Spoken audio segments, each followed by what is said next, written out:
Whoo. Whoop, whoop. There it is. Oh my gosh. I don't know if you guys have done it yet. Please check on Officer Tatum. This is not a drill. This is not a joke. Please check on Officer Tatum. Make sure he's okay. Check on Benny Johnson. Okay? Don't call him Benny Likes Johnson. Don't do that to him right now. Not right now. Okay? Another day, you can do that type of stuff to him. You can talk like that to him. Not today, guys. Okay? We make sure they're okay today. Are you kidding me? They have an issue. You guys already know. Buymeacoffee.com/coach. Call in. I'll put it in the description. It's always in the description. I'll put it in the chat right now. There you go. Ladies and gentlemen. Man, oh man. I didn't know Candace was going to do that. I mean, she said it was going to be a big week, and she came through the very next day, and now I'm scared. I'm scared because what is going to happen to Officer Tatum? Listen. These imitations don't come out of nowhere, guys, okay? They take work. I can't have him go silent all of a sudden. He's just gone silent. He's just like, I'm over here with the Nolan Wells. Where is it, well or well? I'm on this one. I'm on this one. That one, case closed. I'm over here on this one. I gotta go interview someone, talk about the boat. Oh no.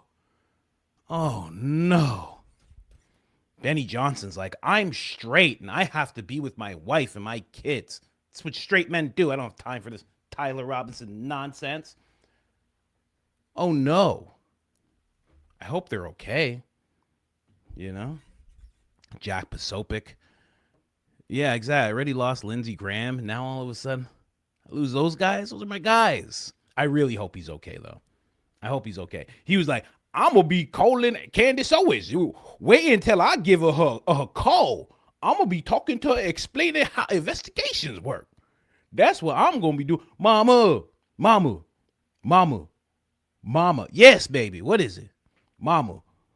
I'm going to explain how the investigation worked to Candace. I'm going to be explaining it to sis. I'm going to give her a call. Be in my office. Nope. No, sir. No, sir. Not the way it played out whatsoever. Not the way it played out. You know? That call got canceled. He said he was talking like it's supposed to happen any day now. Any day now. He's like, I'm going to have to call sis. I'm going to have to talk her off the ledge. I'm going to have to talk her off the ledge and make sure that she know exactly how this whole thing worked. Nope. It's too bad. It's really too bad. I hope they're okay. Honestly. I really do. You guys know we're on Spotify. Link in the description. Go check out the Spotify. Helps the channel tremendously, and we're so close to the 10,000 followers that we're trying to get on there. We are so close, ladies and gentlemen. I haven't brought it up on the screen in a little bit of time. I didn't do it yesterday. We'll throw it up today. Take a look, guys. I mean, so many reviews, so many videos. The videos come out right away, guys. I'm telling you. They come out right away. So if you prefer watching there, you can. It's all good, you know.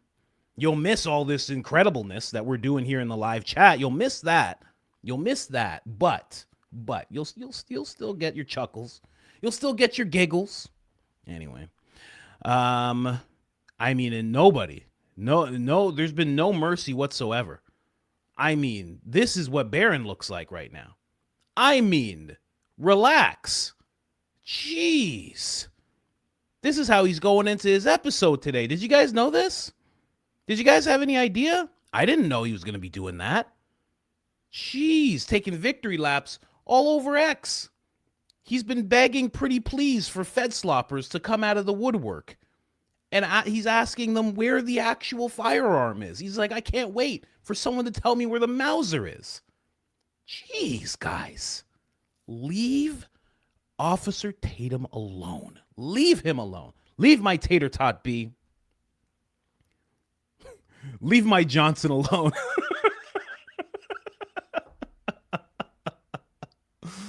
Good gosh. This looks like Barron from like South Central LA. Where's the Mauser, Holmes? What's going on? You told me there's a Mauser, Holmes. I ain't seen nothing on hood. On the dead homies, Holmes, I ain't seen nothing. You ain't shown me nothing. You know?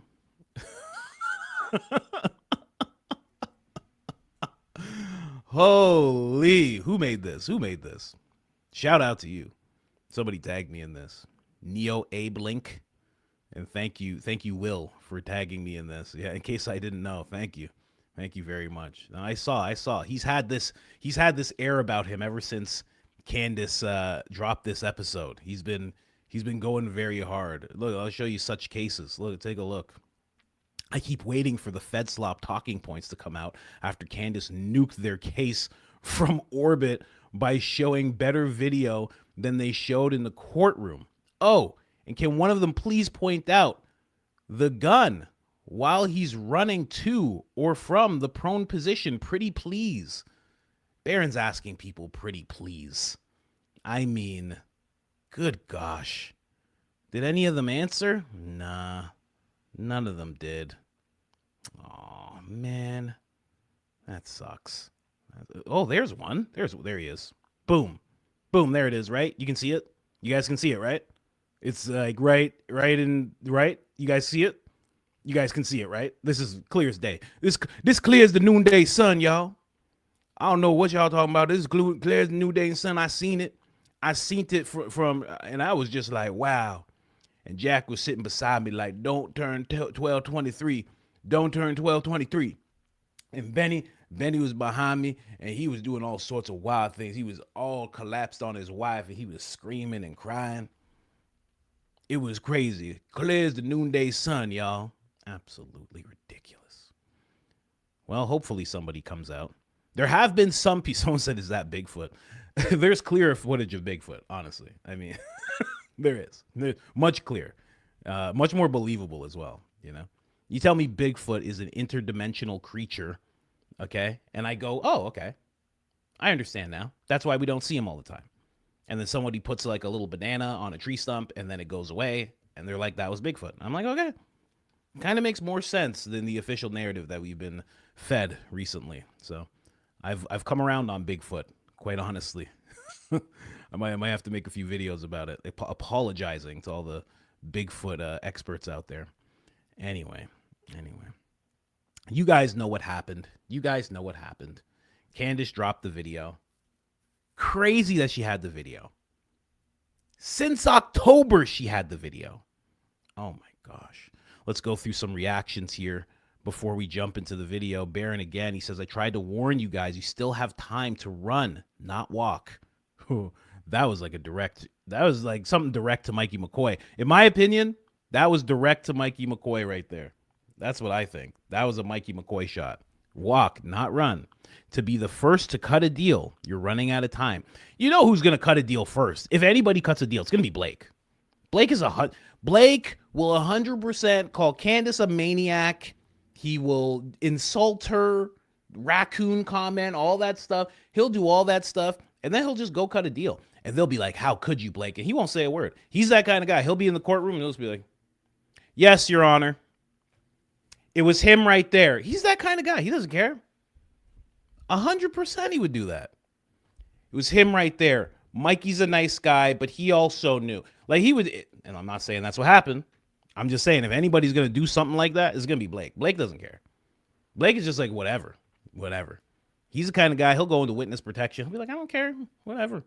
I'll go back to racist tweets on forums. I don't care. I'll do whatever I want. He's just that kind of guy. I mean, the guy works for Tucker, works for Stu Peters, works for Charlie Kirk. He doesn't care. If I had enough money, he'd come work for me. He doesn't care. You know? I should have him come work for me. I think he's funnier than he lets on. You know? I think he's funnier than he lets on. I'll let that guy come work for me. You know? Would you guys like that? I had this tweet. I said, is Benny Johnson okay, man? You know? I've never had so many people like posts before, which means that I'm hoping you guys are checking up on him. I think that's what he meant. A lot of people said he's not. He's exposed as a liar, sellout. Somebody said, what happened? Is he prolapsed again? You know, just a lot of people came out of the woodwork. Someone needs to do a wellness check on all the HD 4K footage propaganda pushers. Did someone come and pick him up? I mean, BJ, you feeling ill? Wow, his initials are BJ. That's crazy. That's nuts. Benny Booty Bandit Johnson? Yes, yes. The very same.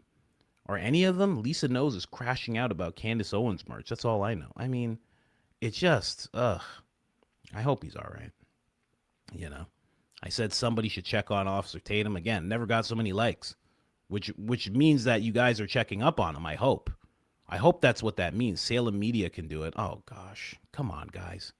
Tay-Tay, you cool? I hope he's all right. You know, someone's showing pictures of tater tots. How dare you? Don't worry, Mama will. That's true. Mama will. Mama will help him out. You know, hope he's doing okay. Gary's doing just fine. Gary's like, explosive episode? Won't even be a poof. That's Gary. That's Gary, you know? I know Grok helped him with that one. He was like, what can I say about, Candace said explosive episode. What can I say in terms of something that I can say back? In terms, like, not explosive. I want to say something about it not being explosive because she said explosive episode.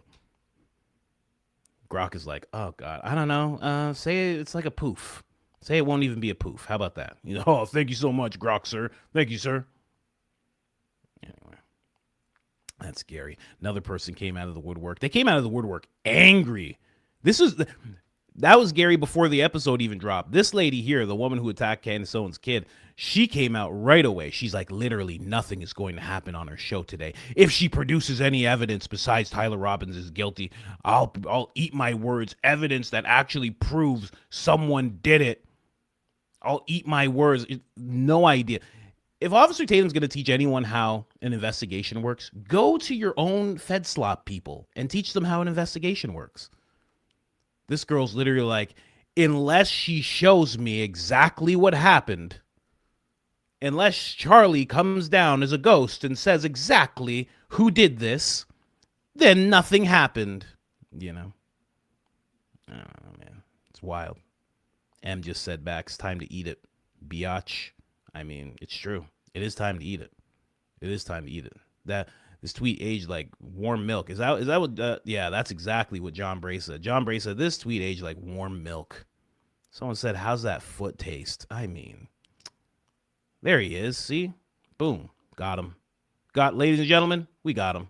Lock him up. What does Officer Tatum want? He wants a firing squad. Okay. Anyway, let's get into the Candace Owens breakdown, ladies and gentlemen. Let's get into this footage. For those of you that haven't seen it, you're about to see it. It is weird. It is wild that she had it. And there's some things that she says throughout this episode that I'm going to speak about. One stood out right off the jump. Also, I should say, Jesse on Fire had a very interesting theory about a certain part of the video, and I'm going to play that very soon. But let's get to this first clip first. First things first. Anyway.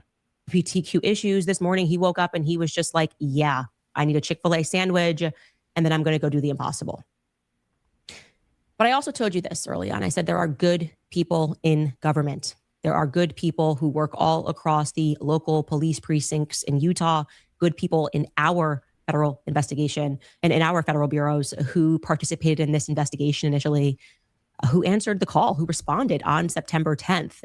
There is, in fact, an underground movement for Charlie that has been built over these last 10 months. And it is how we have been able to release so much information, to get so much exclusive information, exclusive footage, exclusive photos to help us string together what actually did take place on that day. And there was something in particular that I will tell you that I've been holding on to since October, in part. It's crazy. She's been holding on to something since October. That takes a lot of willpower. I couldn't do that. Absolutely not. I was told something yesterday, and I'm going to kind of bring it up today. I don't keep secrets. No, I'm kidding. But I'm not. I'm going to bring it up. A little bit. since October. And then also she reveals that there's this movement of people who are trying to figure out what happened to Charlie, people in the government. She did say this months ago, and I remember commenting on it about how she said there's good people in the government. And obviously that's true. They can't all be demons. You know what I mean? There's not enough baby oil to go around. Diddy bought up all the baby oil. There's no way everybody in the federal gov is just dripped in baby oil. It's impossible. The baby oil is saved for the upper echelons, the Lindsey Grahams of the world. You understand? So she's right. There has to be some good people. But it's very interesting that she's talking about this secret movement. And I just wonder who it consists of. Now, it's clearly people in the military, or ex, like Rob O'Neill, how he came out and spoke. There's probably a bunch more guys who at least look at it and go, that's kind of weird, right? There's probably people in the White House who aren't all just loyalists to the president. They probably like Candace. They probably like her a lot. They probably met her years ago when she was in and out of the White House with Charlie. They probably really love Charlie, and they're willing to give Candace information. They probably understand that there's something going on. They've been in the rooms. Maybe they can't divulge everything, but they can give her the little bits that she needs to make her case slowly. Or maybe they gave her a bunch of stuff and she's just been holding on to all of it. I don't know. But I found that so interesting that she said there's this secret movement. Okay, let me play a little bit more of this, and then we're going to jump into the next clip. Because I needed to protect my government sources. Obviously, they're in government. It is risky for them to be communicating with me at all. But more importantly, because I needed to see who the liars are, who lie about everything. I have to wait. I have to see. I didn't know who to trust. I was also grieving. And I was told that at the preliminary hearing, they would be forthcoming about anything and everything that they had. I was told that actually by Erica. And I just kept thinking to myself, a military call on a rooftop would be very relevant, right? Told you that's back even when I first had that conversation with my source. He said, yeah, that's what I saw. I thought, well, they obviously can't keep that from the public. They keep everything from the public. Everything. In fact, we don't even know who offed Charlie Kirk. They keep things for a long time, very long time. Zapruder film only got out because some guy got a hold of it and released it. It's interesting that way. But anyway, let's go to the next clip where she actually starts showing the footage, this very weird footage. Now it does put there's some people who commented, they're like, isn't the official narrative correct? The guy was on the roof, took the shot. Isn't that that's what some people were doing, like facetiously, like that Bryson guy. I don't know if you ever seen that Bryson guy. He's kind of a hump.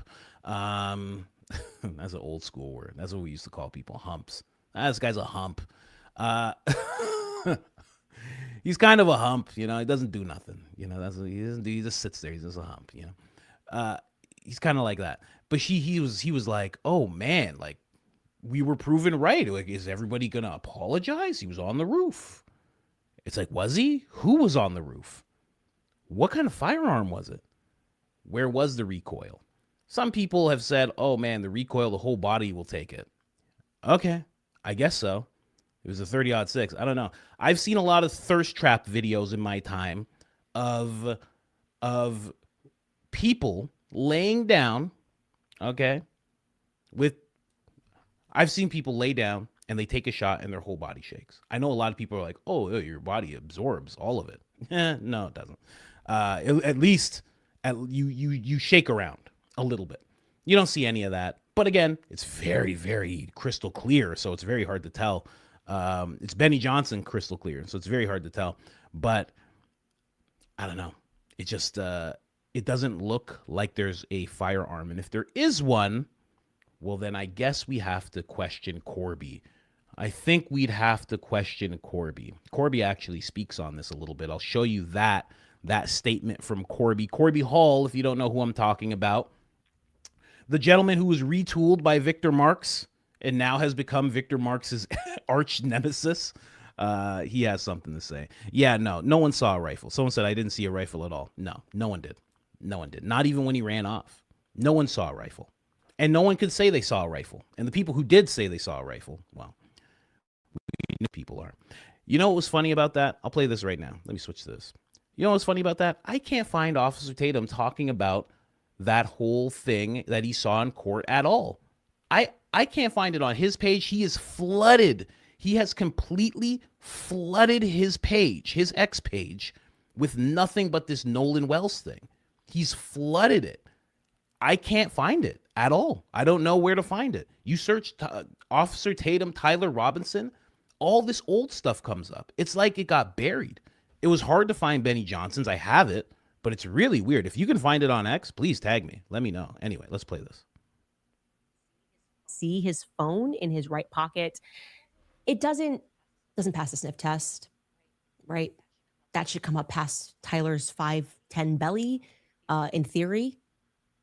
It's not what I'm seeing, but I digress. Let's just jump back into the narrative as it's been spun to us, because then we know he gets onto the rooftop. And I just am wondering now, how does the gun get out of his skinny jeans at that point? Anybody? Right? Skinny jeans are designed so at the bottom of the jeans are tight, skinnier by the ankle. Did he wiggle it out of the bottom? Or did he pull down his pants real quick on the rooftop and get it out this way? We don't know. But what we do know is that once he hits that rooftop, he is suddenly able to sprint. And this limp that he has in the footage is completely removed. So let's watch that.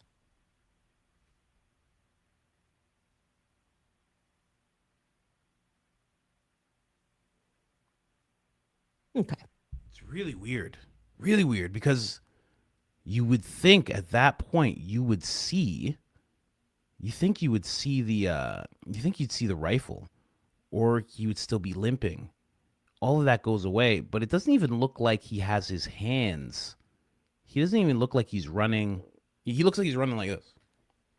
Like he has his hands by his side. So maybe he is holding something, but the Mauser would be like this. And if he's running the way he is, then it seems like he would be holding something that's like around this size, right? A lot of people are speculating about it being like one of those fold ARs. A lot of people are speculating that. And again, let's just watch that again.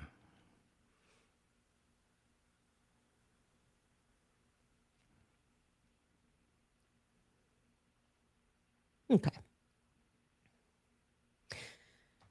Now what happens next is exactly as my source stipulated.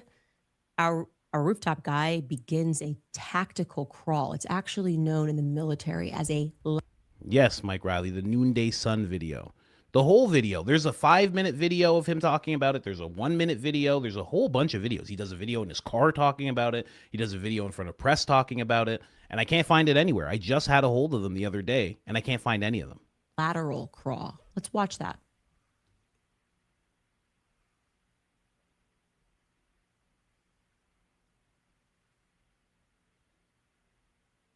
There he goes.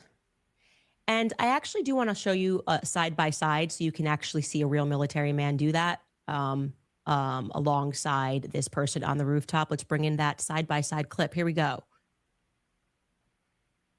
That general action right there is known as a lateral crawl.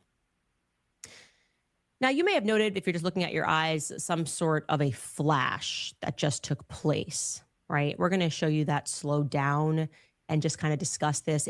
We've gone back and forth here. What is that? Is he pulling something out? Is it like a signal mirror? Is it a flag? Was it already on Losey Center? Is it actually something that's in the background that's just catching weird? Is it a car?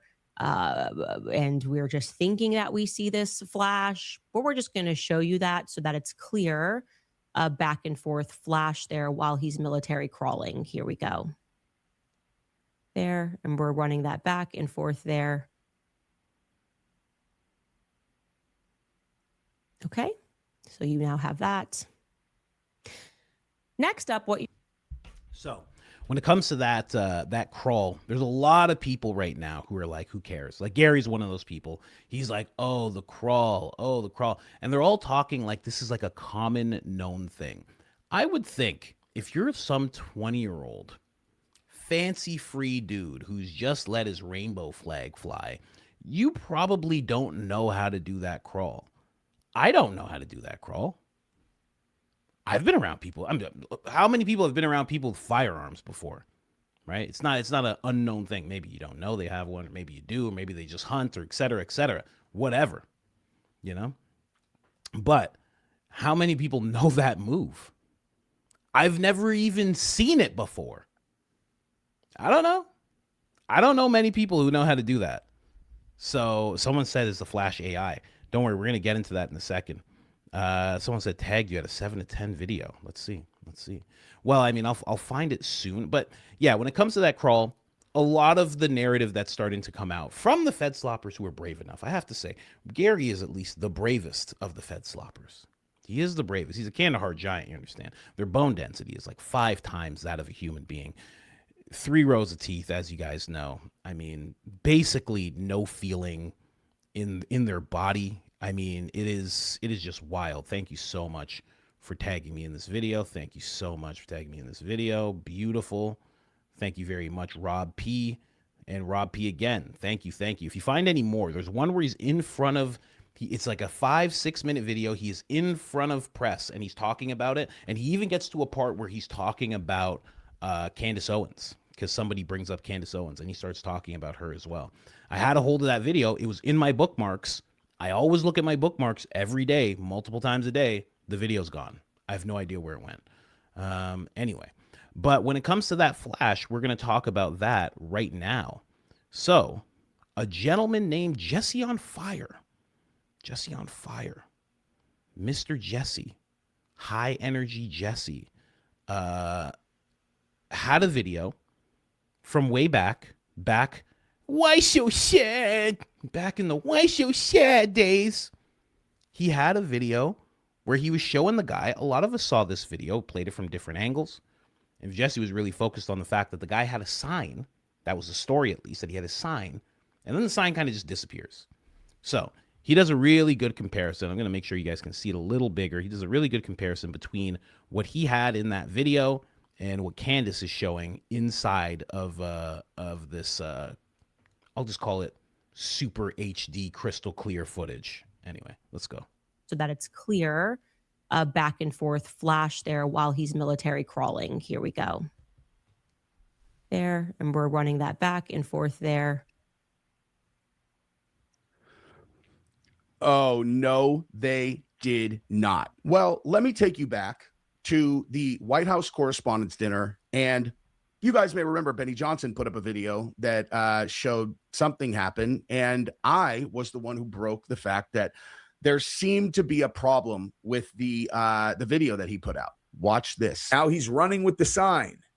Here he comes, guys. He's holding a sign and his face swallows it. Where did his sign go? So I don't know. I mean, I'm just proposing that maybe that flash that we just saw in that video could be an indicator of AI as opposed to a flash, since it looked very similar to that. So let's just take a look at that again, right? Let's take a look at that again. So there you go. His face swallows it. Then this one swallows that. Face swallows that. Face swallows that. Face swallows that. And then the face swallows that. Listen, I'm nothing special. I just have a photographic memory. What? Jesse. Oh my God. Love Jesse. I'm nothing special. I just have a photographic memory. Listen, I'm nothing special. I can just do what only like 95%, only 5% of the population could do. I mean, only the most highly skilled operators can develop this skill that I have. And it's just natural. It's nothing special. But if you're wondering why he's bringing up the White House footage, the reason he's bringing that up is because a lot of people were like, okay, well, first off, people were looking at the White House footage. Benny Johnson posted something. I think it said CapCut AI. So right away, people were like, is this like an AI thing? Like, has this been altered? Then they played footage that was like from a potato, right? Like they usually do in these cases. It was like a potato footage. And then all of a sudden there was this real clear footage. And then it went back to potato. And there was all these different things. And then the president posted one and it looked weird. He posted on Truth Social. Benny Johnson posted one. And then all of a sudden the guy's eating the sign. And none of it made sense. And then when he ran past the security, like the way they all reacted kind of looked AI. And a lot of people came to the conclusion that this seemed like it was altered, at the very least altered by AI, if not completely AI. That's what a lot of people came to the conclusion of. Now, the reason that he is bringing up that alongside of what Candace is showing is because maybe that's exactly what you're seeing. Maybe you're seeing something that was altered with AI. There are people in the comments right now saying it's a car, and it's very early in the morning. I'm not going to make fun of you. I'm not going to do that. I'm not going to do that. I'm getting close. Like, I can scroll back up and I can find the people that are saying it, but I'm not going to do that. And listen. I'll watch it again. Let's watch it on Candace's, and then we'll switch back to Jesse's later. Here, let's watch it on Candace. Oh yeah. See, right away, like Shira's like, a car? Excuse me? I know. Don't worry. But let's see it. Like, it could be. I don't know. Yeah. So someone's saying not a car in all caps. Other people are laughing at the fact that someone said it's a car. See, this is why I'm not, listen, it's early. It's early, okay? It's earlier for some people than others, man. Some people are driving right now, you know? Some people haven't finished the full cup of coffee, so we're not going to hold that person over the coals, okay? In fact, we're going to indulge them. We're going to check it out. Let's see if it was a car. Tactical crawl. It's actually known in the military as a lateral crawl. Let's watch that. Let's get close.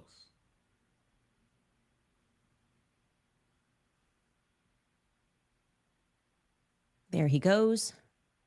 And I actually do want to show you side by side so you can actually see a real military man do that alongside this person on the rooftop. Let's bring in that side by side clip. Here we go. That general action right there is known as a lateral crawl. Now, you may have noted, if you're just looking at your eyes, some sort of a flash that just took place, right? We're going to show you that slow down and just kind of discuss this. We've gone back and forth here. What is that? Is he pulling something out? Is it like a signal mirror? Is it a flag? Was it already on Losey Center? Is it actually something that's in the background that's just catching weird? Is it a car? And we're just thinking that we see this flash. Guys, you have to understand. I don't care if another creator said it's a car. I don't think it is. But I'm going to watch it and get a perspective on it.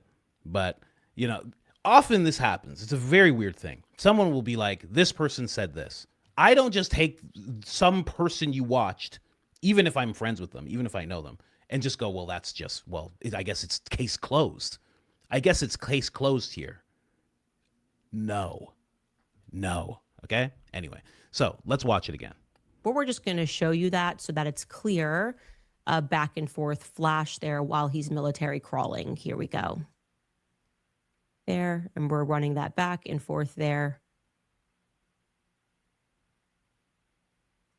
Okay, so you now have that.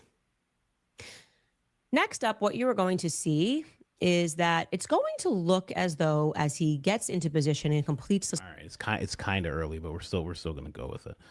People like this, you know, open your mind. Open your mind. I was just talking about Bigfoot. Okay? I started a YouTube channel about the WEF. Been talking about the Queen being related to almost every single president since I was 16 years old. Okay? All right, relax. Okay? I believe Jesus rose from the grave. Okay? He defeated death. I've done copious amounts of psilocybin. Believe me. My mind's open, okay? But I'm also just allowed to think. Who is this? Gigi? Orgis? Whatever? Open your mind, man. Open your mind to the thing I think. Please open your mind to the thing I think. I think that's the best thing for you to do is to think like me. This will prove your mind is open. Be quiet, man. Anyway, let's watch. So crazy. People's minds, people's brains. It's so funny. Come on, open your mind, man. There's a thing that I think, and come on board. Come on, we all got to think the same thing. It's how we prove our minds are open. Hey, this guy's not opening his mind like the rest of us are. Just cool it. Jeez. Crawling. Here we go. There, and we're running that back and forth there. Okay. So you now have that. Okay. Thinking that we see Let this me see this flash, one more or time. we're just going to show you that so that it's clear. Back and forth flash there while he's military crawling. Here we go. There, and we're running that back and forth there. Okay. So you now have that. Nah, I'm more towards Jesse. Sorry. I'm more towards Jesse, thinking that it's either something is going on, maybe the footage is altered, perhaps. I don't know. I have no idea. Wouldn't put it past Utah. Sorry. Just wouldn't put it past Utah. Could it be a car? I'm thinking that it's not a car. The only reason I'm thinking that it's not a car is because because when I look at it, it's happening just as he's moving. It's very weird. And if you watch this video again from Jesse, Mr. On Fire, Swallows that, and then the face swallows that. Listen, I'm nothing special. I just have photographic memory. Here, one more time. Here he comes, guys. He's holding a sign and his face swallows it. Where did his sign go? So I don't know. I mean, I'm just proposing that maybe that flash that we just saw in that video could be an indicator of AI as opposed to a flash, since it looked very similar to that. So let's just take a look at that again, right? Let's take a look at that again. So there you go. His face swallows it. Then this one swallows that. Face swallows that. Face swallows that. Face swallows that. And then the face swallows that. Listen, I'm nothing. Yeah, I don't know if it's AI exactly, but I'm definitely not leaning towards it being a car. So I'm not there with you on the car thing. I think that's why Candace kind of left it up in the air to kind of let people decide, which is what normal people do. They let people decide what it is. But for me, I'm not going towards it being a car. It just doesn't seem like it. Because if you notice, because you keep thinking about white and then you keep thinking about the car you're seeing come from the right, but you're not seeing the black cars that actually, I shouldn't say cars, but at least one car that's black or at least dark that comes from the right, and you don't see that same thing happen. Why would you only see it with the white car and not with the darker cars? Why didn't you see it over and over again? Because more than one car came from the right. So that's where I'm at with it. But very interesting from Jesse. I don't know if he keeps going on it. Does he keep going? Let me see what else he brings up. Special. I just have a photographic memory. I've never said that. It's so funny. Somebody's like, see the footage from the other creator. Hold on. Is the other creator playing Candace's footage? Oh, that's right. Okay, good. Just checking. Or did she get footage? Did she get footage that no one else has? Because that would be a breaking story. If it's the same footage, then I think we just watched exactly. I think we just watched it. I don't think it's a car. Too bad. You know? That before, huh? But I do. So, I saw that and I was like, oh, instantaneously, you guys saw me see Candace's video for the very first time, because that was the very first time I'd seen that. And now I immediately shot back to, are you sure that was a flash and not an indicator that the video had been doctored? Let's continue. Okay, so you now have that.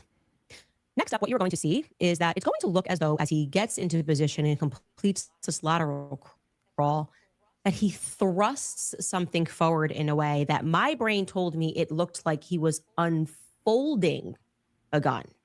Okay, truly. So he gets to that part. I'm going to get to that part because I want to show, I actually want to show Corby just commenting on that briefly giving his idea of who it could be. Mr. Scooches is who Corby calls it. Very interestingly.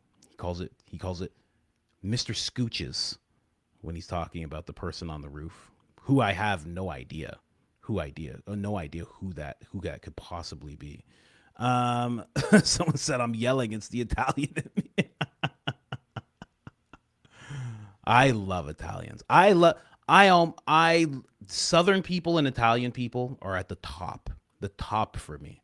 They're some of the best people. Italians and just everyone from the South, white and black from the South. They're just the greatest, you know? But yeah.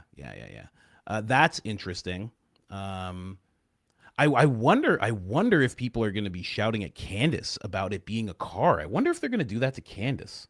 I wonder in the chat if they're going to yell at the queen like that. Oh, I doubt it. I doubt it. It's going to be hearts and prayer hands. Okay? Yeah, I know what's going to happen. No one's going to be yelling at Candace today. Anyway, you're going to be waiting for what she has to say. That's what you're going to be doing. Anyway. But anyway, if you think it's a car, that's good. I don't think it's a car. But I'm not leaning towards what Jesse says in the sense of it being doctored. I don't know if it's doctored.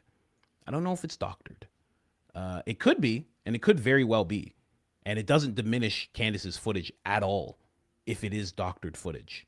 If they did try to alter it in some way, it just shows that they tried to alter it, which is also a very big deal. The same way that they altered the footage of him at the top of the stairwell and they cut out a minute of the video. You understand? That didn't take away from Baron and actually, who was the first one to notice it? I think it was Ali Top Files. I think she was the first one to notice it. Doesn't diminish what she found. She just pointed out, hey, they're trying to get over on us in some way. But let's keep going here. Now we get into the folding. The folding. What does it say? Poll us? Poll us. Poll us, coach. What do you mean poll us? Oh, like a poll? Oh. How do I do that? Do I have the ability to do that just like right now? Do I? No. Where? Chat filters? Top messages? No. How can I do that? Oh, I would love to do that. I would do that every day if I could. How do I do that? I can't figure it out right now. Hold on. No. I have no idea how to do it. Listen, I'm 40, guys. Okay. Oh, I wish I could do that. Let me see. Poll. No. I have no way of doing it. Damn. Oh. Wait, can I do it there? No. This is just. I can't do it. I don't know how to do it. Is it there? I'll figure it out while this is playing. Hold on. I am gonna poll you guys. But not like Benny Johnson, exactly. Yeah, see, that's a major uncler. Yeah, it's fine. Uncler pops up there. That's fine. Like, what can I do? Ask Baron. Like, Baron's at my beck and call. Like, I can just message Baron about whatever in the morning. Anyway, all right, let's play this next one. Going to look as though, as he gets into position and completes this lateral crawl, that he thrusts something forward in a way that my brain told me it looked like he was unfolding a gun. Truly, that's what my brain told me. Maybe it's because I had this guy and told me about a fold AR. I don't know, but it's not definitive. That's me narrating. I'm happy for people to disagree and debate what is seen. But let's just watch that portion here.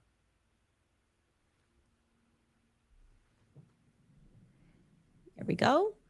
Something forward, and we can watch that again. Something forward again. But more importantly than what we see here is what we're not going to see here. So remember, this is supposed to be a German 98 Mauser family heirloom gun used during World War I and World War II. That'll effectively take your shoulder out when it's fired. Even the newer models, if you go watch people shooting, they're like, oh, my shoulder. And if you're looking through a scope, as he allegedly was, you might even expect a black eye. You will recall that the guy who recorded the footage specifically told us that he saw no recoil. That's pretty crucial. He just saw the guy get up and run. And that would be, I would argue, or a lawyer in court, that would be impossible for this specific make and model of gun. So let's watch and see if we, with our eyes, can observe some sort of a kickback. And again, I have to apologize. This is not like Benny Johnson 4K footage, but it's at least clear enough here on your screen that you would be able to discern a strong kickback on a gun from somebody who's just laying down, taking a shot. So I'm going to let this run. It's about 50 seconds. And you just let me know if at any point you see that before he gets up and breaks into a sprint. Take a look. There you go. That's that unfolding again.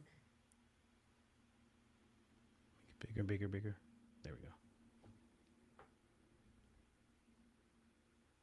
And by the way, if you are listening to this in audio, this is one of these episodes that you actually do have to go watch. So you will have to pivot over to YouTube, to Spotify, somewhere that provides the video, because this is not something that we could just produce on an audio podcast here, unfortunately. But this is going to run. We did have to obviously zoom in and push out those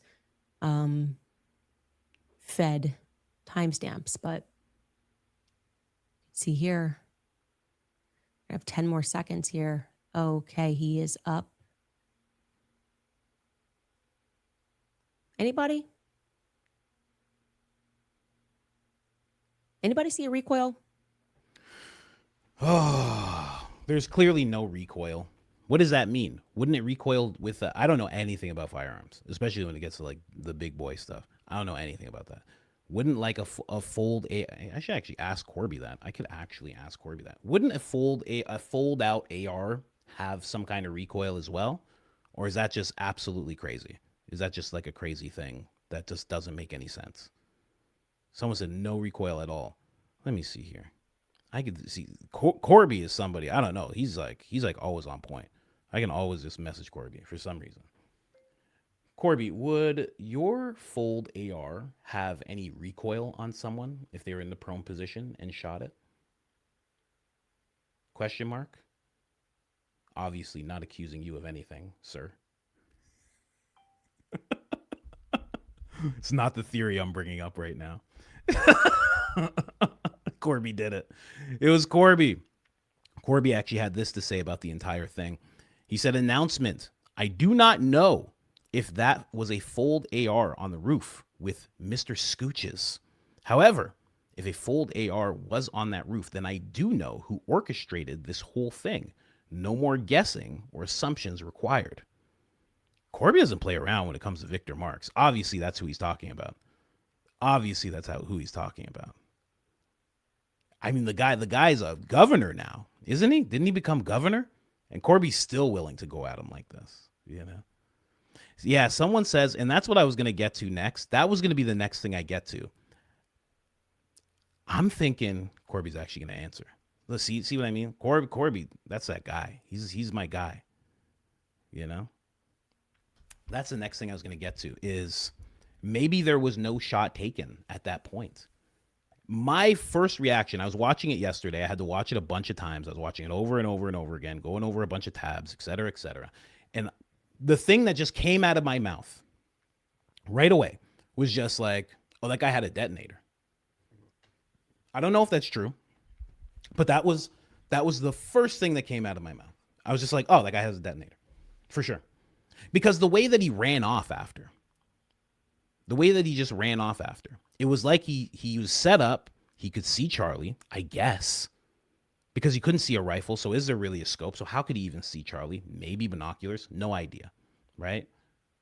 No clue whatsoever how he could possibly see Charlie. Or maybe you can see him from there. Maybe you don't need to. Maybe you just press a button, and then when everybody reacts, you go, okay, job done, and you get up and run. But it doesn't seem like he let a shot off. Is Corby about to write? Are you about to, Corby, if you're watching, are you about to write me a whole dissertation here? You know, Corby, if you're watching, you could just send a voice note. I'll play it right here for everybody. Yeah, I have no idea what he's going to say. No clue. I always open myself up to that kind of thing. Anyway, or hand signals. I don't know about hand signals. But it's very, very, very weird stuff. Let me see if she plays the rest of it. I know she does. She must. When he runs off, let's see the rest of that. Corby is often in the chat. Corby's my guy. He's my guy. Anyway, let's play it while Corby's writing out what he thinks here. I didn't see one, but let's actually put that footage all together uninterrupted. Here we go for you guys to. Rangefinder is a great thing to say. Who said that? I have no idea how to pronounce that name whatsoever. I see you often in the chat. Rangefinder. That could be something. Could be. Watch.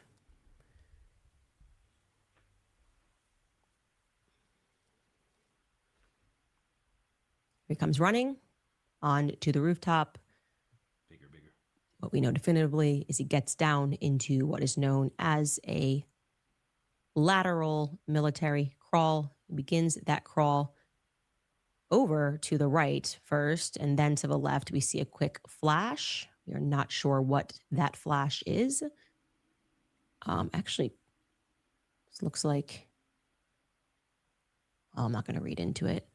There's that throw forward. I say fold forward. You can say throw forward, but that's definitely something being flung forward, getting into position. And here we wait for what we expect to be some sort of a kickback.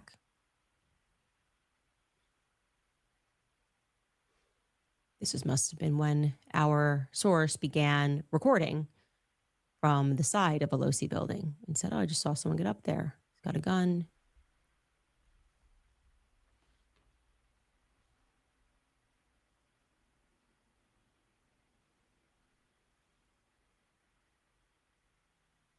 And he's up. And he's gone.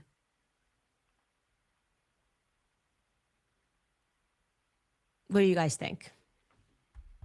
I should just jump into this chat and see. Where are my gun experts? What do you guys think? Something feels not right. Crazy that she has the biggest podcast in the world, one of the biggest, and she like looks at the chat. That's a crazy thing. I'm telling you, you guys take that for granted. That's a crazy thing. I was like, I can't believe I'm not in that chat right now. I was watching it late. I was like, oh my gosh, I could have said something. I could have said a thing.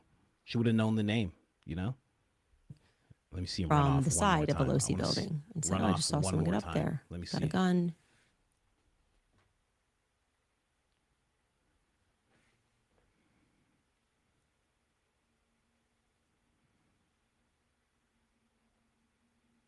And he's up. And he's gone.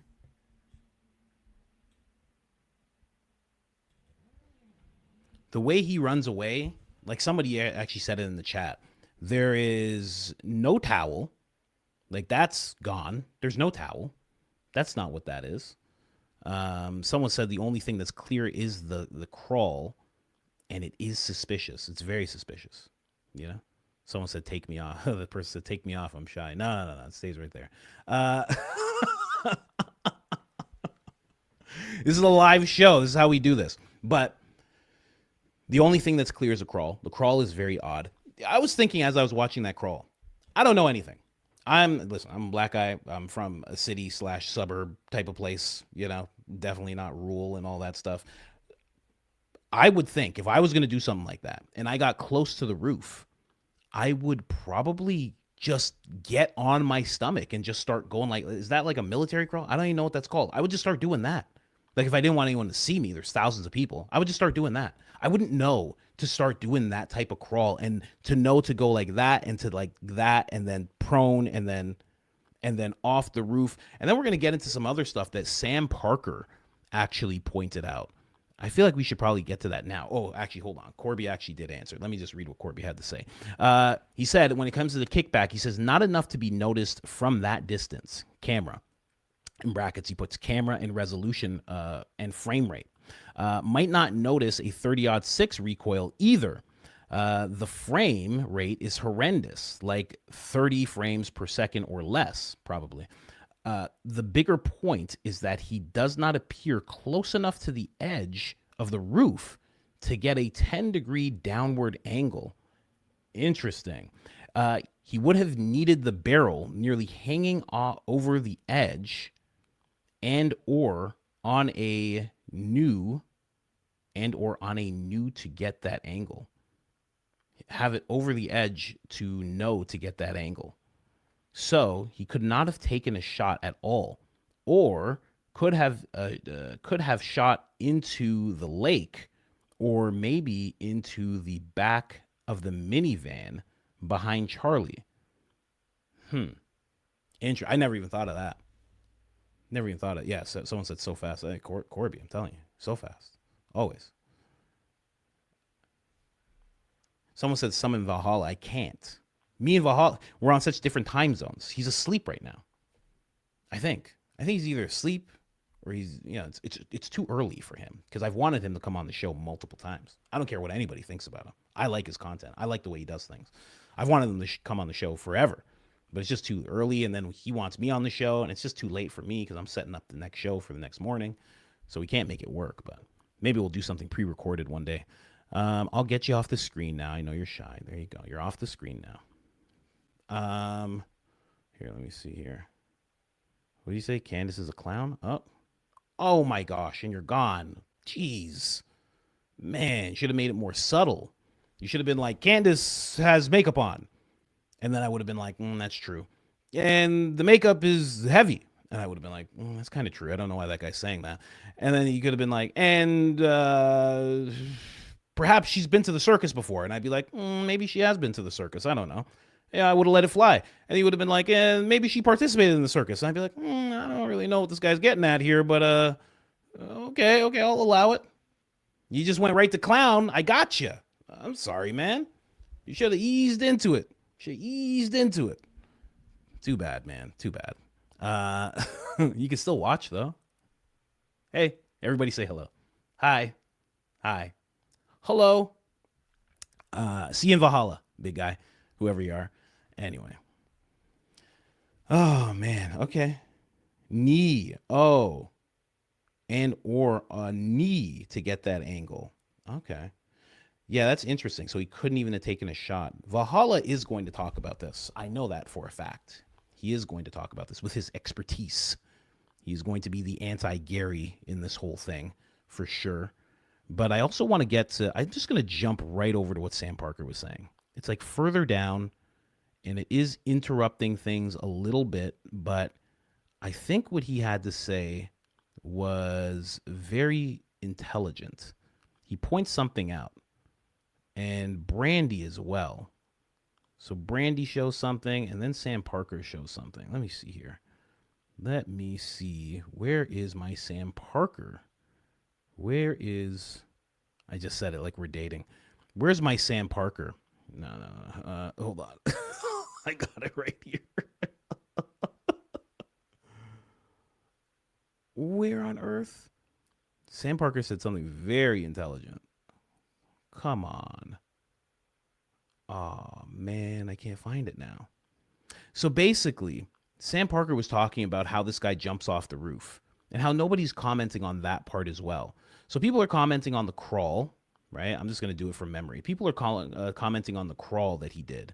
People are commenting on, the lack of recoil, et cetera, et cetera. But nobody's commenting on the fact that he just kind of jumps off the roof with no hesitation. Because a lot of people are speculating that with the crawl, it seems like there's some kind of training. That's what people are speculating. But Sam's like, listen, this is like a 15, 16-foot roof. He says, go as you as a regular person, go up to something that height and decide to jump off. He goes, you would stop. You would look. You'd be like, oh, what do I do here? And he points out the fact that this guy does it like as if he's done it 100 times. He does it like nothing. And then he doesn't also just jump off the roof. He makes sure to put himself down a little bit, like he already knows that there's a little window ledge there, and he puts his feet there first and then jumps down the rest of the way. How could he even know that? If he just went up a stairwell and he just jumped a little gate and he just ran up and did everything that we just watched and he just runs and just goes off the roof like that, how did he know exactly what to do? How did he figure out that quickly? And he keeps on bringing up the fact that he's like, think about what a regular person would do. A regular person would pause. A regular person would be like, okay, what do I do here?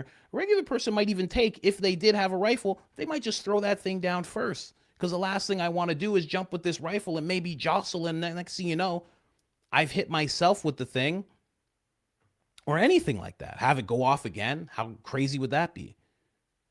Something. But this guy, whoever this person was, because I don't know if it was Tyler, whoever this person was just like, no problem. He just saw the ledge. He's like, here we go. That's rough. I think about that as well, because I know for myself, I don't know about you, when I jump and land on things, and this is when I was 150 pounds, okay, when I was young, when I would land from 9 feet, my feet would hurt tremendously, and I'd stamp my feet. I'd be like, oh my God, or my knee or something like that. This guy had no worry about that whatsoever. I don't know. Could be adrenaline. I don't know. But it's very, very interesting. I wish I could find that. You know why I can't find it? That's why I can't find it. Yeah, that's what I thought. Because I have so many tabs open, blah, blah, blah. Now I found exactly what I was looking for. Oh my gosh, man. This computer's on its last leg. I don't want to get rid of it. I told you guys I was going to get rid of the computer. I didn't get rid of it. I'm still using it. I love this computer. It's my computer, man. Why am I getting rid of it? I shouldn't have to. But I'm going to get rid of it. I think today. I think today's the last day. I don't know. I don't want to take him out into the back and shoot him. I don't want to do that. I'm not Tyler Robinson here, guys. I'm a regular person, you know? Anyway. Here, let me show you what Sam Parker and Brandy were saying about this whole thing. Let me break it down. So Brandy actually shows us what the Losi Center roof actually looks like. Now, something goes wonky with their video here, but Brandy's just showing you for scale. She's about 5'6", so we can go, it's about 3 Brandys, you know? So we're looking at like 16 feet here. This is the ledge that I'm talking about. How could you possibly know that this ledge is here? It's a little vent, but then there is a ledge here. This is where he jumped from. He put his feet right there, okay? Let me just switch over here to Sam Parker really quick. Makes a great point. I think he shows it as well. Here, check this out. So right now we're watching. It's 12:23. It's almost 12:24. We see this guy come out here. I don't know if you guys can see that. Make it as big as I can. But it zooms in. Beautiful. So right there. It's like he just runs right to that point. He has no issue whatsoever. Someone said the computer's on hospice. He just goes bang, bang, feet in there. How could you possibly know? And then jump, land, and you're off. And it seems like he dropped something. This no longer seems like a towel. I know a lot of people were speculating poncho. This no longer seems like a towel. He dropped something, and he clearly doesn't have a firearm. I wish that video ran just a little bit longer. Oh, it does. It does. It's just replaying it. Okay. He lands. Boom. Drops something. He dropped something. Make sure to pick it up. What could he have dropped? This goes back to somebody saying rangefinder. Or detonator. You know? Does it again. No hesitation whatsoever. My black ass, I'd rather run and jump into that tree. Did I just swear? I can't believe it. I'm getting too comfortable with you guys. We're doing a show here. I would run and jump into this tree before I just jump off the thing like this. I would risk the tree. I would sprint and jump Jason Bourne style into that tree and at least let the branches break my fall. There ain't no way I'm just jumping off a thing. That's crazy. That's crazy. I'm sorry, man. I know I'm doing a show. I got too comfortable. I'm sorry. I can't believe that happened. I never let that happen. And then he runs off. He doesn't have a firearm on him, guys. And then when I was watching this, because I had to watch all these clips over and over again, right away, I'm like, this car really speeds up to him. You know, really speeds up, like real fast, like it's trying to keep up with him. And I remember Candace pointing out one of the SUVs was actually a white SUV. And then he gets to this point and he walks. Again, there's no way he has a rifle right now. And if he does, it has to be folded up. Then he gets to this point. He's walking this way, it seems. I don't even know if you guys can see my cursor. He's walking this way, it seems. And then the car also goes that way. Who knows? Someone just gave me watermelon. Oh, come on, man. Come on. Watermelon again. But what Sam has to say here, it's very interesting. So Sam points out, so he's not really going against what Brandy's saying, but he's kind of showing, you know, she's saying like, wow, look how high this is. This is crazy that he would jump from something so high. Sam brings up the point. He's like, the key point that most are missing here is not that, wow, it's too high to jump off of. Obviously, we watched somebody take the leap. For me, what's most interesting is the commitment, the lack of hesitation, the determination and intention to make that leap. The roof is 16 to 20 feet high. At no point does the jumper hesitate, pause, look around, take stock of the situation. Without rehearsal and practice, most people would take a beat. Not this guy. He headed straight for that corner, did a Peter Pan like he'd done it 100 times before. But nowhere in the hearing did the prosecution indicate that Tyler had ever even scoped out that spot or evaluated it as an egress point. Most average people would probably retreat back the way that they came. Not our jumper. He knew right where to head and exactly what to do when he got there. There was no pause, no hitch, no caution, no dithering, no intrepidation, no fussing about trying to figure out the best spot to start hanging down from, no exploration of the two sides of the corner. The average person doesn't naturally head to a 16-foot roof and just hope it'll all work out, which is what they're asking us to believe Tyler Robinson, that without rehearsal, practice, or evaluation beforehand, he leapt after his shot and headed straight away to an unknown corner, and he knew exactly what to do once he was there, even though nothing would have prevented him from simply running back down the stairs the way he came, like an average untrained quote-unquote assassin. I think he's dead on with that. That's very, very astute. Go find a 20-foot roof with a rifle and a backpack and see how long it takes you to decide to climb down. Don't blink or hesitate. This guy didn't. He didn't even fumble around with the gun. His foot placement was perfect. His movements to transfer the gun were perfect and efficient, totally fluid. Again, no bumbling actions. You simply won't convince me that these are the actions of a scrawny kid who's never killed anyone before and is a bit of an egghead who's really good at math. There you go. I think that's a solid breakdown from Sam. Thank you very much, Sam. He writes more? Oh, what is this? Buy me a coffee? This guy makes it look so quick and smooth and efficient, so easy, that we overlook how complex this set of movements to get down actually was. We take it for granted. Didn't look to the side or that side. Didn't turn one way or another. Didn't look over the edge or that edge. Didn't second guess any movements. Didn't swap one arm for the other. Didn't twist his body this way or that way. Didn't fumble around. Nothing. Yeah, he's just going on with that. Someone says his phone that he dropped, potentially. Should be in his pocket, though, right?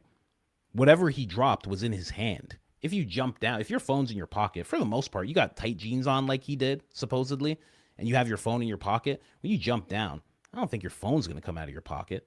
It seemed like he had something in his hand, and he jumped down, which would make sense, because if you do jump down from something, especially that height, you're going to want to brace yourself a little bit.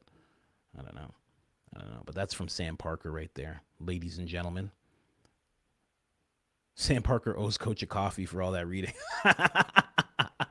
Nah, Sam's good people. Sam's also supposed to be on the show. I just haven't had the time to actually get him on here. We've been working on that for a long time. The rooftop video. This is from Brandon. Sorry, Brandy. This is from Brandy. The rooftop video of Tyler Robinson shown Candace Owens' episode tonight is the same footage we saw in the courtroom. The only difference, Candace's footage was even more zoomed in than what was shown in court. I don't remember being able to see anyone doing a lateral crawl because it was further away. Awesome work, Candace Owens, or amazing work. If you think that video is crystal clear, 4K HD zoomed in proof that it's Tyler Robinson pulling the trigger, you need to get your eyes checked. Man. Did Benny respond? Man, I hope my guy Benny's okay. I hope my guy Benny's good, man. Everybody's piling on Benny, and not in the way he likes either. You know, it's not cool. Especially ladies piling on Benny. Benny doesn't like ladies piling on him. How dare you? Leave my friend Benny alone. Has Benny said anything yet? Benny, you okay? Officer Tatum, have you said anything yet? Oh, man. Look at him. He's flooded. He flooded his channel with anything and everything else. That's been the whole thing. He literally made those statements in front of that courtroom and then just focused on this and only this. I mean, you can do this for 10 minutes. You can't find Tyler Robinson stuff. I've scrolled down at least 20 times so far. You can't find any Tyler Robinson stuff. It's gone. I would not be surprised if he deleted some of it. I think most of what we're gonna actually, let me see, because somebody actually well, we'll get into that. Let me not jump ahead. I'm just worried about my guys, that's all. I'm worried about my Fedsloppers. Listen. Fedsloppers are needed. We've had Fedsloppers since the beginning of time. We just named them now. That's all this is. We've had the name conspiracy theorists for a long time. We've gotten used to it. These Fedsloppers, they're new. It's a new thing. It's hard. You know? He's the first of his kind. The mainstream media used to handle all of this. Not just regular, bumbling, ebonic, EBT Officer Tatums. That's not who handled this before. He has a lot on his plate. And Benny's sassy. He's frail. He's sallow, as he put it one time with Tyler Robinson. That's what Benny is.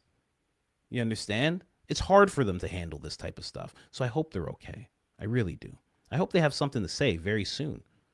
Anyway, let's go deeper into the reactions here. Now, as soon as Candace showed all this footage, all of this wild footage, I said EBT. Yes, I said EBT. Listen, I'm allowed to say that. Okay, that's like the N word. I can say that. I can say that any way I want. I can go hard R. I can go A. I can go playful. I can do whatever I want. Okay, I'm allowed to say EBT. It's fine. It's not hateful when I do it. Like Baron said, if Baron did it, it'd be like, whoa, Baron, you didn't have to bring up EBT. But I can say it. Don't worry. Yeah, it's fine. No, we'll be okay. No, we're not gonna get canceled over that. We're not gonna get canceled over that, folks. Come on. Hard R, hard E, hard B, hard T. All right, let's get to it. We have an important question. This question's directed towards Coleman. Coleman, tell me something, Coleman. In fact, anyone who is a practicing American criminal attorney, a question for you. Is withholding relevant / potential evidence from the prosecutor who would have the obligation to turn over such evidence to the defense potentially a crime?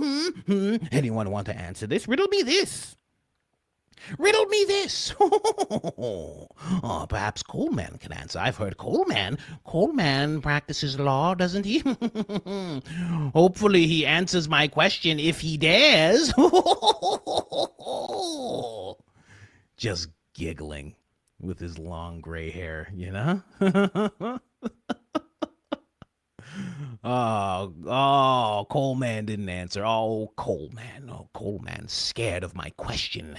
Coleman is afraid of my question marks. So basically the narrative now is becoming, can we arrest Candace Owens? The narrative now is, how do we arrest Candace Owens for what she showed here today? Can we at all make it so she gets arrested because she didn't show this video to anyone since October? Very interesting take from Mr. Viva here. The Riddler as he's known very fondly. He even has like a little villain. Oh, I don't want to click on his thing. He's going to go live. Nah, I don't want to see your live stream. Oh, good God. I don't want to see your live stream. I just want to see your, whatever, his icon, you know? It's so funny. This is his boy. They're trying to criminalize freedom. and then also, can we possibly arrest Candace Owens for keeping this evidence from us? They're trying to criminalize freedom. Can we arrest Candace Owens, please? Freedom for me, not for thee. Anyway. I hope he cashes it. You know? Don't want to hold on to checks for too long. I'm kidding. He's not like that. You know? He's not like that. Someone said, Candace is not Jesus, people. Chill. Hey, I hear you, man. I know she's not Jesus. But gosh darn it. She's something, you know?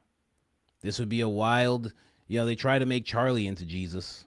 Try to make Candace into Jesus, some people. They got their own stories. Jesus has a wild story. Let me tell you something. Guy defeated death, right?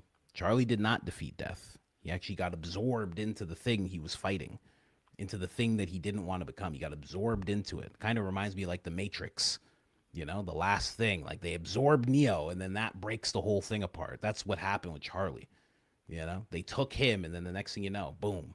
Now the whole thing's getting cracked open. Candace is like the Oracle. Oracle knows everything, but she just sits there and she's just like, little bald head kid next to her bending spoons and stuff. She's like, oh, the spoon is not actually here.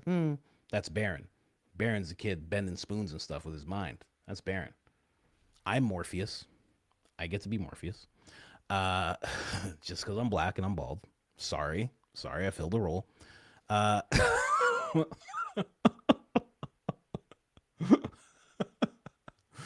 Anyway. And Blake is Cypher. Cypher? He's like, I want to be someone important. The stake's not here, but it's actually here. It's crazy the way that works. I want to be an actor or something. That's Blake. Yeah. Should do a whole breakdown of that movie. Anyway, that is what they're trying to accomplish. They're trying to figure out how they can arrest Candace. He's not the only one bringing that up. We'll move on to Dom here. Dom said, why didn't Graham Allen or Jack Posobiec, both veterans, not mention the low crawl as they watched the super clear footage of who they claimed was Tyler J. Robinson, who is not a military member? Before the ROTC excuses start, do not ignore that Ian Ives, media relations chief of U.S. Army Cadet Command, already stated Robinson never enrolled in any ROTC program. After checking our records, this is a quote from him, after checking our records, we could not find any affiliation between the Charlie Kirk shooting subject and any Army ROTC. Why didn't they mention that? Why didn't they mention that? Isn't that interesting? You think he would have been like, he did a low military crawl. Jack was like, I was looking at the time. I was looking at him. I was like, please don't become 1223. And it was like watching Charlie die all over again. That video that we just watched from Candace, that was them saying it was like watching Charlie die all over again. Isn't that crazy? Anyway, James Lee piled on as well. I hope these guys are okay. James Lee's even jumping in. This was the 4K video that TPUSA Fedsloppers said was the undeniable proof. I mean, come on, guys. Why are you doing this to these guys? Leave them alone. Undeniable proof right there. Okay. It does seem like it's a poncho. Somebody screamed that. I saw somebody post that in X as well. Somebody said, what did you say? 1223? 322. Oh, Mike Riley. They don't know about 322. I don't know if they're ready for that. I don't know if they're ready for that conversation, the 322 conversation. People don't even know what I'm talking about right now. I don't know if they're ready for that. This was the undeniable proof. Can you also think about that? This is what Officer Tatum was like. This is clear as the new day's sun. This is the thing where Benny Johnson was like, Erica was sobbing and crying. All because they saw this. And they didn't even see it this zoomed in. Do you know how crazy that is? I don't know, man.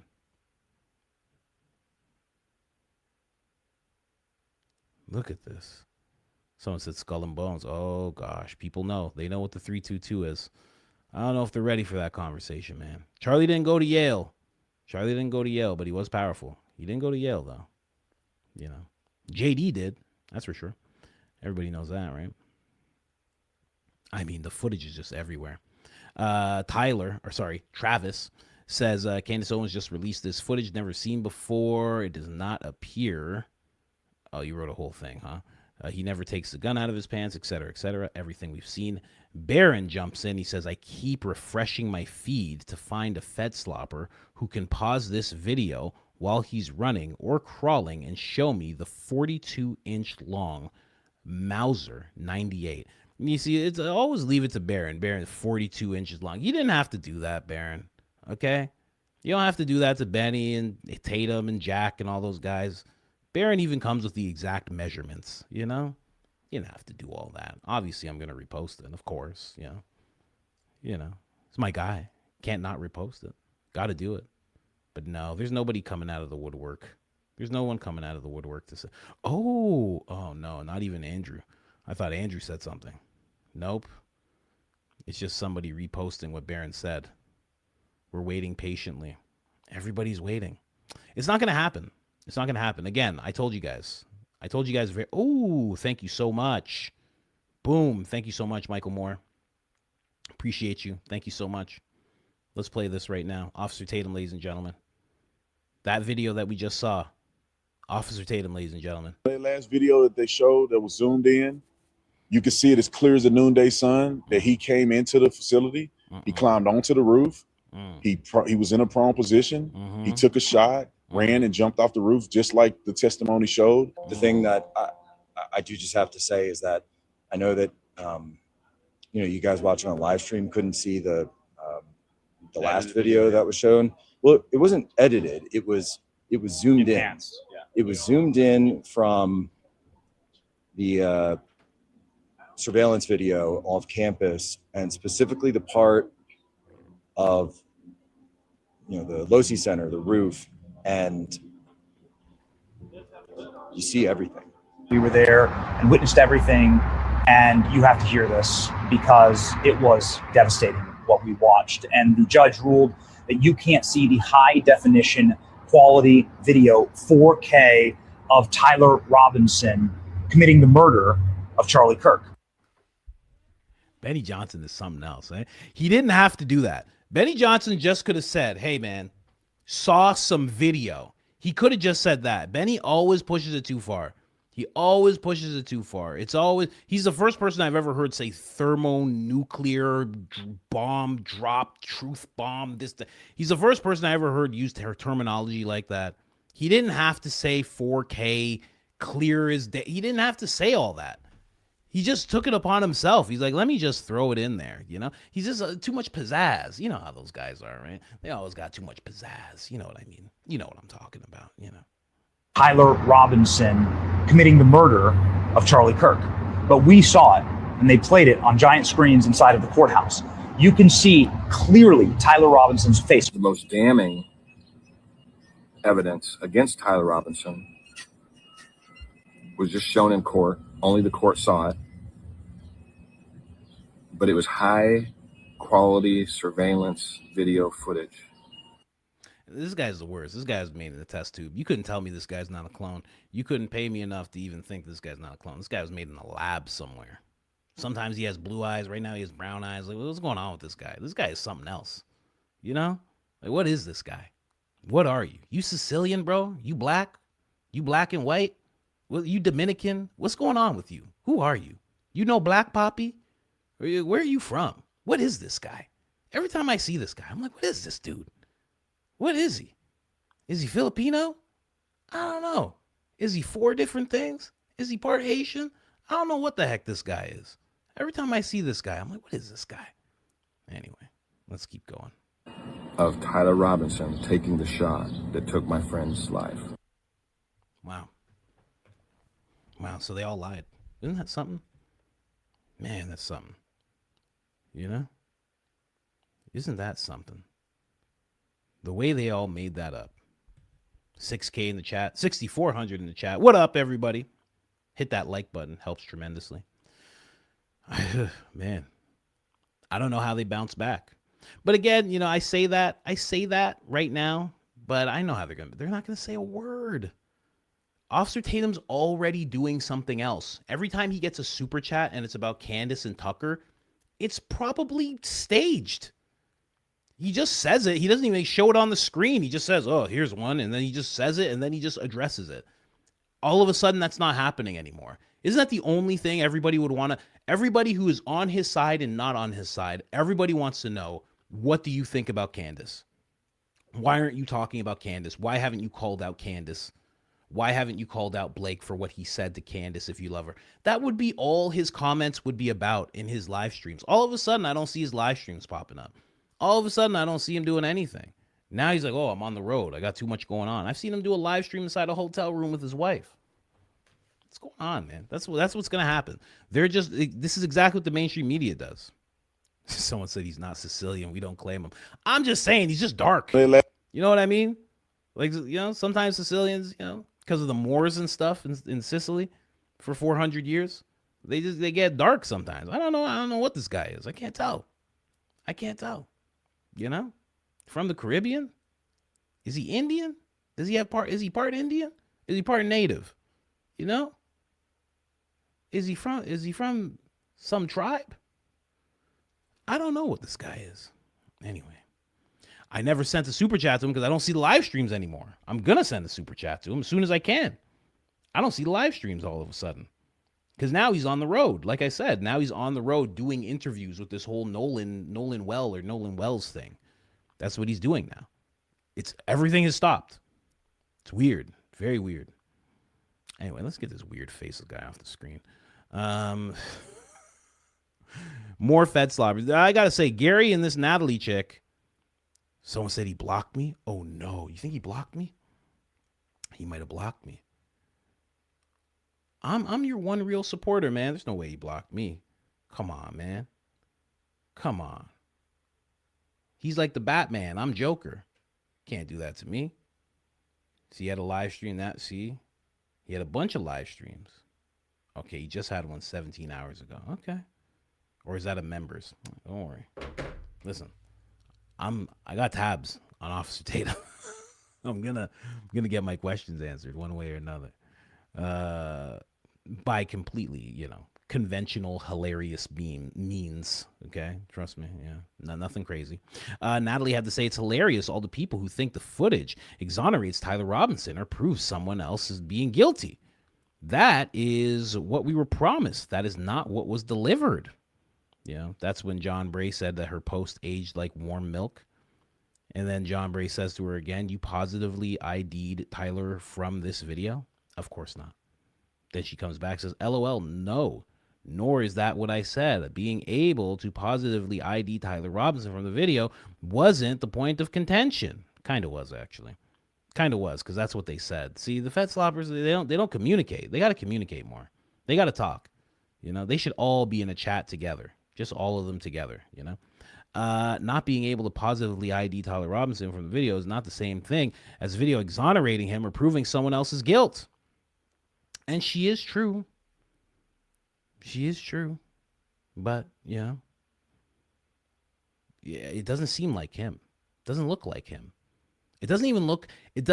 What you see on the rooftop doesn't exactly, and I know it's very blurry, but it does seem like he's wearing some kind of poncho. I don't know. I feel like if you were just in a regular shirt, because he wasn't wearing a hoodie or anything, he's in a regular shirt, he had a backpack, and he had a pair of jeans on, and a pair of, Chucks, Vans, the flat ones. I don't know anything about shoes. I wear dad shoes now. I wear extra wide dad shoes because my feet need it. So I don't know anything about shoes. But that's what he's wearing when he gets up there. When this person's on the roof, they don't look like they're just wearing a baseball cap. You can't even see a little bit of their white skin. You think you'd be able to see their white skin. None of that. It all checks out towards what the person who identified someone being on the roof said, which was all black, tactical looking gear. And then also you take what Corby said about not being able to take the shot from that angle, or sorry, not from the angle, but from how much he was on the roof. I mean, none of this makes sense anymore. None of it. Yeah, extra wide shoes. You guys got extra wide shoes too? Good, man. Feels good. I don't care. They don't have nice ones. They have the colors are crappy. Whatever. Fine. My toes feel good. Finally. Anyway, Let me see. Oh, wait. Sorry. Trigger. They also said shoulder length hair. Definitely not Tyler. Did he also say shoulder length hair? That's crazy if he also says shoulder length hair. Man. See what I mean? It's too much. We have Gary here. He says, look, crawling with a firearm means trained assassin. Remember when the conspiratards, I like that. That's actually funny, said this footage didn't exist back in September and October, or they would have released it with the original footage? Wrong. Every single time. I mean, Gary doesn't even make points anymore.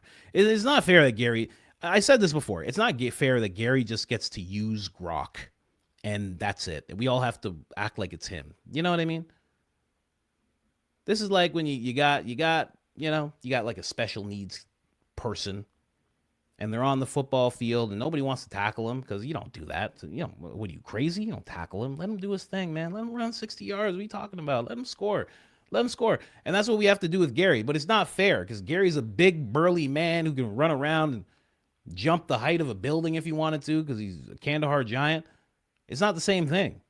It's not fair. I don't want to just let him do this anymore. He just uses Grok and he's like, hey, check out what I have to say. That's not right. What the hell?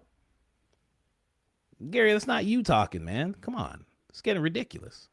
It's clearly not you. We already caught you. And we all have to act like we never caught him. You know? Or else he's going to come get us. Like he said so many times. Someone said Gary's a knobhead. Oh, come on. Maybe. Heard Kandahar Giants they're known for their head size. It's gigantic. Crazy. You've seen how long Gary's head is. Let's move on to Baron, ladies and gentlemen. Baron says, so, do we offer $10,000 for the first Fedslopper that can identify the 42-inch long Mauser 98 in his hand while running? How does this work, Candace? Oh, gosh. Baron's doing victory laps. I can't wait to see Baron's episode tonight. I mean, Candace's episode is going to be great. I can't wait to see what Baron has to say tonight. Oh, gosh. He's going to be all smiles from the jump. Oh, right away, he's going to be all smiles. Oh, I already see it happening. Someone also said this. They said, Baron, everyone is saying Candace needs to be charged with obstruction of justice for releasing the video. Is that possible? Baron's like, this is the dumbest take I've ever heard. And then he just says, Utah Code 768306, bracket 2. Defines obstruction of justice. None of the items in that code include showing videos that have been in the possession of the state since September 10th, 2025. Damn. Baron is in victory lap. He's in dad mode at the same time. I can't wait to see what Baron has to say. And then that lady said, thank you. I thought Baron was punking this lady off, but I guess not. I guess they're all good. And it's getting to be a lot, man. There's a lot going on. And the last thing that they're clinging to right now, I had to show this post this way because this guy blocked me.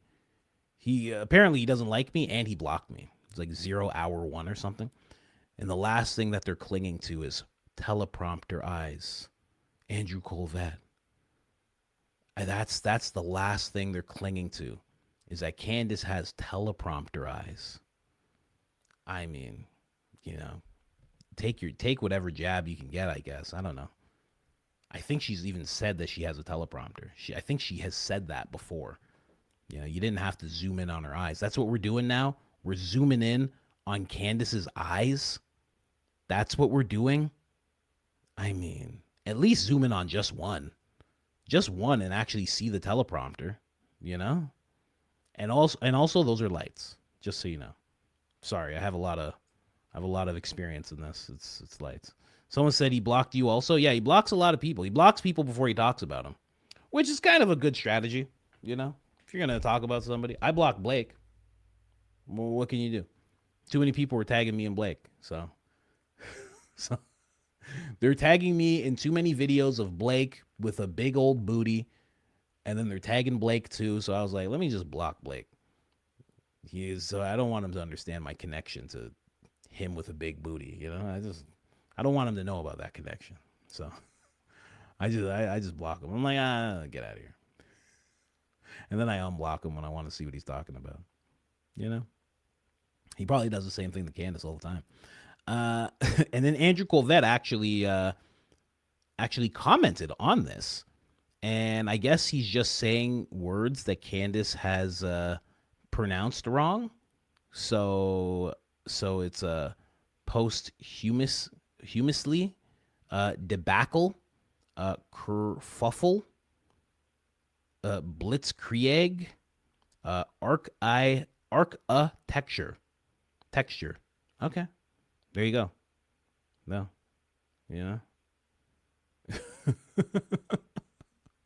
Someone said you're scared that he's going to try and make a move on you. I told you to change your name, man. Hey, we're almost at 24 hours since I told you to change your name. You changed that name, man. I'm telling you, man. I'm trying to help you out. You know that, right? I know you're laughing when I bring this stuff up. Everybody remembers. You need to change that name, buddy. That name's ridiculous. You need to change that name. You know. Anyway. Yeah, so they're going after Candace that way. They're also coping this way. This matched what the FBI said perfectly. Y'all said he wasn't shot from the roof. It was an exploding mic. Admit you were wrong. I'm so glad. I'm supposed to go to this TrutherCon thing. He was there last year. I'm so glad he's not there this year. Oh, good gosh. I don't think I would go if this guy was here. Absolutely. If he was there, I wouldn't go. Terrible music, terrible takes. Just terrible. Yeah, just bad all around. It's ridiculous. Yeah, so we have to admit that we were wrong. I think there was a detonator up there. I gotta be honest. I haven't heard anybody else say that at all. It seems like he's getting ready to just detonate some stuff. That's what it seems like to me. You're looking through a Especially, where's the part where he runs away? one, but let's Like he sits down like that? audio podcast I think he's setting some stuff off. here, unfortunately. But this is gonna run. We did have to obviously zoom in and push out those Fed timestamps, but see here. I have 10 more seconds here. Okay, he is up. Anybody? Anybody see a recoil? I didn't see one, but let's actually put that footage all together uninterrupted. Here we go for you guys to watch. He's got something on him. He runs up. Doesn't seem like he has a rifle Here he comes at running. all. It's definitely onto not the in his rooftop. pants. It's definitely not in his pants. There's no way it is. Okay, he does the crawl. There's nothing. He doesn't have a firearm on him. If he does, it's folded up. Right? He's wearing something black. His head is now covered, and it's not with a hat either. He gets into that position. Corby's 100% right. He's way too far from the ledge of the roof. Way too far. He does something. No idea what he could have possibly done. Someone said a Victor Marks rifle. Well, Corby, I think Corby still has the patent. Corby is still the prez of that. I think he holds the patent to that. So it's not a Victor Marks rifle, but Victor Marks is very interested in the AR, the foldable AR. He does something. Doesn't look like it's a shot at all.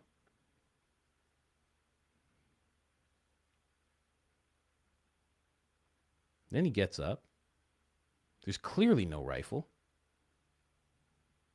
And he's running. And then we've already seen him jump off the roof. He clearly dropped something. Whatever he dropped was small enough that he picked it up in one hand and just kept it with him. And that was it. I don't know. And then someone said leaving a body impression. Yeah. And there's no way he left a body impression. Dude's shoes look all white. You think they look all white? Let me see. Let me see. Let me see here. You think the shoes look all white? Let me see. I know we've watched this a lot of times, guys, but this is what people wanted to do from the beginning.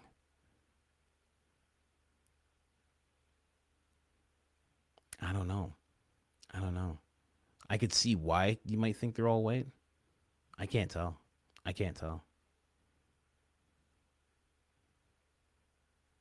Ian said the gravel on the roof isn't loose. Yes. And Ian for sure got that information from Billy and Brandy because they were actually there. They took the footage on the roof and they actually they couldn't actually get on the roof, but they were looking at gravel that they could get access to. And they were saying it's not loose and it's big. It's not small little pebbles like we're used to when we think of gravel. It's a different grade, if you want to be that kind of nerd. It's a different grade of gravel. The stones are much bigger. So to make an indentation with your body is tough. With your feet, doable, I guess, if it's even a little loose, because you can really grind your feet into something, especially if you're in a prone position. But the rest of your body, I don't know, impossible, especially for a kid that size. The kid seems like he's like, I don't know, 170 pounds, if that. Seems like a scrawny little guy. Yeah, no offense, your boy's a hunk. So yeah, yeah. Sorry for all the sorry for all the guys that are like 170, 160. Your boy's a hunk. So sorry to do that to you right there. But yeah, it's pretty crazy. It's pretty crazy. Let's move on here. You know, let's get more of this. I know we just watched this footage. I'm not gonna watch it again. Actually, which part is this? Let me see here. Which part is that? That's just him running to the roof. We have Benny Johnson, ladies and gentlemen. Okay. Kirk preliminary murder trial just wrapped. We were there and witnessed everything. And you have to hear this because it was devastating what we watched. And the judge ruled that you can't see the high definition quality video 4K of Tyler Robinson committing the murder of Charlie Kirk. But we saw it. And they played it on giant screens inside of the courthouse. You can see clearly Tyler Robinson's face. You can see crystal clear the license plate number on his vehicle, his movements on the rooftop. You can time it up to when Charlie Kirk was murdered. And what you also couldn't see was what happened inside of the courthouse. Erica Kirk was sobbing in the arms of her mother-in-law, Charlie's mother, Mrs. Kirk. Feet away is Tyler Robinson, pale, sallow, bony, emaciated, staring at the floor the whole time, twitching and looking straight ahead, refuses to watch the video, refused to make eye contact with the family. Emotion. Looking at the floor the whole time, looking straight ahead. Just come on, Benny. What do we do with these guys now? What do we do with these guys? Especially Benny, because Benny said that, and then Benny said this. Don't ever forget that Benny said this. Don't ever forget Benny said this. Yes, there is reason for people to believe that this is a professional hit job, that there is some considerable evidence that there were state actors involved here. Yes, there is reason. And just so you know, the reason that he's saying that, he says, because he knows the inner circle. He says he has heard from people. He's heard from people. He is friends with Tyler, Jack, Blake, Andrew. He is friends with them. He was friends with Charlie. And that's where I think he got that information from. Somehow it switched. We've all been watching the Charlie Kirk murder trial this week, and I have one question for those who still doubt that Tyler Robinson killed Charlie Kirk. And that question is this: what would it take to convince you that Tyler Robinson killed Charlie Kirk? This week, we saw the medical examiner say that Charlie Kirk was killed by a .30-06 bullet to the neck. Then they revealed DNA evidence on the murder weapon. Then Tyler Robinson's roommate testified that Tyler Robinson confessed to the murder, not just to him, but to his parents multiple times. Then he expressed regret to murdering Charlie Kirk. Tyler Robinson then turned himself in to law enforcement, where he further confirmed that he was the murderer of Charlie Kirk. That was why he turned himself in. Tyler Robinson is caught on the UVU campus multiple times. I don't know, Benny. It's going to be hard to convince people. Someone said, is it hunk or unk hunk? Hey, listen, it could be either one. It could be either one, buddy. Man, Man, so crazy. Let me go to those videos that you guys tagged me in. Thank you so much for tagging me. Yeah. Someone said, is Nurse Kate John okay? Yeah. Who's Nurse Kate John? Is that his wife? I didn't know his wife had Instagram. Or sorry, X? Is that his wife? I'm sure she's fine. You know? Let me see. There it is. There's that one. Where's the other one? Oh, some people are showing me ponchos. Is this what this is? Oh, let's see. Teresa Horn, thank you so much for this. She says this folds out to throw. Could have been the reflective and also what was thrown off the roof. Sniper range mat. I mean, that would have been too on the nose. You're just gonna buy a sniper range mat? It's crazy this even exists. Want 5% off? 120 euros? Possibly. But why use that? You'd think if you're going to do something like this, you don't want to use something like that. But that would make sense. You know, that would touch on the whole towel theory. But then also people, like, I don't know. It's hard to say. Because when somebody showed me the poncho, I was like, poncho kind of makes sense. But this makes sense as well. But it's like, what a nerdy thing to do. You're like, well, I have my sniper range mat. Don't worry, guys. I have my sniper range mat. I'm going to be up there in just a few moments. Like, what a nerdy thing to have. Like, it's crazy if you did that. Yeah, someone says for a burning hot roof, it was 90 degrees. Yeah. It's true. Maybe that's what it was. Maybe he thought ahead. You know? But again, it's like he's just this kid who just randomly was like, hey, man, let's go. I got to go. So he thought about how hot it was going to be on the roof. That's one thing he couldn't have mapped out. People always think that he had a week to map things out, and he didn't. That's what it says in the text messages. But he didn't have a week because they didn't specify what courtyard it would be until 24 hours before the event happened. So he didn't actually have a week to prepare because it just said UVU courtyard, but UVU has multiple courtyards. So it was like, what did he just take a gamble and think, I think it's going to be this one? Either he had prior knowledge through someone that organizes a Turning Point event, whether it's, you know, Turning Point Inner Circle head office people or the Turning Point chapter at the school. He either knew someone within that realm or he didn't actually have a week to prepare, and those text messages are actually just doctored pieces of crap that don't make any sense. I don't know. It's very weird. So for him to have this range, this mat, how would you do that? How would you, like, then there would be video of him on the roof beforehand. People are saying, oh, he was on the campus. Was he on the roof? He would have had to know that. Like, I don't know, man. That's just him planning alone? Doesn't make sense. Whole thing doesn't make sense. What else have you guys been tagging me in? Let me see here. Oh, there it is. Today, this was the conclusion of the trial. Go ahead, Big Ed. Today, this was the conclusion of the trial so far. The prosecution, the state rests this case here, at least for the time being. The defense had their final witness, which was a crap show, and it will be continued to September the 1st, which is where they will give both arguments, and then the judge will make his decision on probable cause. If you ask me, based on my experience doing this stuff for a very long time, there is no doubt in my mind that probable cause was established. It is unequivocal. And after the film that we saw today in the courtroom, which was only privy to the people in the courtroom and the family, he did it. He zoomed in on him. We saw him take the shot, and he jumped off the roof. I mean, there's no, and when I say we saw him take the shot, because I don't want anybody misconstruing what I'm saying, is that you can see him go into the prone position. You can't see the fire. You can't see the muzzle flash or anything, but you can compare the actual video of Charlie getting shot at the timestamp where he went in the prone position. Those two match up within seconds. And so it's very clear that a reasonable person can deduce that he took the shot at that time. Not only is the video evidence of him doing that, he admitted through text message, electronic communication. Oh, man. Wild.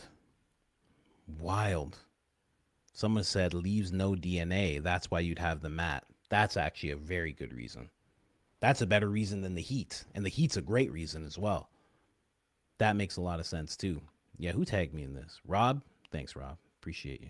And again, video that they showed that was zoomed in, you could see it as clear as the noonday sun that he came into the facility. He climbed onto the roof. He was in a prone position. He took a shot, ran and jumped off the roof, just like the testimony showed. It was emotional to see Erica have to watch that, and to have the person who killed her husband in the courtroom. It was emotional. It made me upset at the reality of this, because Charlie was a good man, just doing what God called him to do, and some person who had hardly any value to this world decided to take his life. Was very frustrating. But I am glad that the evidence is presented. man, I wonder if this guy gets paid to say this stuff. Because I have been hearing that there are some people who have definitely been paid to say some stuff. I won't say any more. I don't want to get ahead of what's coming out. But I have heard there are some people who got paid to say some stuff. I won't get ahead of it. What does this person say? A blank firing / acoustic device that was synced to a detonator to go at the same time as whatever actually got Charlie Kirk would have no recoil and would explain the detonation heard would also be ridiculously easy to accomplish from an engineering standpoint. Interesting. What's your name? Rolf? Rolfel? Or Rolf Erickson? Rolf? Your name is Rolf, like wolf, but Rolf. Really? I'm going to call you Eric. How about that? Nice compromise between the two of us there. That makes a lot of sense. I don't know. That's kind of where I'm going with it. Seems like it. It really, really seems like it. Seems like there's some kind of device. It's really the only thing that makes any sense to me, quite honestly. Let me see. Who else is tagging me? Who's you guys tagging me in? So many of you don't have X, but so many of you do. Oh, let me see. Did Dom say anything? Yet? Come on, Dom. What you got to say? Oh, there he is. Special Forces, Green Beret, Gary, Paramount Tactical, just revealed footage of baby performing the extremely tactical crawl. Oh, there you go, Fedslopper. Oh, give it to him. Yes. So easy a baby could do it. No. Go back. Show the whole thing. Oh, it's so easy a baby could do it. Oh, perfect. Thanks, Dom. Come on. Show it to us, Dom. Perfect, Dom. Oh, it's a baby. It's a baby doing the crawl. Did the baby only do it once? Oh, the baby's doing a different crawl. So, the baby only did it once. Oh, okay. You even had the doctor footage of a baby. You couldn't show the whole baby footage, Dom. They're paying. You said you get paid $15,000 to say developing and breaking, and you couldn't even show the full video of the baby that you chose to show, Dom. Oh gosh, isn't this something? Oh goodness, good for you, Dom. You know, just sold his soul so long ago. That guy really did sell his soul. That guy's like, I've been a Philadelphian, I've been a Mason, I've been a Buddhist, I've been this. You can't pin my politics. It's like, but I almost called him the N-word. I'm getting too comfortable. I almost called him the N-word. I came close. I'm not going to. Keep it PG. Keep it PG as possible. There's a guy that I listen to. I know Officer Tatum listens to him as well. He's Dr. Eric Thomas. Dr. Eric Thomas, E.T. the hip hop preacher. And he talks a lot like Officer Tatum. I think Officer Tatum actually copies the way that this guy talks. And he gets mad. And when he's in front of kids, he's like a motivational speaker. He goes to schools and the NFL and NBL, all sorts of places. And when he's in front of kids and he gets mad, he'd be like, listen to me right now, Negro. You ain't gonna talk to me like this, little Negro. Because he doesn't want to say it. but he wants to put the kid in their place. And that's what I almost did with Dom just now. But yeah, ninja. That's what I gotta say. This ninja right here. This Mega. This Mega right here, man. What's this Mega talking about? Anyway. Turning Point toddler. You know? A Zio Ranger toddler, you know? Is that Gary's baby? Gary just picked like any baby. You know, that's Gary's MO. He's just like, whatever, I don't care whose kid it is. I don't care. I'll just post it. Doesn't matter. He's like, oh, I'll think about it later. He's so stupid. Oh my gosh. Anyway, that is most of the reaction. Like I said, Officer Tatum completely silent about this. Maybe he makes a video about it. Maybe he doesn't. I don't really see any video popping up anytime soon. He's covering a lot of other things. Fauci's going to be testifying, so you know that they're going to just focus on that. They're going to act like Candace doesn't exist for a while, which, you know, Fauci having to testify is something to really take stock of. Obviously, nothing's going to happen to him. He's going to be able to just say whatever he wants, and he's going to walk away, and he's just going to live his life. That's how that's going to go, of course. But that's just what they're going to do, all of them. Benny Johnson, he's already making videos. I watched one of his videos just today. He had nothing to say about it. He's not going to comment on it, you know? And in my mind, honestly, not to say that they get paid. I won't say that. But I will say that's what you would do if you got paid, right? You ever seen like paid protesters? You ever seen a paid protester? A paid protester will show up and they'll do exactly. Fauci already got pardoned. Exactly. Like, I don't know. People think like, oh, he's going to like leave in cuffs. He's not going to leave in cuffs. He's never getting arrested. He did what both sides wanted him to do. Just so you know, both the left and the right wanted him to do exactly what he did to the American public. That's what they wanted. And the world, because for some reason the world was listening to him. It's crazy. But when you watch a paid protester, what happens is it hits a certain point. You can watch these videos. It'll hit like 12 o'clock and they will instantly all just leave. They'll just pack up.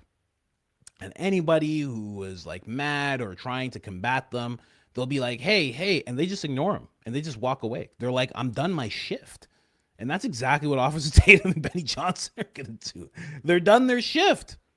It's over. They're like, okay, man, whatever. I don't care. Yeah, it's what they told me to say. I don't care. On to the next thing. That's it. So don't expect to see much from them. What else with Candace? I just want to jump into the other Candace clip really, really quick. Let's stop this one right here at 157. Let's go into the next thing. This is actually very telling as well. I can't believe she found this out. When it comes to who found the gun, I found this to be pretty crazy.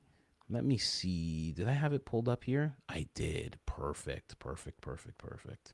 Shout out to Rosie for getting me these timestamps and everything. Exactly what I needed. Thank you so much. You should get a profile that's Rosie so you could be in the chat because you don't want me to use your actual name. You should just get a Rosie profile and just be Rosie, or change your profile now and just change it to Rosie so you can be in the chat. I'm sure there's people who want to say what's up to you, you know? Anyway, let's go. In the preliminary hearing, it had dust in the barrel indicating non-usage, which featured Tyler Robinson's fingerprints, which, if you need reminding, were described as the most degraded prints. Per the ATF testimony, among all the prints, his were the most degraded amongst 5 other sets of prints on this gun. How is that possible? How is that possible unless somebody planted his gun? Now, we told you the story of how this gun was located, and I do want to clarify it because I think there's been some confusion online. People who are going, no, the canines were brought down into the amphitheater, and we can see that the bomb dogs were there. Let me clarify what I said in the beginning. Dogs, there were bomb dogs that were bought. There were canines that were bought. Then there's just like the canine unit, which has bomb dogs, and you don't know what level of training certain dogs have. The dogs that were brought to Losi Center, right, where the person jumped off, were given a scent to go chase. So let's say I give them Candace's shirt and I say, go find Candace now. They were allowed to run amok near the amphitheater looking for Candace. But of course, if that person wasn't down there, that's... I got to interrupt quickly. AWC, we can see you. There were some crazy people running things before. They banned you. They blocked you. They really did a number. I figured it out. You were unblocked. People can see you right now. I can see you right now. Yeah, just quick interruption there. You're good. You're good. You're here. What up? It's a wild goose chase. That's a wild goose chase. And these are unbelievably trained dogs. They're not going to say, hey, I don't smell Candace, but I do smell some lasagna. It's like these dogs were sent to go chase a scent. Now, I told you that the other dog, there were actually two dogs, were actually looking for explosives. They are the ones that went near the field where the gun was actually found and came up empty. And until these rookie officers, the feds get there and they tell the rookie officers to have another search, and lo and behold, the rookie officers find the gun. That bomb dog's name, so I believe Loki, people found online, Loki, who was near the amphitheater, was given the scent. That bomb dog who was not given a scent and was searching the field, I am told that is Freya. That's her name. I like these Nordic names. You've got Loki, and then you've got Freya up by the field. Freya was the bomb dog, I am told. That she's the one who had a broken nose that day. It just wasn't working. And that's lucky for Tyler Robinson, because didn't he totally and legitimately just happened to text that was one of his concerns for Lance? Actually, it was one of his hopes to Lance. The text is really amazing. We should read it. Tyler Robinson wrote, when I checked the area about 3 hours ago, there was an officer with a canine walking nearby the area. I'm hoping that pooch has a bad sniffer. That's what the Gen Z kids are saying that day, hoping the pooches have bad sniffers. Sounds like someone's new to the English language, but Tyler's very formal. That's either a second language, or that could just be a regular white guy.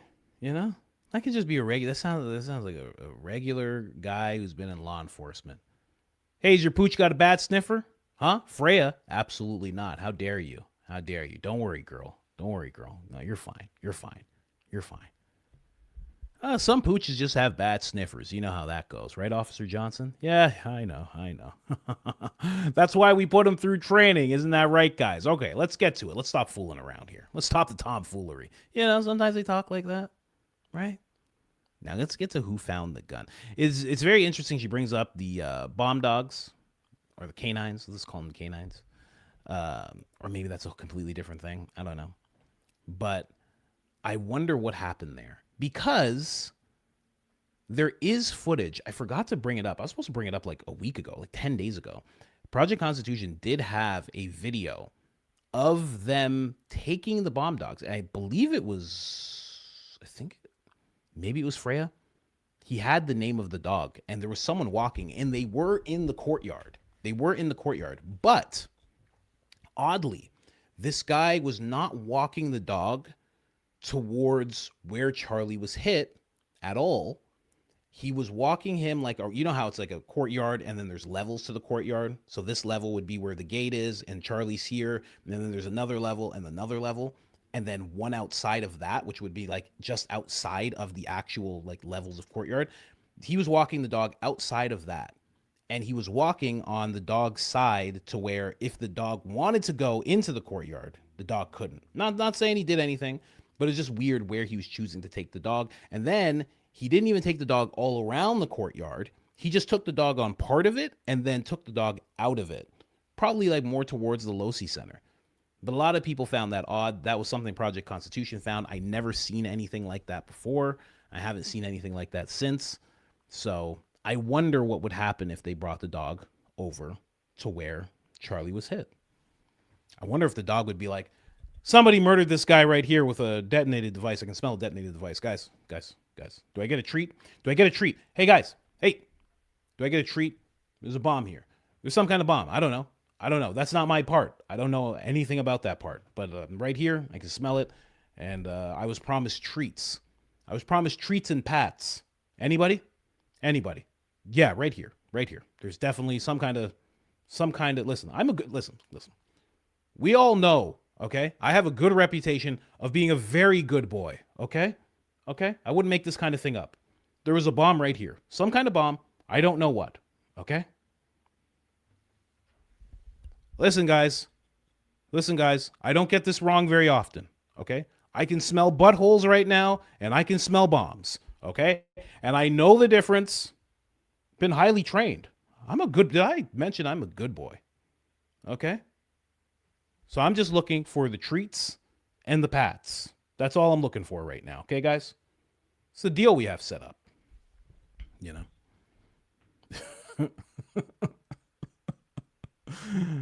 Oh, man. All right, let's go to who actually found the bomb.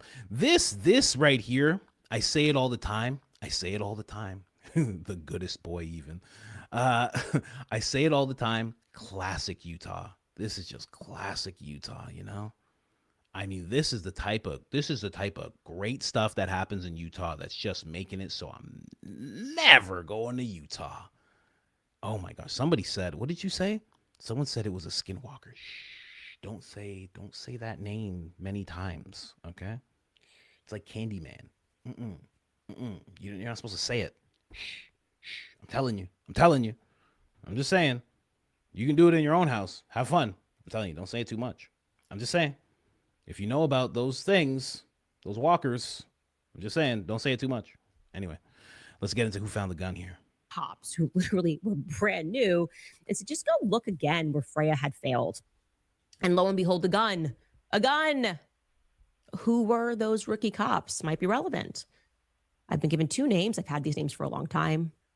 And one of them had only just graduated from UVU. I'm not kidding. Talk about beginner's luck.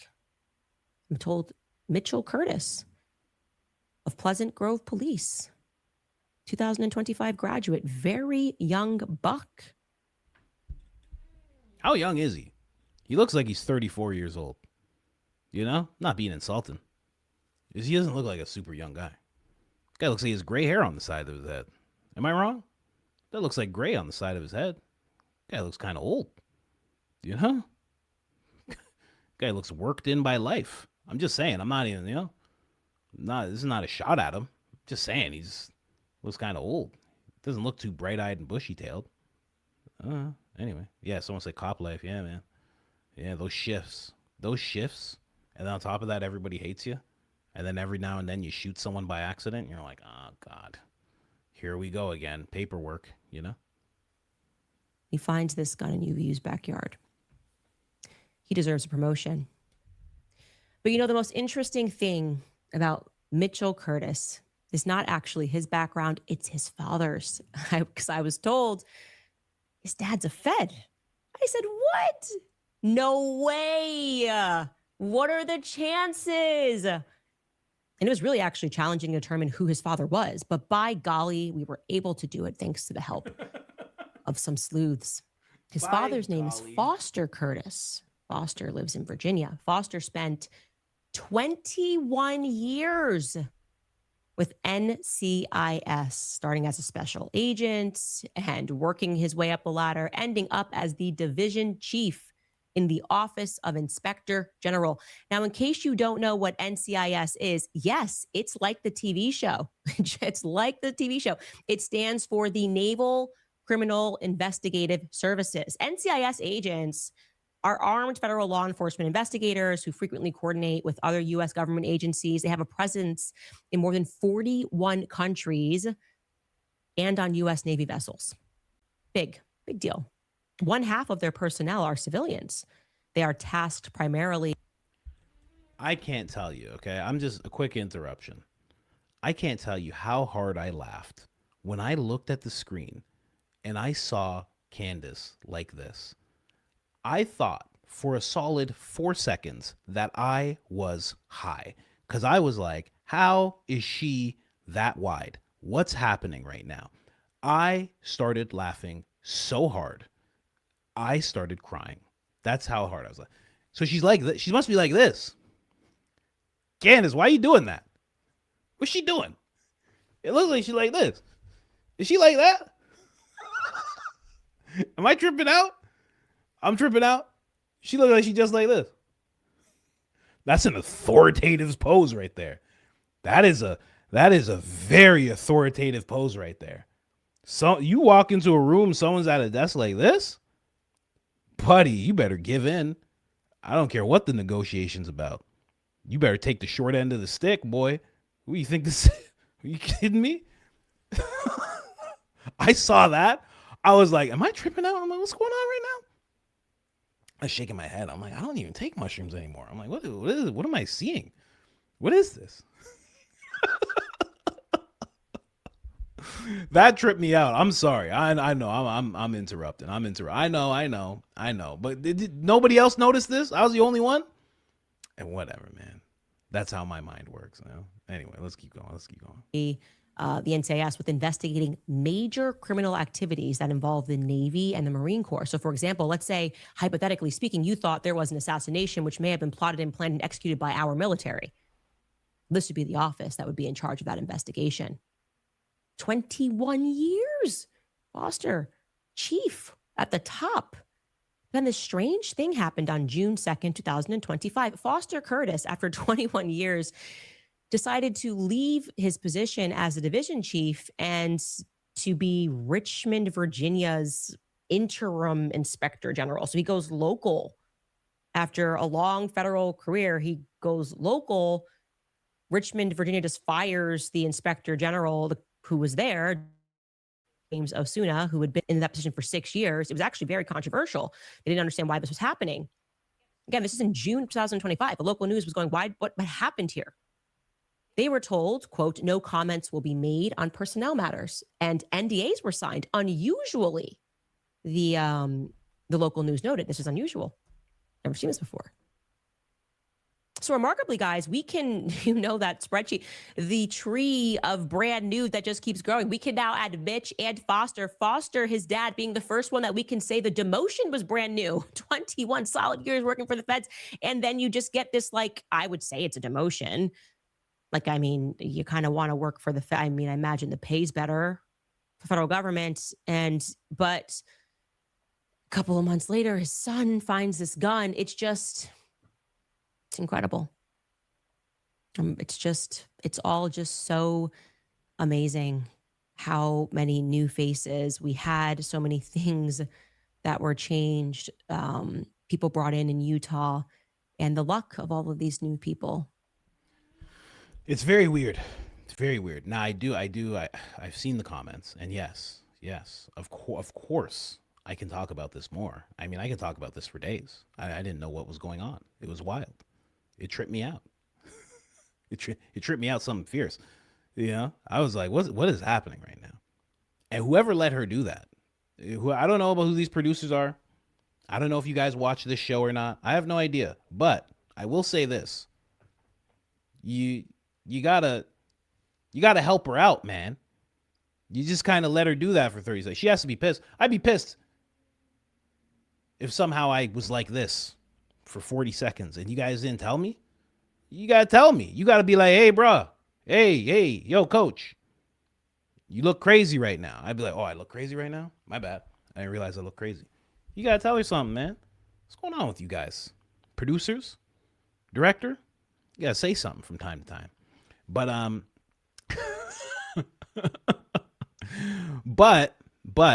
in what she's saying, I don't know if you guys remember this. I don't know if you guys were paying attention, but this story, as she's talking about this guy who all of a sudden was in this position and it seems like he got demoted, and I love that she used that word. There was something very similar that happened to the president as he was being prosecuted by Alvin Bragg. I don't know if you remember that. The president was being prosecuted by Alvin Bragg. It was a whole thing. He was in and out of court. And something interesting happened with Alvin Bragg's office.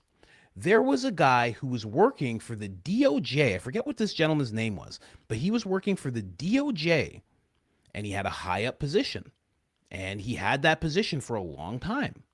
And then all of a sudden, out of nowhere, it was like he took a demotion and a drastic cut in pay, and he got placed in Alvin Bragg's office just as they decided they were going to prosecute the president. They were going to go about that whole thing. They're finding him. He did some deal with the bank. He paid the bank in full. The bank wasn't mad. He made money. They made money. Relationship's fine. And they were like, no, someone has to get fined hundreds of millions of dollars for what you've done here. I think it was like 300 million or something crazy that he got fined. It kind of reminds me of that. And I remember when that was happening. Okay. And I was basically just like Officer Tatum back then, you know. I was like left, right, left, right, left, right, left, right, left, right. But the tinfoil in me didn't die down. I was like, this is very weird. And a lot of people did. They were like, this is crazy. This is a weaponization of the DOJ because the DOJ is letting this guy go into Alvin Bragg's office. And they're like, we didn't do that. He just got demoted. Like he chose to do that. That's just a move that he wanted to make in his career. And all of us were like, that can't be. That's not true. Why would you do that?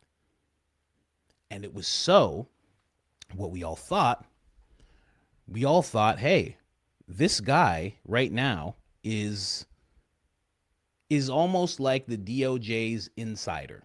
He doesn't work for the DOJ anymore. He works in Alvin Bragg's office under Alvin Bragg, far more qualified than Alvin Bragg, far more qualified than everybody in the office. That's why he was working at the DOJ.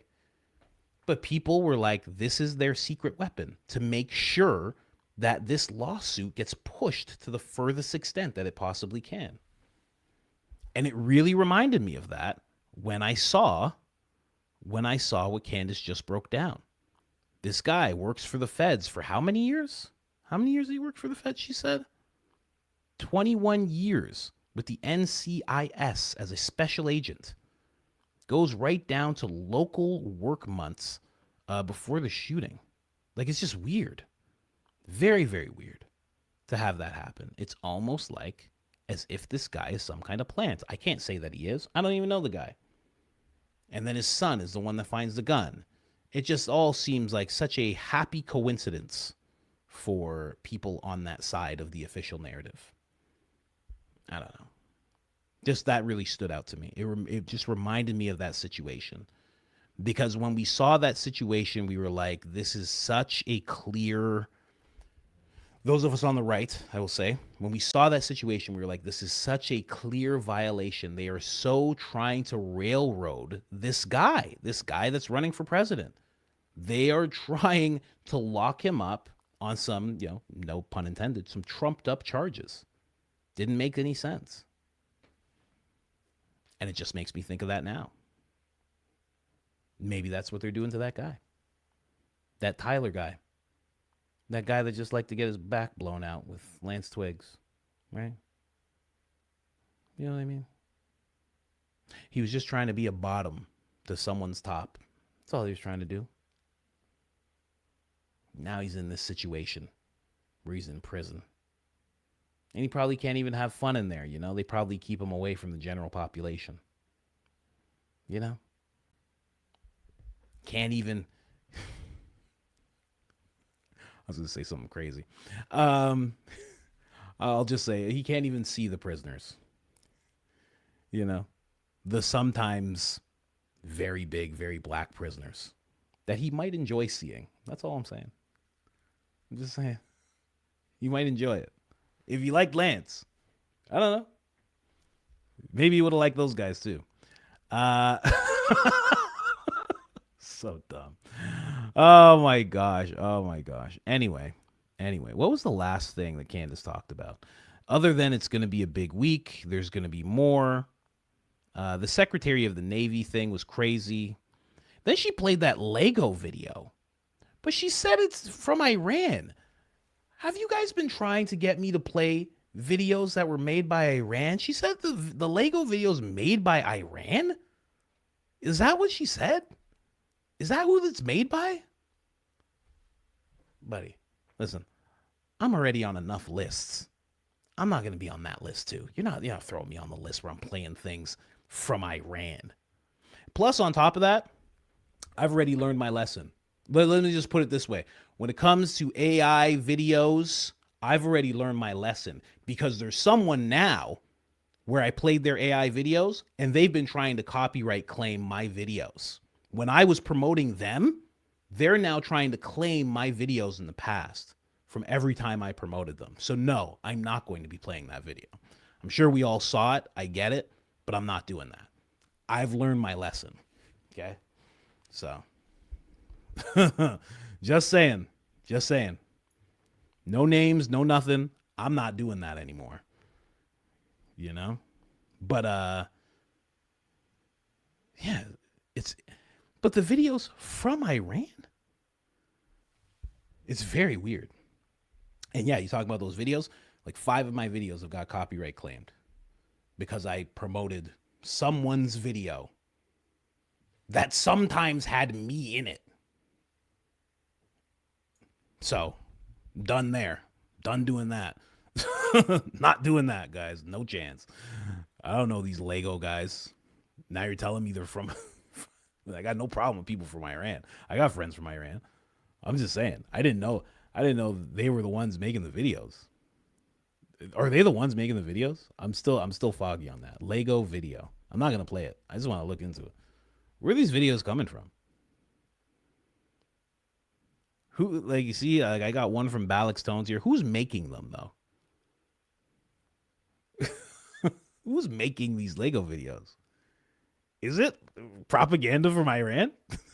Because that's very interesting if it is. That's solid propaganda, I gotta say. Really smart propaganda.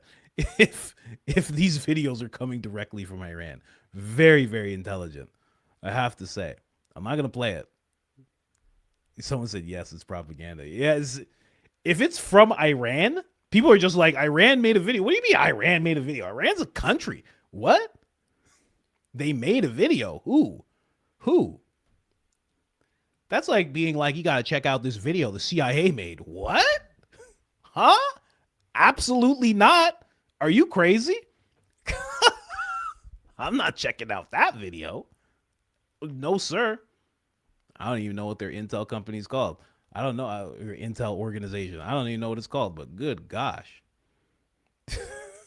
I'm not playing that. That's crazy. I had no idea. Anyway. It was a catchy video though that they played. It was a catchy video. Like, I get it. Yeah, people are saying Iran dropped a new Lego video. They talking about Iran like Iran's the creator. They're talking about Iran's just like a name of a guy. Nobody, I see so many people posting this video. No one saw a problem with that? That's kind of weird. That's a little bit weird. It's right. AI Iran? What? That's so weird. Wow. Nah, I'm not playing that. Absolutely not. That's ridiculous. This is the first time hearing about this. This is the first time seeing this. This is crazy. This is crazy.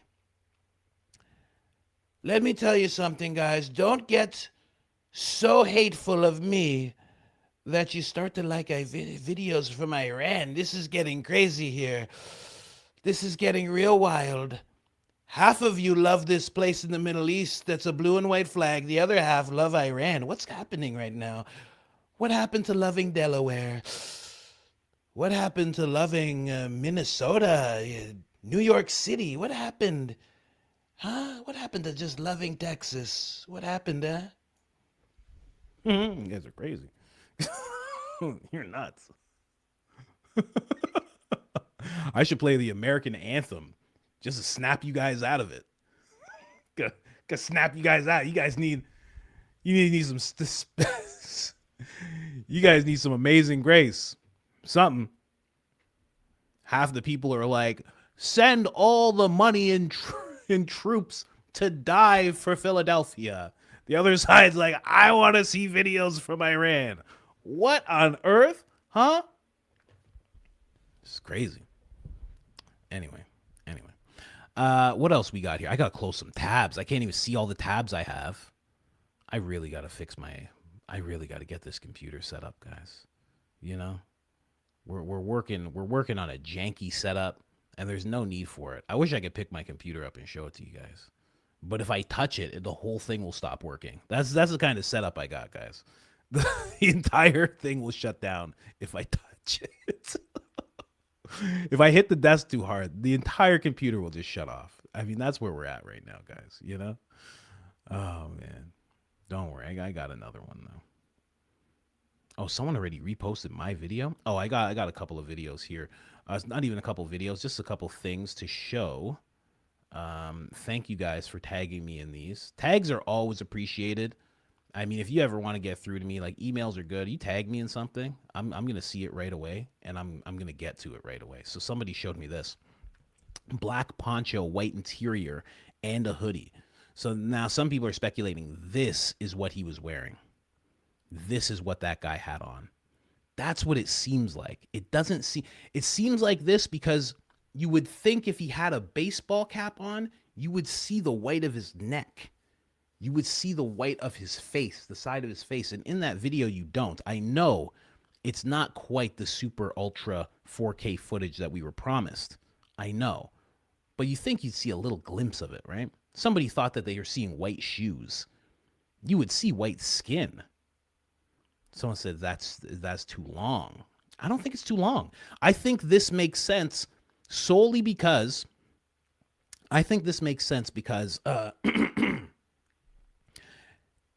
it would make it look like he had a towel as he's running off. It would make it look like he had something as he was running off.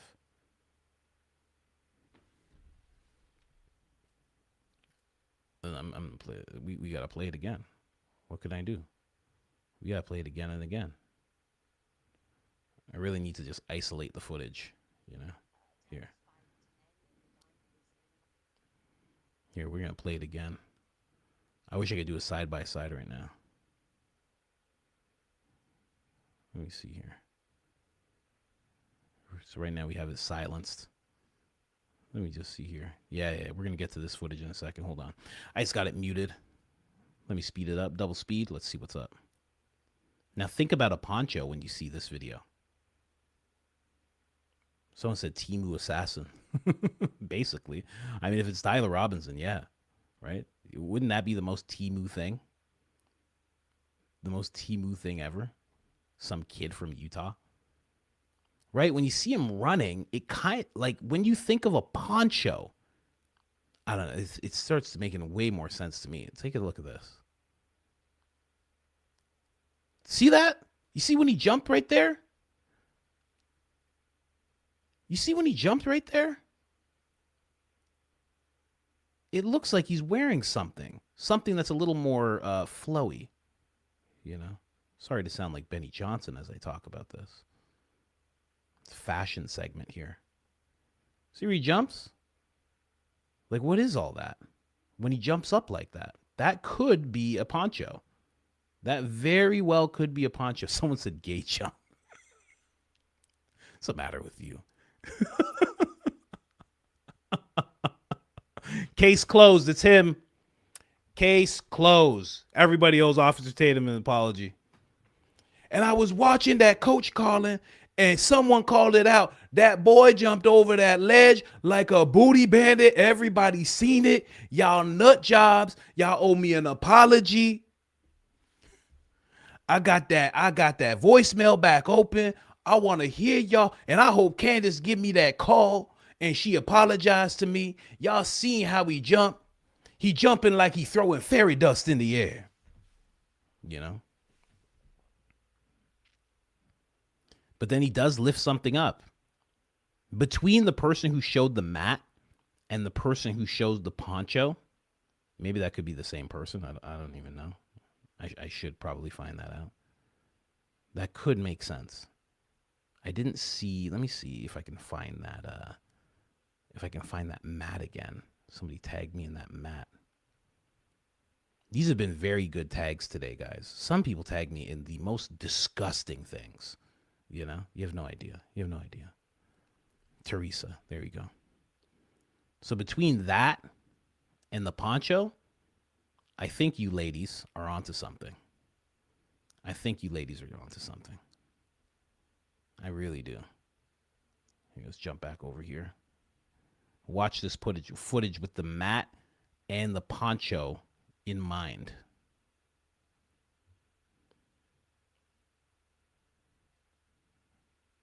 Come on, Candace, give us the rest of that footage.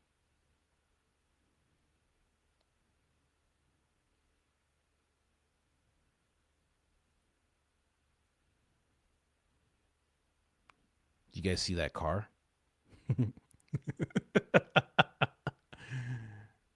Come on.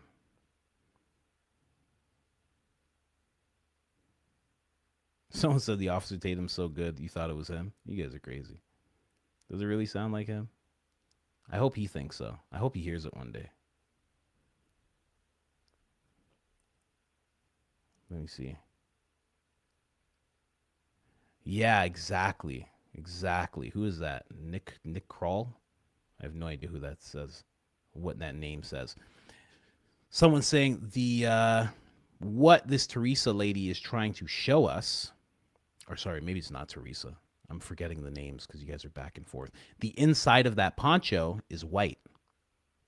So if you had it and you were moving around and you were moving around in that crawl and you moved it a certain way, there'd be a white flash. Who was this? Yolanda? Yolanda. Very smart, Yolanda. Very, very smart. Thank you so much for tagging me in this. You put a link there. I'm not going to click that link. I'll never click a link ever. But yeah, that kind of hits all the marks. That kind of hits all the marks. Someone's saying Batman.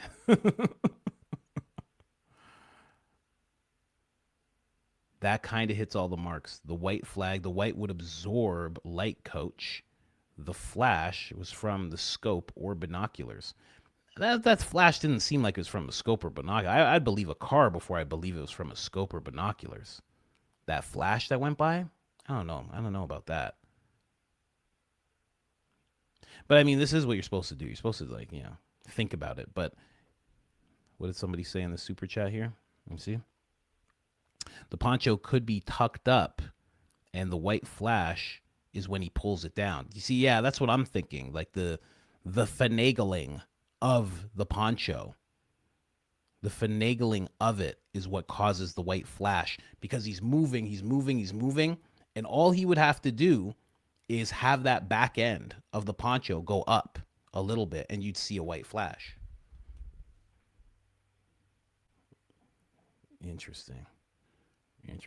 We're doing hard-nosed journalism today, guys. Okay, we're doing hard-nosed journalism in between booty bandit jokes. You know, you're not getting this anywhere else. But shout out to you two. Honestly, shout out to you two. Thank you, Teresa. Appreciate you. Really appreciate you. Let's see the end of this footage again. Let's see it one more time. Candace gonna show us this footage all put together. She gets to the point where it's all put together, right? Yeah, let's do that. Show us all of it put together, Candace.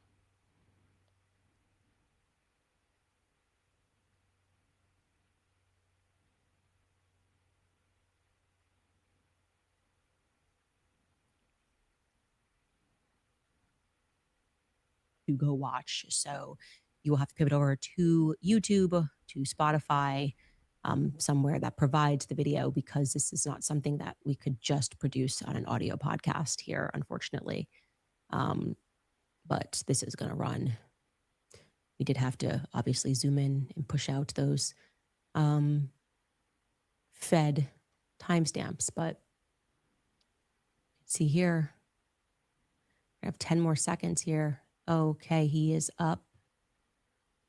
See, in that, as you see him running right there, something is waving around. Now, they said it was a towel. Towel doesn't make any sense. The mat could make sense. Poncho tail, or whatever you want to call it, could make sense. Towel makes no sense. No sense at all. Zoom in and push out those Fed. Well, that was also what they said. Someone just said bag, perhaps. They also said that it was a backpack. He had a towel, backpack. There was all sorts of weird things when it came to the official narrative. They would talk about a towel, and that's what he had the rifle wrapped up with. There was a bag that was supposed to be there, but you don't really see it. And even when I played that Sam Parker thing I was showing you guys, when he jumps off, you don't really see a bag. You don't see that backpack that you see in the stairwell at all. Man. Anyway, here. And then someone says poncho doubles as a mat. Yeah. So someone said everything but the screwdriver. No. That's not even a part of the conversation anymore. The screwdriver's done. It's just done. It's gone. Remember, the official narrative was he got up there and he pulled out pieces of a rifle and he screwed it all together. Where is that part? When does that happen?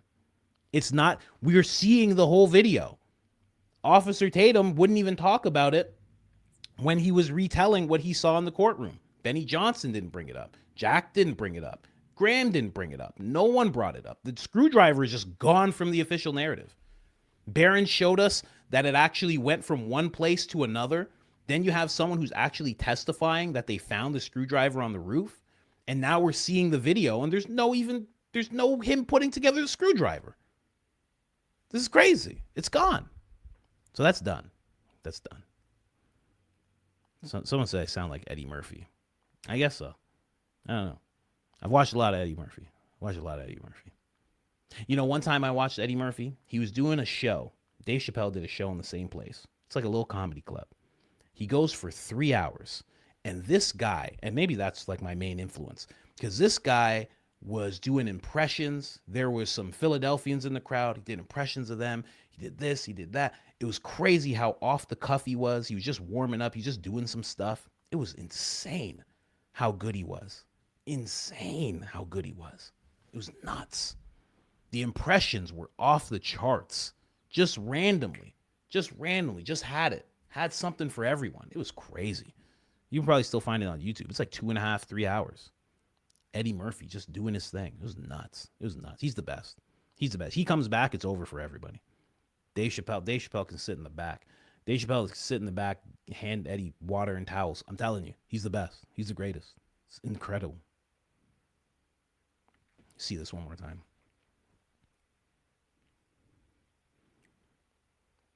Could be a Matt. He does get up and you see something, or it's just the poncho as he's getting up, because the poncho would be really free flowing. And then it gets up like that.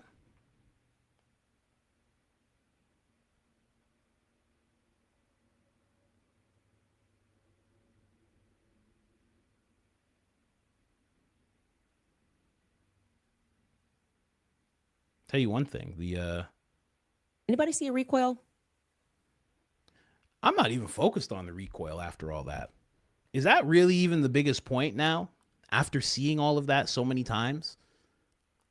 The screwdriver is crazy. It's not there. It doesn't even exist anymore. People don't even attempt to talk about it anymore. That's just done. The screwdriver theory is done. Someone said this. Someone said, Coach, the guy on the roof looks like he's wearing a jacket.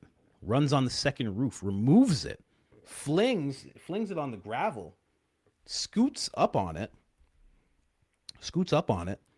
That's what it looks like. The jacket he was wearing. See, if that's true, this Roxy person, if that's true, then the poncho would make the most sense. Because and here's the thing. He didn't have any of this on the roof. He didn't have any of this on the stairwell. And if you're confused on what it looks like from the stairwell to the roof, you go up and it's just, I don't know, walkway. We'll just say it's just walkway. There is a gate that is the height of Ben Shapiro, maybe 1.5 feet, maybe 2 feet. You step over on it and you're on the gravel on the roof. That's how it works. That's it. So from the point that they show us him in the stairwell, where he's taking those steps up, not when you can see him, like you can see his face going up, when he's actually taking the steps up, as soon as he gets to the top of that, he's just in walkway. So what happens from there? Does he just take out the rifle and start putting it together in the walkway where there's people? Because they showed the video, there's people walking by him in the stairwell. So it's that active. It's not like there was no one there, so he couldn't have done that. It means he steps over that gate and he ran over there. The whole thing, it's mush. This whole thing's mush. It's just mush and gross, you know? It's mush and it's gross, and they keep telling us to put it in our mouths, and they're like, it tastes better if you chew it a little bit. And we're just like, no, I don't want it. It's cold and it's goopy. I don't want any of this stuff. And they're like, come on, just eat it. Come on. What are you, crazy? What are you, conspiratard? And you're like, oh, I'm not conspiratard, but come on, man. I want to eat this stuff. This stuff's gross. This stuff's nasty. Where's this stuff been all day? Do you leave this stuff sitting out? And they're like, I don't know. I don't even know where it came from, really. Can you just eat it, please? And you're like, oh, my God, why are you doing? You getting paid to feed me this stuff? And they're like, just eat it. Come on. You know, cold oatmeal, no sugar. It's disgusting. Hi, Coach. Maybe already covered Fredo, the video, the walkway, coming off the walkway, bending down, picking up something. Video cuts off for 5 minutes. 5 minutes it cuts off for. Where's that video? Oh, hold on. Let me click this. Actually, no, yeah, you guys can't see that. Sometimes I click the notifications. Sometimes some crazy stuff comes up. Like somebody tagged me in something. It was like Gary and Benny like making out, and I was like, "What is this?" I'm like, "I don't want to see this. This is disgusting. Why are you showing you? You think I'm going to show that on the show? What are you crazy? Out of your mind? I'm not showing you this on the show. I'm not showing that on the show. You maniac. I don't even know who that was.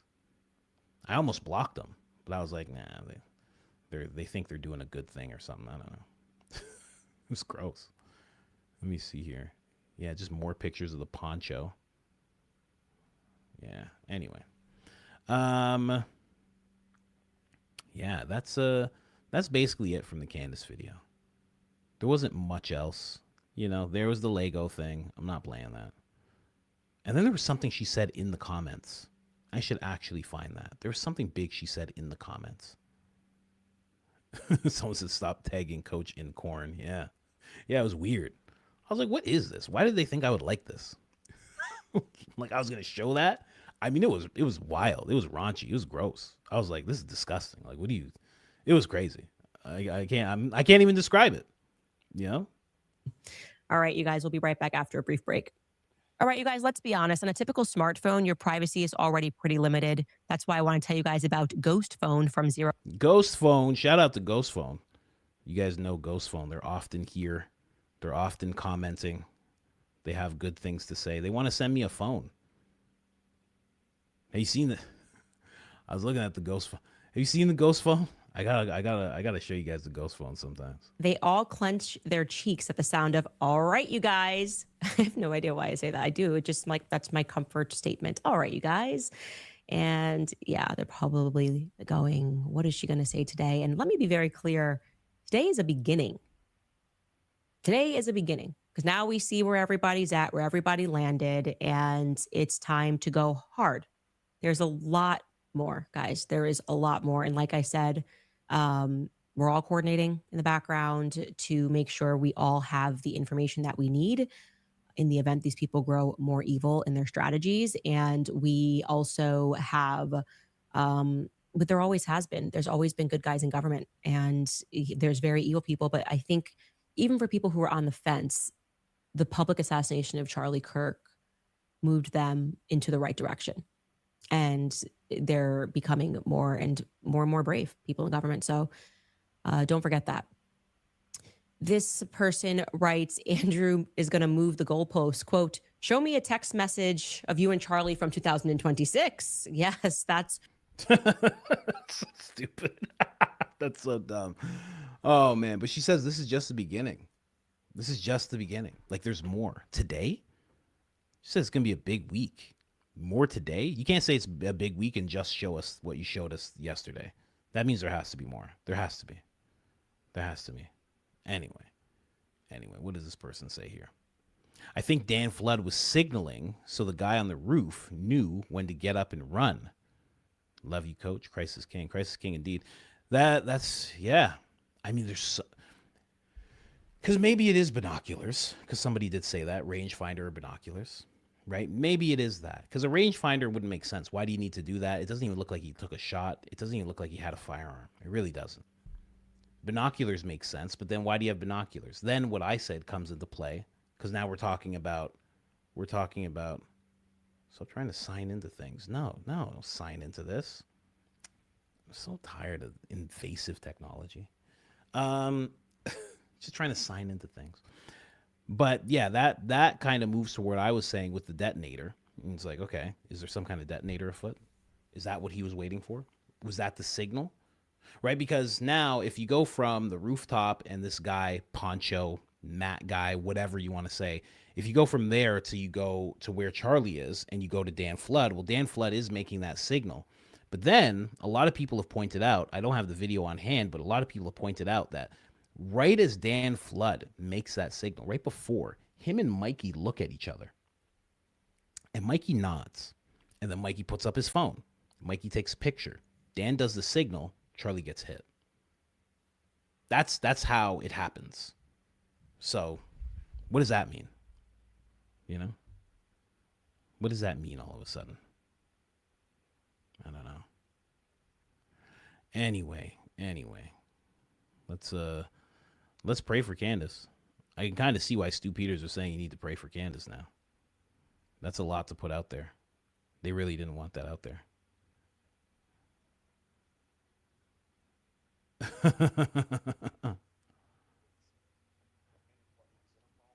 Let me see. Prone position. Yeah, we saw all the videos. Yeah. Somebody said, thank you so much, Jordan, for tagging me in that video.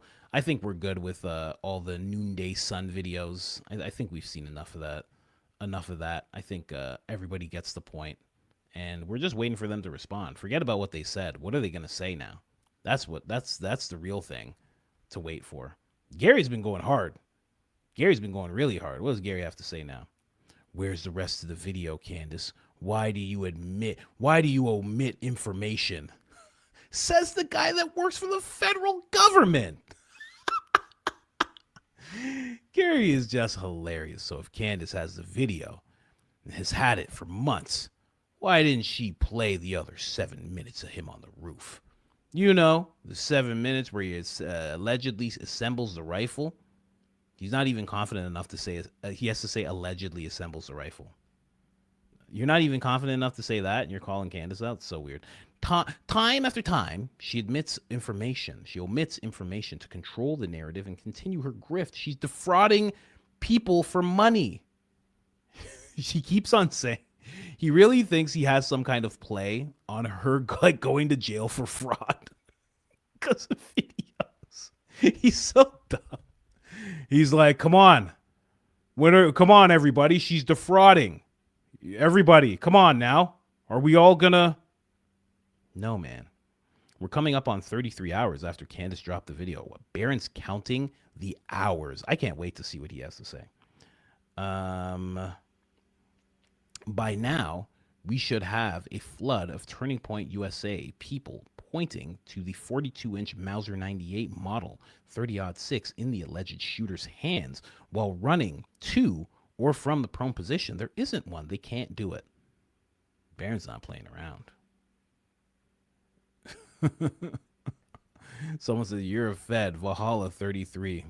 Barron, new to comedy. Barron's getting sharp.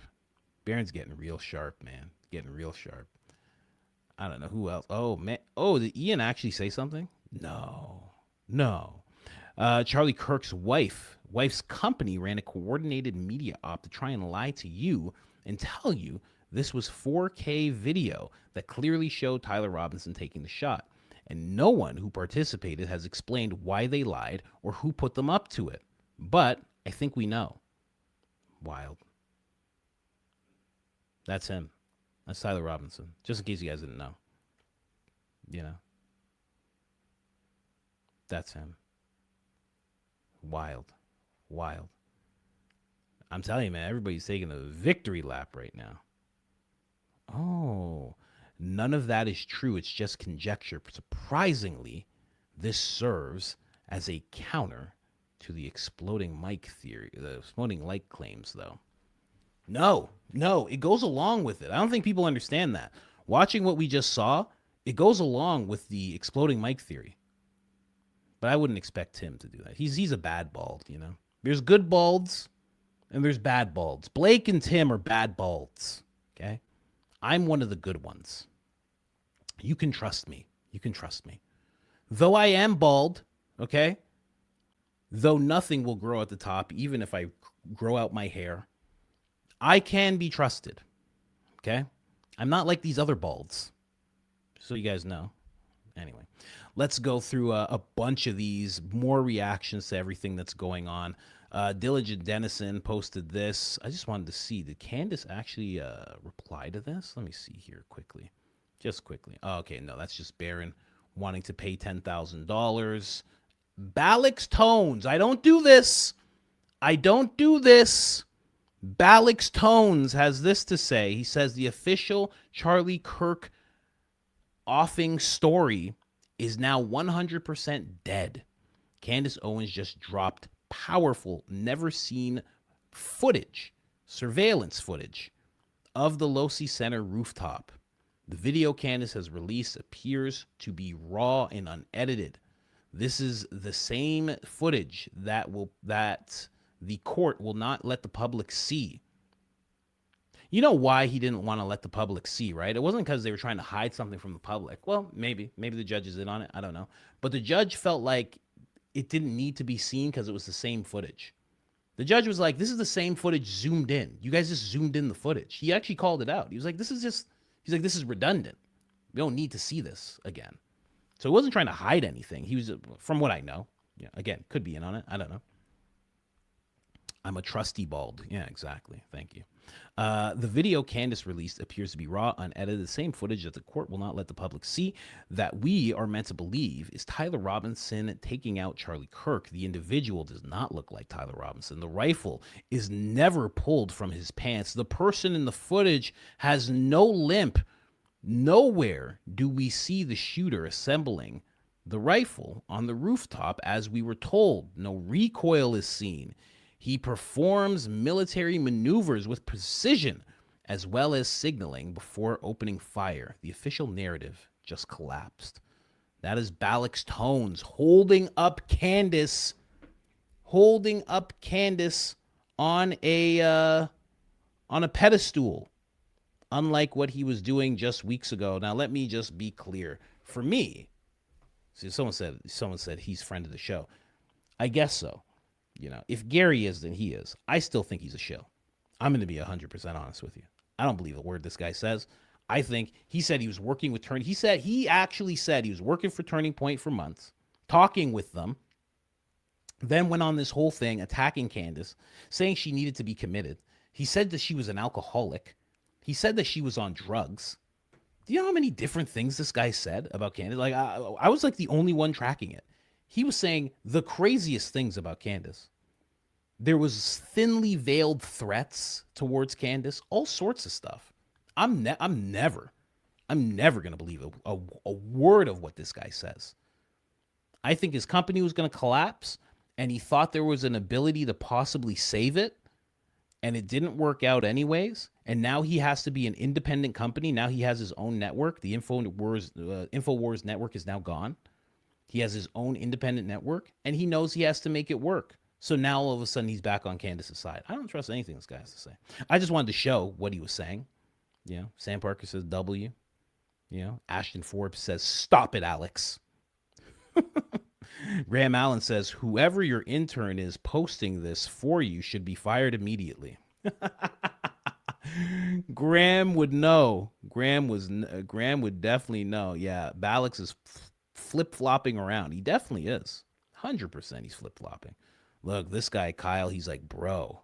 This guy, it's so funny. I watched this guy. He said, recovering FBI agent. I watched this guy, this Kyle, I don't know what this is, Seraphim or whatever. I watched this guy get put in his place by Gary. He said something, and Gary jumped into his comments, and he goes, if you want to go, I read it, actually. He goes, you want to go on the insanity train with Candace and whoever else, you go right on ahead. Like, he, like, punked him, and then right away, the next few posts from the guy, he was, like, in line with the official narrative. Like, he made sure to get in line. Gary punked you. Crazy. Oh, Dom's upset. Travis is not upset. Oh, Bryson doesn't look like Tyler Robinson. Are you R-worded? How can you tell who it looks like? Oh, well, now he's on our side. You got to say that. He's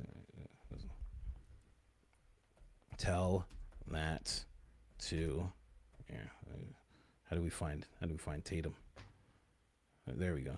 And how do we find Benny here?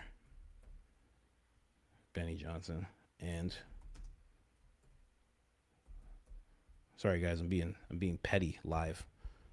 Sorry. You're witnessing the petty live, okay? There you go. That's who you should be telling that to. You don't have to tell that to Alex. What are we talking about here?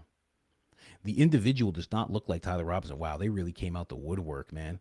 If you can't identify Tyler from this video, which, sorry, sorry, this is Viva. Oh, this isn't Cole, man. This is Jones, man.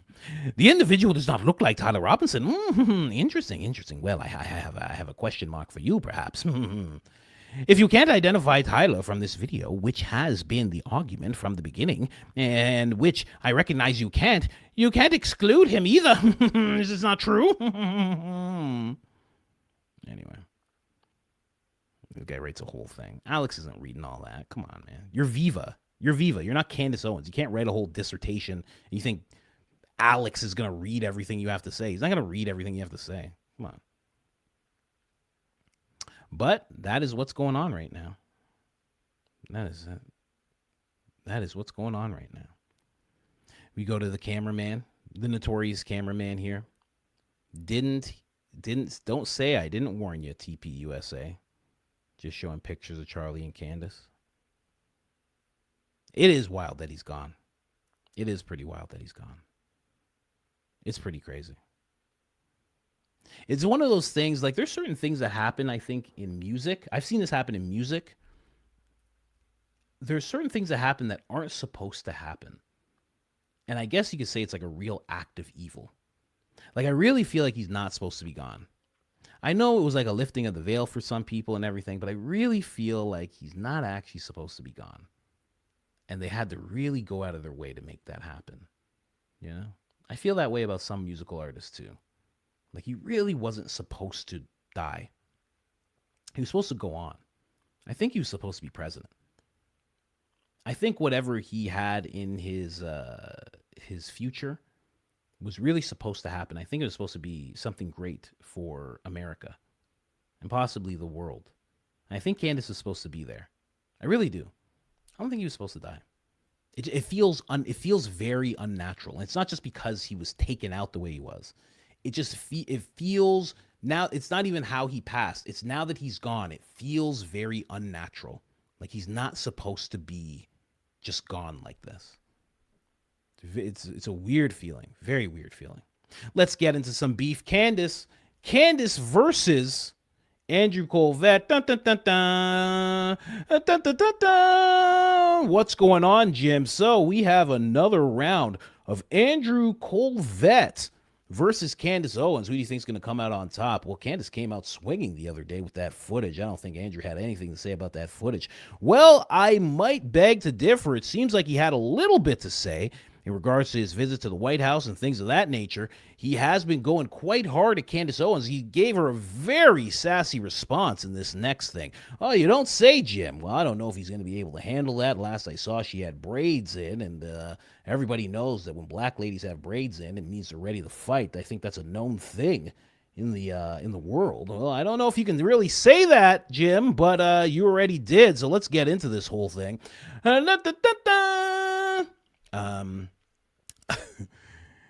So she's talking about Andrew. Andrew never responded. She said, we may become busy, but would love an update here, Andrew. Was or is Turning Point slated to meet at the White House this week, which happens to coincide with Netanyahu's visit? Marina, Frank, and yourself, happy to correct the record if I'm wrong. Thanks. Then some time went by. Andrew didn't say much. Candace had to say this to kind of bait Andrew into talking. Andrew never responded here, but I have a fun little update. He lied. She says more here as well. Andrew actually does respond to this, just giving you some context for everybody who saw it yesterday. I now have confirmed my reports with someone inside the White House. Turning Point, in fact, is slated to meet at the White House. Andrew, Marina, his in-house counsel, and Justin Strafe, the COO of Turning Point USA. So, I'm almost doing that voice naturally. So was Andrew's impulse to immediately lie about this with such conviction. Why was it his impulse? What may have been interpreted as a harmless meeting now looks incredibly suspicious. You only lie when you have something to hide. That was really well read, Jim. Good job there. That is very odd about Andrew. He does seem like a liar. He seems like a sassy liar from what I've seen.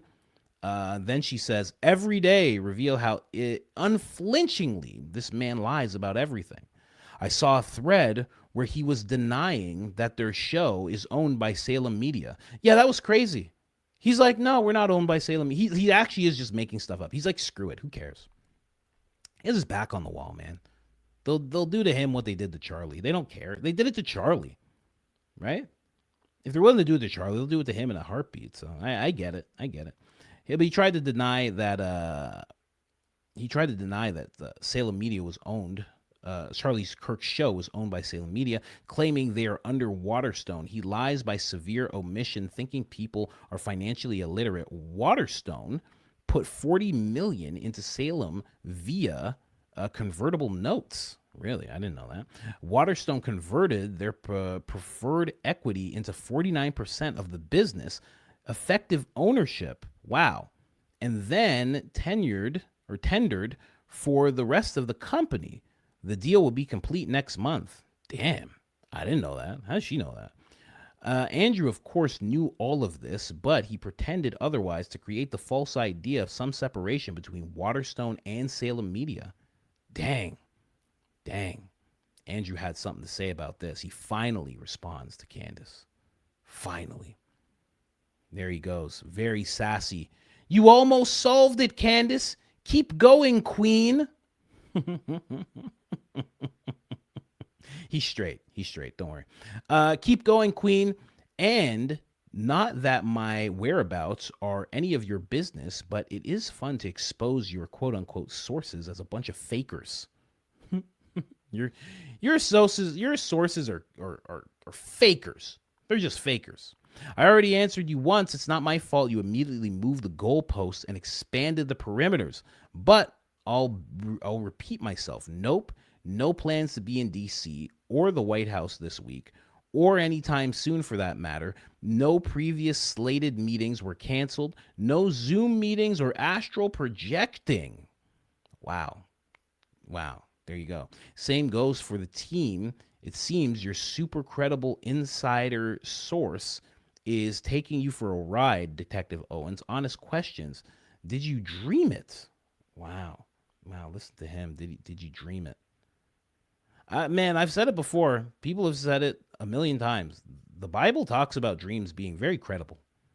You know, God speaking to you through dreams. That is a thing. I'm not saying that she did dream it, but it's like, I don't know. The guy acts like he grew up Catholic. I think he's Philadelphian. I think he is. I think he's lying. I think he's doing some of that more semantic wordplay where he didn't grow up, quote unquote, Philadelphian, and, you know, probably his mom was, but his dad wasn't, and the dad made him celebrate Christmas and everything. So he goes, no, I grew up Catholic. And if you ask him if he's Philadelphian, he's like, no, of course not. But he knows he is through blood, and he just lies about it. That's what I think about him. He just seems like it. He looks like it. He seems like it. He acts like it. Sorry, I'm getting a little. I shouldn't be saying all that. Sorry. There's no look and act to those people. Sorry. I'm just getting too comfortable. Getting comfortable today, man. Getting a little too comfortable today.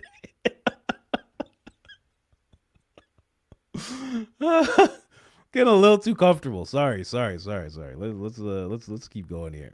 Andrew Kolvet. That's what we're focusing on here. Let's see if Candace answered this. Nope. But Vivian Kubrick did. Huh. You know, shout out to Vivian Kubrick. She is the daughter of Stanley Kubrick.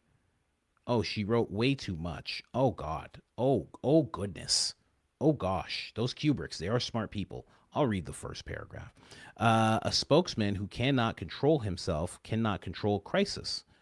A spokesman's first duty is to not win arguments. It is to contain a crisis, protect the institution, and remain disciplined under pressure.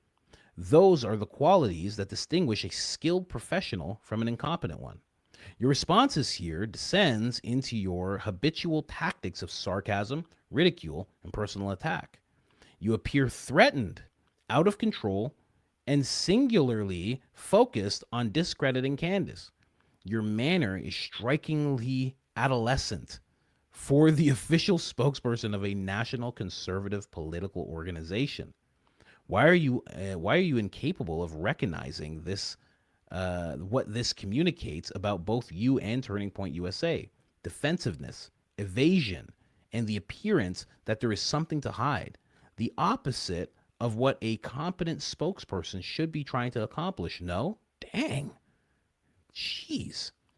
Why Candace's job is fundamentally different from yours. Wow, she's giving them points. She's like, on to my next point here. Let me just break this down for you. Candace is not an outsider intruding into matters that do not concern her. She helped build Turning Point USA alongside Charlie, worked with him, loved him as a friend and a colleague, and is now trying to discover who offed him. Her involvement is therefore both intensely personal and entirely professional. Dang. She is an independent journalist, not Turning Point USA's official spokesperson. She's entitled to say whatever she believes must be said, ask whatever questions must be asked, challenge whoever must be challenged, and pursue every lawful avenue that may produce answers. She does not owe politeness or difference or emotional restraint. Oh, geez. Oh, gosh. I lost it. Oh, gosh. Jeez. Where is it? Emotional restraint to people who have repeatedly failed to provide clear and satisfactory answers. You do not get to stonewall her and then complain about her tone. You do not get to evade serious questions and then condemn the urgency with which she demands answers. And you certainly do not get to portray her determination to discover who offed her friend as the problem. Surely you can see how appalling this looks. Oh my gosh. Dang. Whether you disagree with everything Candace is doing is completely irrelevant. You are Turning Point USA's official spokesperson.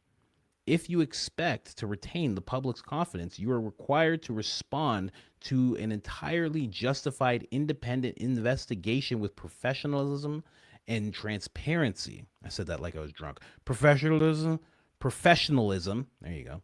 The problem is not that Candace refuses to stop asking questions. The problem is that the very people who should be helping her find the truth appear to be far more committed to shutting her down, closing the matter and moving on. Whoa. I remain genuinely astonished that neither you nor Blake, Raccoonspiracy, has been replaced. But in which case you both benefit from studying the great press secretaries and institutional spokesmen of the past. They understood that their role was never to become part of the story. Their role was to protect the institution they represented. Jeez. And there's so much more. Andrew, you are entrusted with Turning Point USA, with helping Turning Point USA navigate the greatest crisis in its history. Instead, through your own conduct, you become part of the crisis. Perhaps you were inadequately trained for this position. He wasn't trained at all. He wasn't trained at all. He's more of a handler. He's a handler. He's not actually a spokesperson. It's just a name that they have for him. Or perhaps you're simply incapable of applying that training under pressure. Either way, the conclusion is the same. You have failed publicly and persistently at the most fundamental duties of your position. Consider this carefully. Your conduct over the past 10 months is now part of your professional record. Any serious organization considering you for further future communication, I wonder what he is going to do in the future. For future communications, public affairs, or strategic position will inevitably ask whether this is how you perform when the stakes are highest. Scrutiny is the most intense, and disciplined self-control matters most. Disciplined self-control matters most. And if it ever turned out you were acting in some intelligence capacity, the same record would raise an obvious question. How could anyone trust an operative who repeatedly loses control of the message and exposes his own weaknesses and intensifies the very crisis he's supposed to be managing? Jeez. Wow. ChatGPT assessment of your post. Holy. I'm not getting into all that, but good gosh. She nailed it. I'm surprised Candace didn't repost this. This is wild. Did he say anything back? I doubt it. There's no way. There's no way. He got ashamed once he said that. That's like everything Barron's been trying to say to him the entire time. The entire time, that's what Barron's been trying to say to him. So crazy. And that's true. He is a part of the problem. He's the biggest part of the problem. And that's the thing. That's how you know this is like some weird Fugazi type of thing. Because what is he going to do? What is he going to do after this? Is he going to do anything? Is it going to be possible for him to do another thing? What company would hire him? It's going to have to be a company that's connected to Miriam or connected to BB or connected to, you know? There's no organization that's going to be like, let's get him on board. There's just, I don't know. I don't think so. Not a normal one. Maybe one that's like, like a federal shell that's, like a Trojan horse to like the conservative or Democrat movements, liberal, whatever. Jeez. Anyway, let's go on with the beef here. Yeah. Candace then says to him, "You are so..."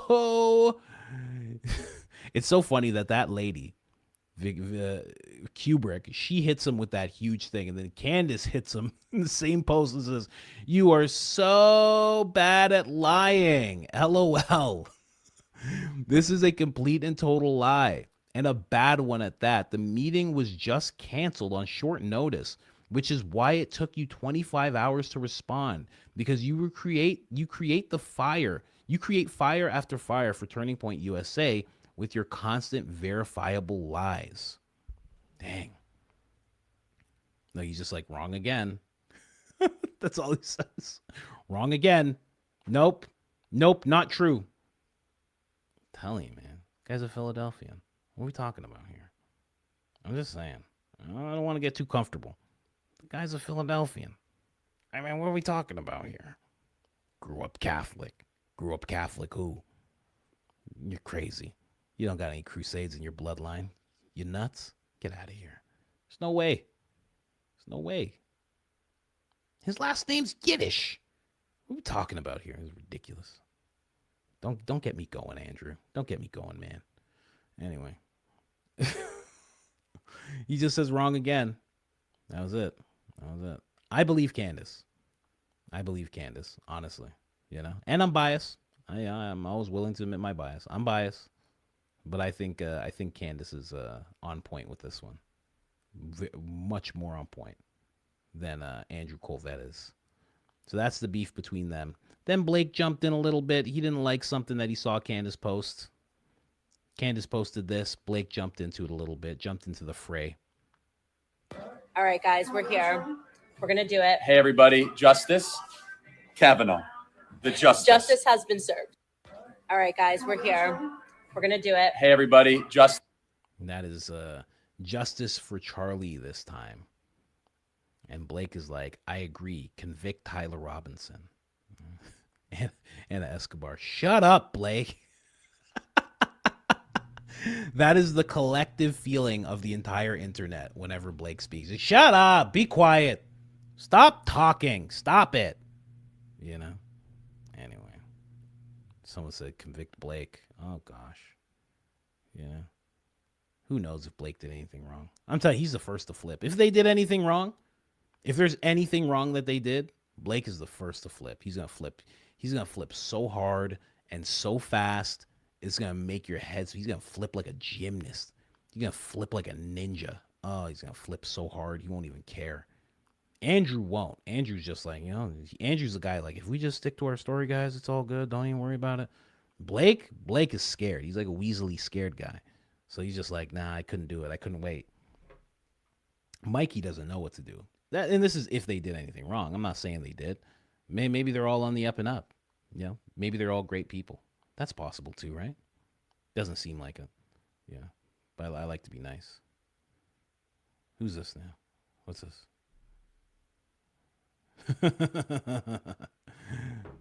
I saw it. Somebody's like, I see you're covering reactions. Yeah, no, I saw that one. We covered that one. Trust me. We're going through all of them. Trust me. And then we had Candace here. This was what she had to say to that. What do you see? Okay, no, we already showed that. Good. All right. And then somebody showed me this. It was Blake reacting to something Charlie said about Candace Owens. And it was kind of weird because the real Blake came out. The Blake that we see today came out in this video. So here, let's check this out really quick. This is Charlie trying to defend Candace, right? And Blake's just not having it. And this is way back in the day. I mean, this is back when Tyler was fat. That's way too small. This is back when Tyler was fat. Tyler is now skinny. This is back before Blake had a jawline on him. Okay? This is back when the set was like pink. I don't even know why it's pink. Anyway, let's check this out. Ben Shapiro, he's very pro-Israel, very pro-Israel's response. Yeah, effectively the IDF. Effectively, right? yeah. And Candace hasn't said that much. She's been a little critical of some of the stuff where, you know, civilians have died or they've hit churches or hospitals. And she's like worried about this. I've been texted relentlessly because I defended Candace yesterday, and a lot of Jewish Americans who I love, I have a heart for the Jewish people, said, Charlie, you're out of line. I said, okay, well, what did Candace do? So this is what I don't, by the way, I don't think that their anger or their rancor is even close to being justified. Let me be honest. So the first one is this, okay? And we can get this up. I'm going to text this to you guys. First one is Candace Owens texted this. No government anywhere has a right to commit genocide, ever. I cannot believe this even needs to be said or is controversial, considered the least piece controversial to state. This is on 11/3, so this was back on November 3rd. Dave Rubin responded, as I'm sure you know, Candace, the Palestinian population. Candace then said, what's amazing about this is I did not name any country in this tweet. I just said genocide is wrong, always. This is not a controversial stance. Interesting how you interpreted it. And that's a little like, you thought that like it sounds like something like, you know, those nerds will say on internet forums where it's the, you know, you ever spend time with Blake? you know, yeah, exactly. Oh, of course I did. Yeah, but this is standard Reddit gaslighting. Yeah, total Reddit. I mean, but that's what the internet's all about. True. But it's like, so, what fun is the internet without gaslighting? No offense, like Candace, I don't think you would have made that tweet if there were not, you know, an Israel-Gaza war going right now. It's not like she just woke up and tweeted this for no reason. So then the third element was she tweeted out something. We'll get the tweet around the Princess of Jordan. There was something like how Queen of Jordan. Queen Reina. Oh, thank you. The Queen of Jordan, where she said that the term anti-Semitic. So that was what they had to say there. You know, Blake's basically calling her nerdy. Tyler jumps in and says that she's gaslighting.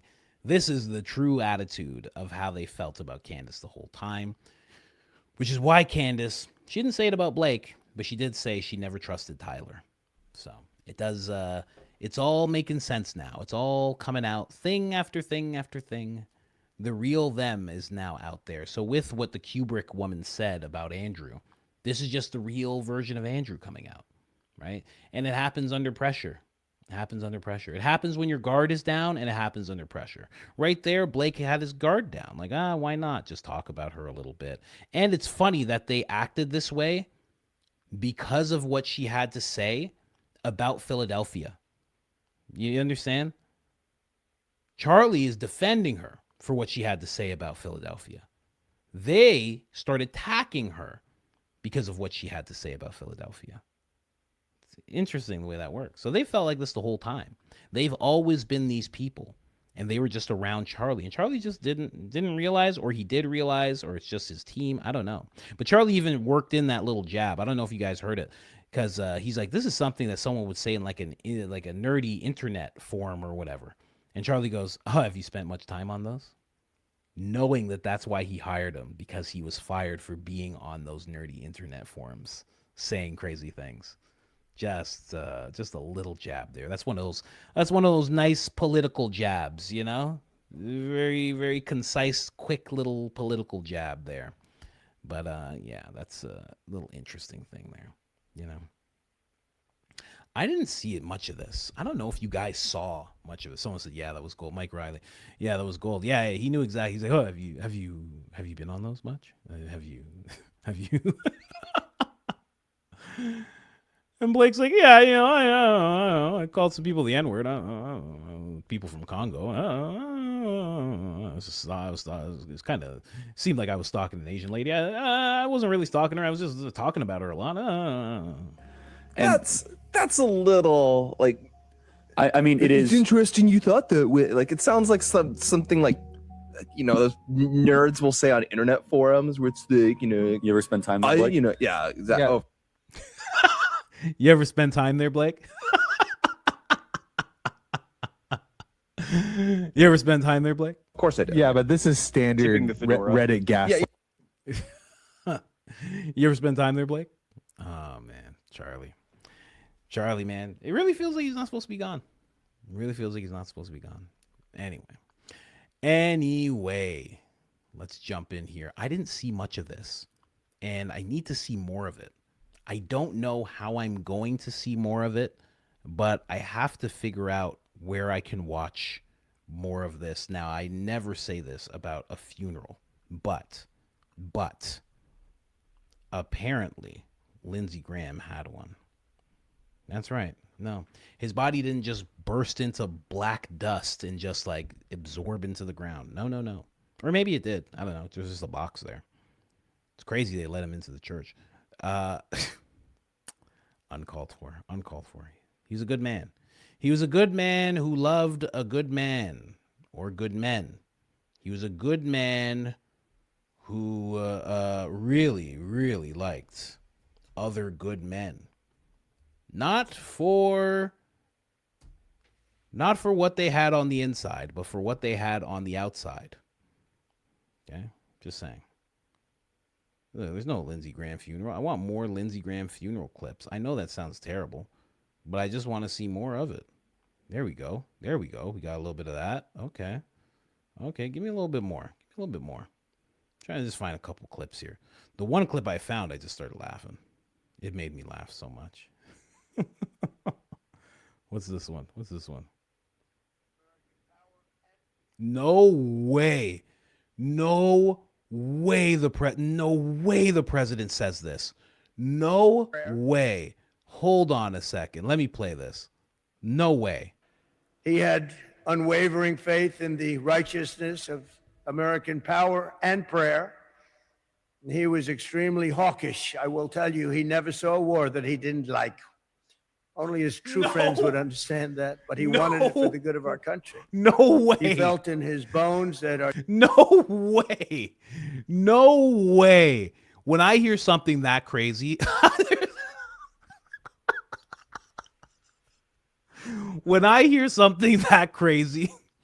I have to look at his mouth. That has to be AI. There's no way he said that. There's no way he said that. Like, only... There's no way. Extremely hawkish. I will tell you, he never saw a war that he didn't like. Only his true friends would understand that, but he wanted it for the good of our country. He felt in his bones that our destiny is to win, and that his job was to do everything he could to ensure our enemies would lose. It was this conviction that led him to serve 33 years in uniform in the Air Force and Air Force Reserves and Air National Guard, even while he was in office. And it was this conviction that took him as a senator to almost every country on earth confronting America's adversaries. Wow. They never had a war that he didn't like. He loved wars so much. One time he comes up to me. I'm not. This is the first time I'm telling this. He comes up to me and says, Mr. President, please, can I please get in a fighter jet? And can I please bomb someone in Syria? I said, Lindsey, you can't be in a fighter jet. He said, I've been in the Air Force. I know how to fly it. Can I please just be inside of this jet just one more time? I just want to bomb something. I said, Lindsey, this is kind of crazy, man. You really can't do this kind of thing. You got to leave that to the younger guys. You can't be in planes flying the G-force, Lindsey. It's going to knock your skin back. Come on now. Lindsey Graham inside of a jet doing the... You guys know about G-force? What you have to do with G-force? You have to go like... it's like hooking. It's like a breathing exercise. Lindsey Graham's, I'm finally in this jet. I got it.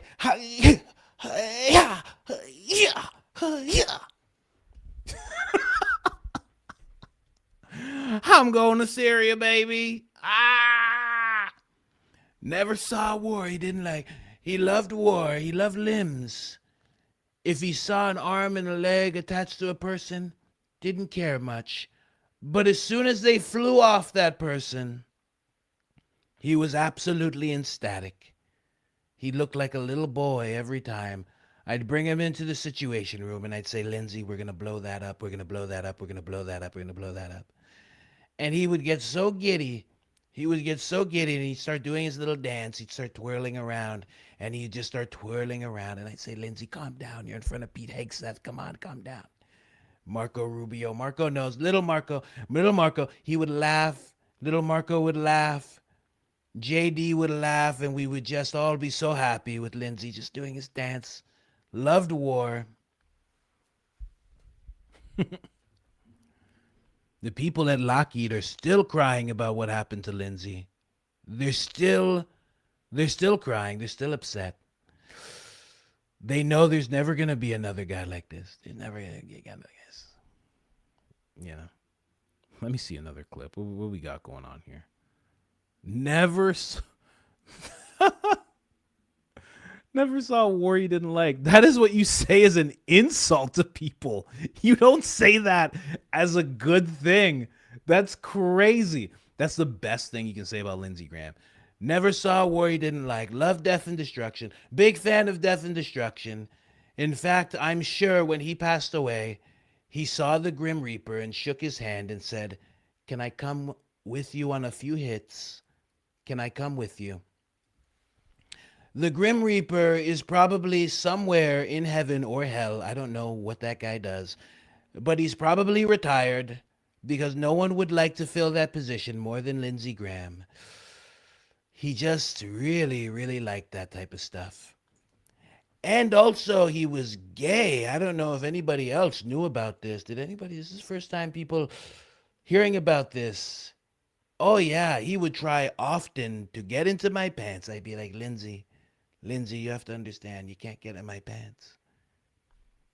And he'd plead and he'd beg. And one time I let him.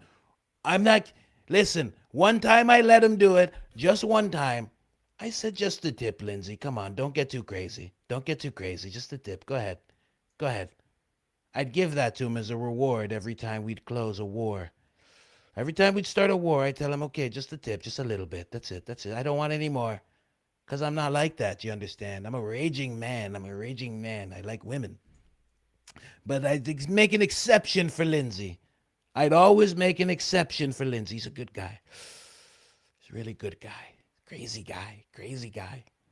I know right now he's looking up from hell.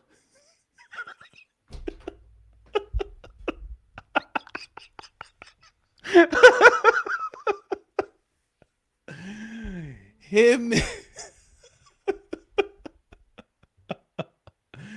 I know he's looking up from hell right now. And he has the biggest smile on his face because he knows that we're going to blow up some bridges in Iran, people. Can I get a hell yeah? Cue that music. You don't have my YMCA? We couldn't play it in the church? No? I'll do it anyway. It's fine. I don't need him. Lindsey's doing this same dance, looking up at all of us. Don't worry, Lindsey. We're going to all see you in hell. Oh, of course we are. You know. Save a spot for me. You weirdo. You little weirdo. Save a spot for me. You know. Anyway, let's keep going here. Yet, while he was always quick to laugh, and no one ever doubted the gravity of his mission. Above all, Lindsey Graham believed in a strong America. He wanted a strong America. He had unwavering faith in the righteousness of American power and prayer. And he was extremely hawkish. I will tell you, he never saw a war that he didn't like. Only his true friends would understand that, but he wanted it for the good of our country. He felt in his bones that our destiny is to win, and that his job was to do everything he could to ensure our enemies would lose. It was this conviction that led him to serve 33 years in uniform in the Air Force and Air Force Reserves and Air National Guard, even while he was in office. And it was this conviction that took him as a senator to almost every country on earth, confronting America's adversaries and standing up for America's friends. He had tremendous friendships all over the world. Yet, One time I sent him to Ukraine and I said, this guy Zelensky's being a real pain, Lindsay. I need him to listen to me, you understand? And Lindsay went and took one for the team. He slept with that man. I know he did. Because he kept me on the phone while he did it. I didn't really want that, but that was Lindsay. He said, I'm going to make sure you know I got the job done, you understand? And he slept with that man, and he had a relationship with that man for months, years even. That's the kind of stuff Lindsay would do for me. Get his back blown out. He'd blow out backs. Zelensky, all sorts. Any world leader that would grab their ankles, or he would grab his ankles. It was a whole thing. I wasn't there for the mechanics of it. But it was a lot. He would do a lot for me. He was a good guy. You know? Anyway. Lindsey Graham. Friend of the show. Oh, anyway. This image looks so evil. Doesn't it look oddly evil? All the ties in such unison. Looks weird to me. Yeah, I guess it kind of looks normal. It doesn't look normal to me. You know, the people who are front row at your funeral, J.D. Vance, Scott Bassett. I think that is either Eric or Don Jr., you know, Laura Trump. I mean, I think that's RFK. Like, that's who's at the front line of your funeral. So weird. And just like a bunch of dudes in dresses in the back just crying like, oh, Lindsay. Lindsay. Anyway. That was a gay joke. Here, last thing here. He's a good guy though. I'm sure he was real fun. I'm sure he was a real fun guy.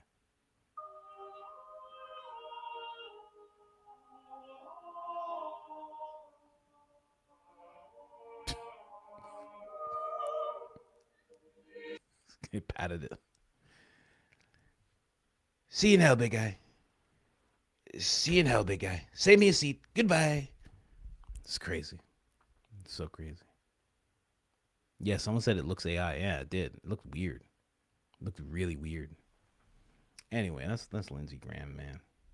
You know? Lindsey Graham, the boy himself.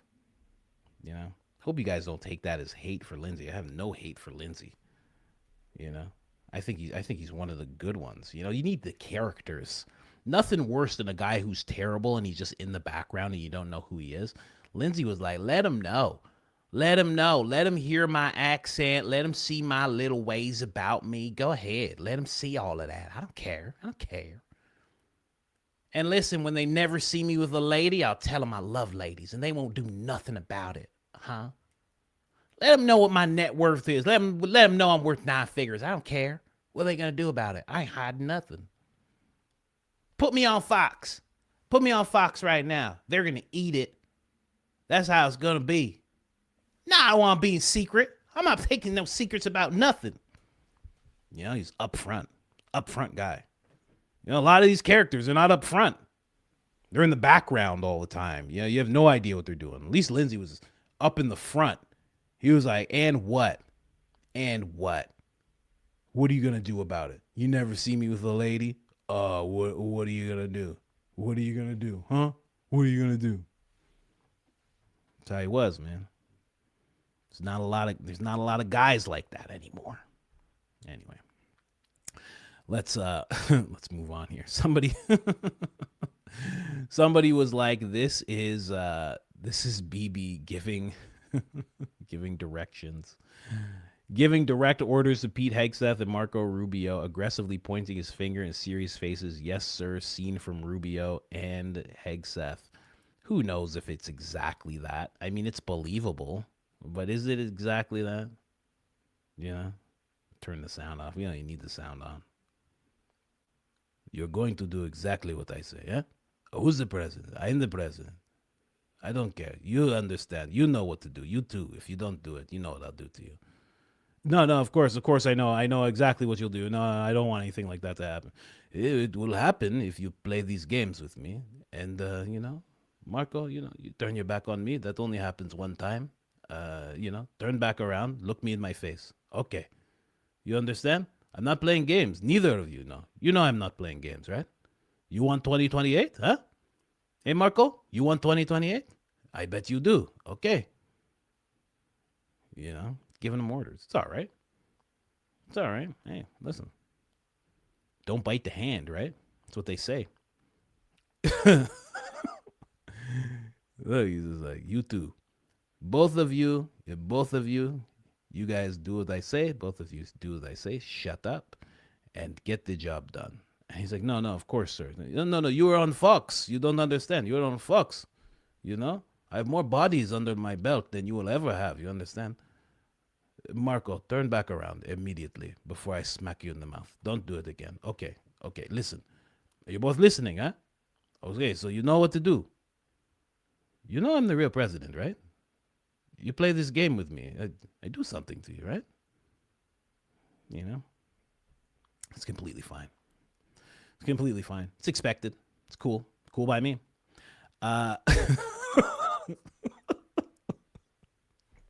Hey, listen, he's making his rounds. He's visiting. He comes. What do you think he's going to do? He's going to tell some people what to do. You think it's a joke? You guys think it's a joke? You think it's a made-up thing? It's not a made-up thing. He's going to tell some people what to do. He's going to make sure they understand what's coming, what the orders are. Someone said, don't make me get a pager. Don't make me give you a pager. Oh, BB, friend of the show. I haven't gotten to get to this for a while. A little bit off the beaten path. But I do talk about this from time to time. And if you're here, you got to listen. There's some stuff going on. OpenAI CEO. Let me just write this down because this is pretty serious. Okay? This is pretty serious. OpenAI CEO reveals humanity is close to creating a genie that can grant any wish. That sounds great, huh? Doesn't that sound good? They try and make it sound real good. Like, look, it's from Polymart, too. Trusted source, right? There's a whole bunch here that I have to go over, okay? Just listen to Sam Altman, okay? He just said a genie. He just said it's going to be a genie that's going to grant any wish, okay? All right? I just remember that's what he said, okay? Now I'm going to play this. And he's saying something a little different. Listen to this. I think the fight of the current moment is, are we going to head to a world of AI authoritarianism or liberty? Hey man, you said it was a genie. What happened? What just happened? He said it was going to grant any wish. What happened? I don't understand. That was different. That was different right off the bat. Let's go back. I think the fight of the current moment is, are we going to head to a world of AI authoritarianism or liberty? Are we going to decide that because of the very real safety issues and economic issues that, you know, we want one single model to be the machine god or the company associated to do that? Or are we going to say, like, you know what? It may be a little messy, but every time that humanity has traded off its liberty for safety, it's been a long-term net loss. And so we are going to put this in the hands of people. We're going to empower them. We are going to let society express its ideas and use this technology in the way they want. Of course, according to some guardrails, but, you know, with a lot of power and potential. And I really care that we do it that way. I think the fight of the current moment is, are we going to head to a world of AI authoritarianism or liberty? You're supposed to know that, you know? Everybody is just kind of listening to these guys, letting them do what they want. There's a whole panel of them that dictate what's going to happen with AI, data centers, etc. throughout America. You know, I think Larry Ellison's on the panel. Mark Zuckerberg is on the panel. I think Altman might be on the panel. CEO of NVIDIA. Dude's not, he doesn't even live in America. The NVIDIA CEO, he doesn't even live in America.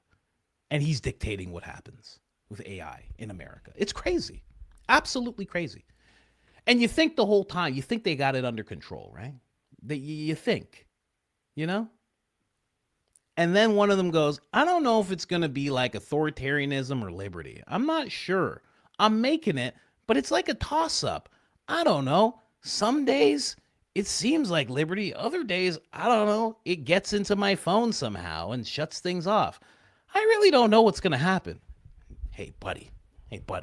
Everybody has ChatGPT on their phones. You should know. You should know what's going to happen, big guy. At least, right? If you're working at McDonald's and you got the fries and you look over at someone and say, I don't know if this oil's going to get everywhere or if the fries are going to be up in the air, or if someone's going to get burned, people at McDonald's are going to be like, what the hell, man? You're the fry guy. You have to know.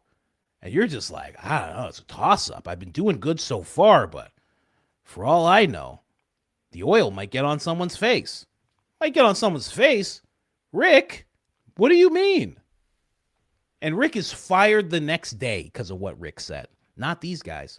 Absolutely not. And a little window. Grok, that has to be AI. Grok says this is not AI. Nah, that has to be AI. Get out of here. Get out of here. Oh, that part is AI, and the first part isn't AI. Well, good Lord. Look at this thing. That's actually real. Then they go into some weird AI thing, but that's actually legit. That's what they turn those walking dogs into. You know those walking dogs where you'd be like, oh, it's just a thing, and it's like, change. That's what they put wheels on it. They put wheels on it, and that's not even in America. That's in China. Well, come on. Good God. What are we talking about here? Oh, so you can't even throw it off a cliff? Is that what they're trying to make clear? Oh, come on. Oh, come on. It's too much. Elon Musk did an interview. Oh, guess what Elon Musk has to say in this interview? Oh, guess what Elon Musk has to say in this mother effing interview. Look at what he has to say right here. Listen to this. Oh, just like a bag of milk. How dare you? Anyway, listen to this. Money won't matter in 2036. I'm not sure that the people who bought your shares think that money won't matter in 2036. Well, what do you want money for? You want money for goods and services, right? You want money for obviously food, housing, transport, entertainment. Well, if that is so abundant that there's more, that the robots and AI are providing more goods and services than any human could possibly consume, what do you need money for in that case? Let's agree that that could be where we end up. I'm concerned about the road, and we live in democracies, and people are very worried about this. So I guess two questions. Firstly, do you have to have massive redistribution from people like you to the people who are losing their jobs? Do you need to pay more tax? Do you have much higher taxes on capital so that you fund some kind of universal income? Otherwise, what do people live off? I think that the Treasury should just simply issue people checks. Isn't this the guy who was like, what's going on at Davos is terrible? Who are these World Economic Forum people? They're unelected, this, that. And now, in the most elegant way, he's saying, you will own nothing and be happy. Well, great. Well, great, Elon. Hoodwinked. Ha! You better believe it. The guy who's making robots and putting chips in people's brains lied to me.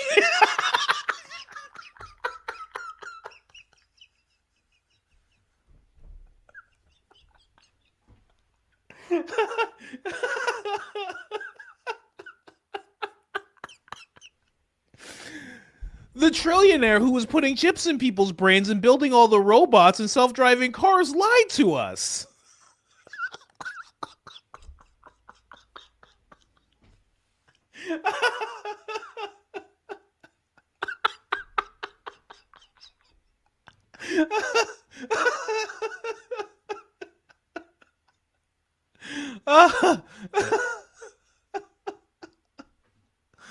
Oh my gosh. The guy that makes the rocket ships and he makes all the robots and he's making a factory filled with robots and he's going to put AI inside those robots' brains. And he puts chips inside people's brains. He's put those same chips inside the robots' brains as well.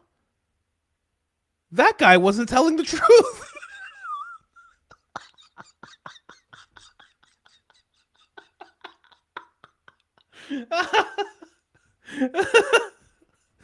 That guy, he was lying? What? Hold on. Not hit. You're talking Musk.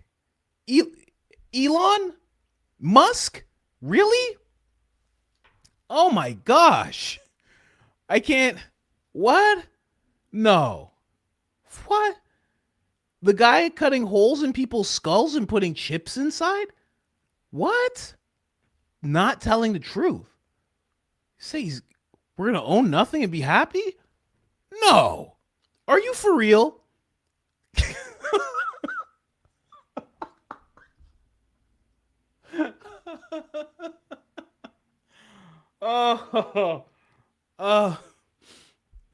Oh gosh.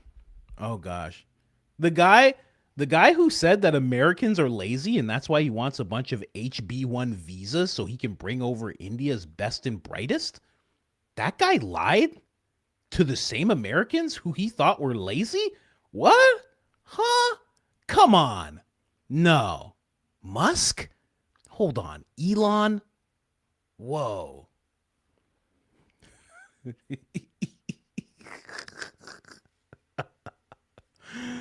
Oh my gosh. He got us, man. You know? Oh man. Just so hilarious. So hilarious. He got us. How about that? Like he just looks at us like this. And we're looking at him like, hey man, you're gonna bring us to Mars, right? And he's like, he just stares at us like this. Hey man, you're going to bring all of us to Mars, right? And he just looks at us like this. Elon?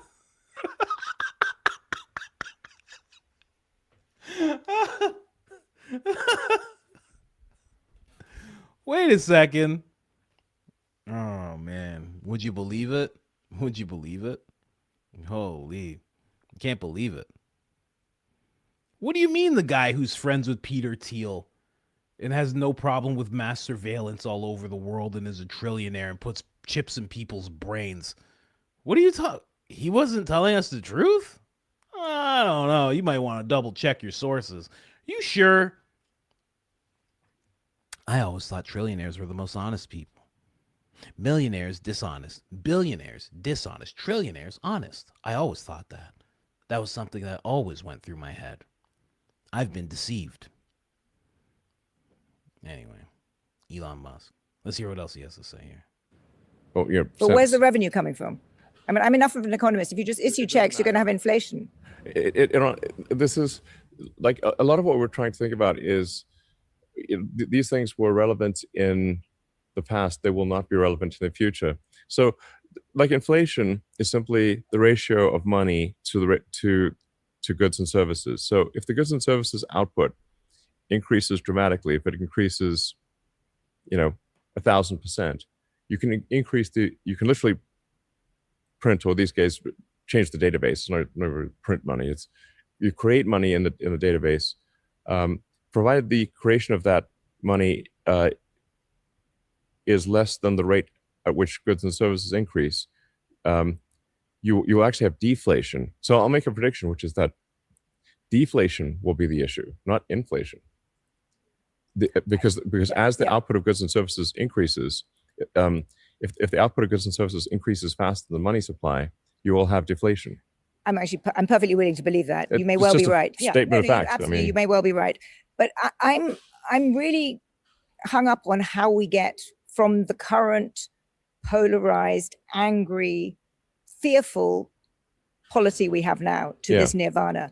And I think you can paint a picture where people are so scared by this, they essentially try to stop it. Maybe they can't, but you get nationalized. There's a kind of, far left government. There's exorbitant tax increases. The kind of economy crumbles because people are so worried about a future, which does sound quite scary as you describe it. So how do you handle the politics now? It's exhilarating and terrifying. But if you were in the, I exactly. agree. Honestly, and if you ask me on any given day, I in fact, even intraday, I've gone from exhilaration to terror regarding AI. So some days, I'm so happy about AI, and other days, I'm terrified. Stop building it then. Hey, man, come on. What's wrong with you guys?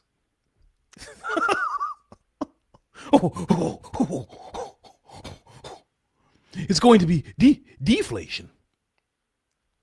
Most of them we've never even heard that term before. This guy's saying that the robots are going to make us so many things. The robots are just going to be sitting in corners building us so many things. That we're just going to be like, oh, I can't handle it. Oh, I don't need money anymore. Oh, God. Are you kidding me? It sounds like a lie. That's what it sounds like to me. It sounds like you're making things up.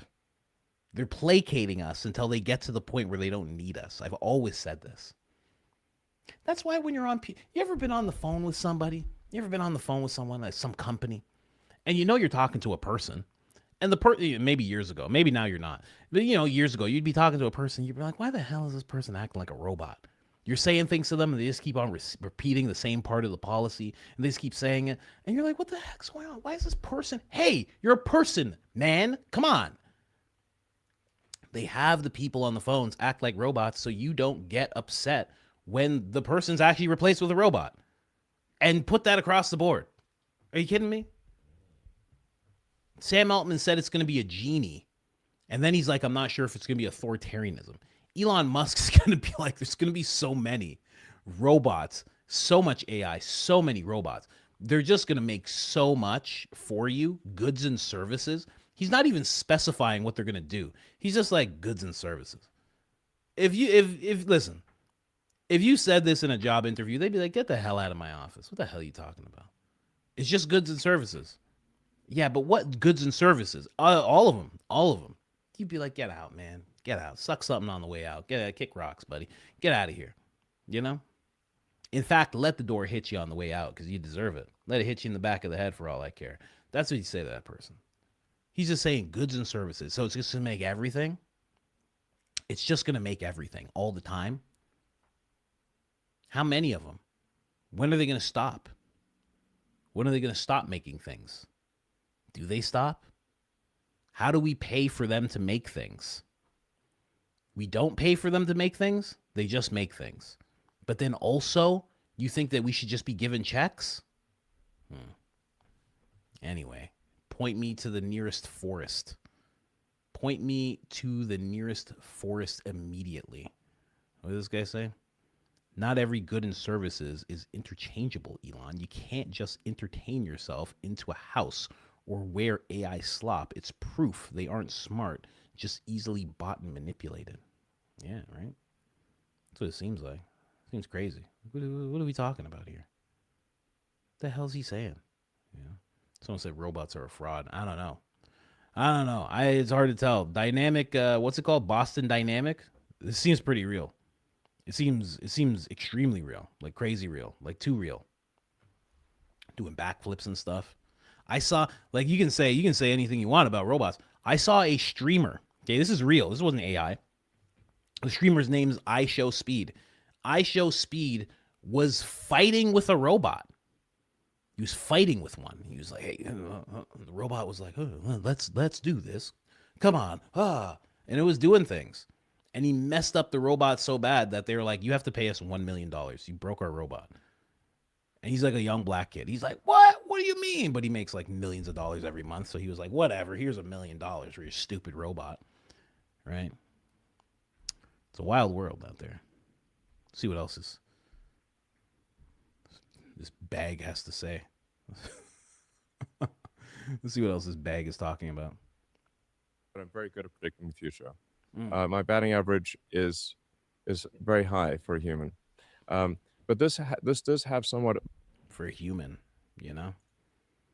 You don't even know when it comes to Elon. You don't even know if he's talking about robots when he says for a human. You know, this guy's met lizards. He's met lizards. He's met mantis people. He's met what are they called? Nordics, right? He's met giants. He's met mole people. You know, he's met all these different things. He's probably met a UFO. It's probably come down. He's probably half UFO. He's met demons for sure. His mom's in the occult.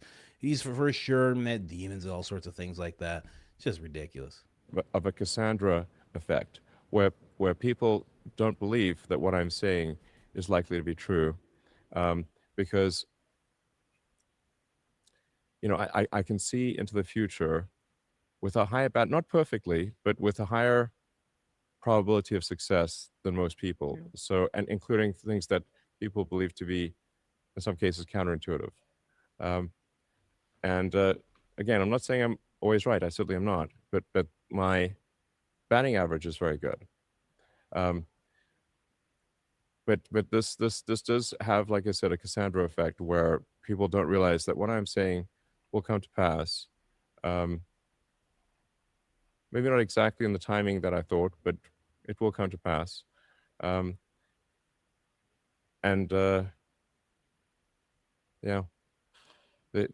History will write the verdict. It seems like he's always thinking of a way to like in his mind, he's like, and humans will be extinct. Humans will be extinct. Don't tell them humans will be extinct. Don't tell them. Don't tell them. Don't tell them. Don't tell them other things. What other things can I say? Humans will be extinct. Don't say that. Don't say it. Don't say it. Don't say it. Your world will be taken over. Don't say it. Don't say it. Don't say it.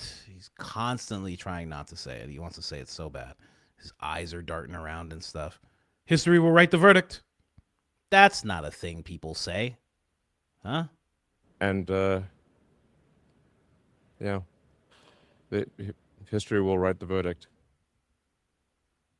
But I think you will see that very little of what I've said is inaccurate. And a supermajority of what I've said is very accurate and will come to pass, unless there's some change in direction. Unless there's some change in direction. Well, that's not enough. You can't just say that. That's like what Kanye said. What did Kanye say? He's like I'm always right. I'm just not right now. That's what Elon's basically saying. Yeah, just in a nerdier way. Let me see what this is. AI companies are doing as well as they are with a relatively small amount of compute.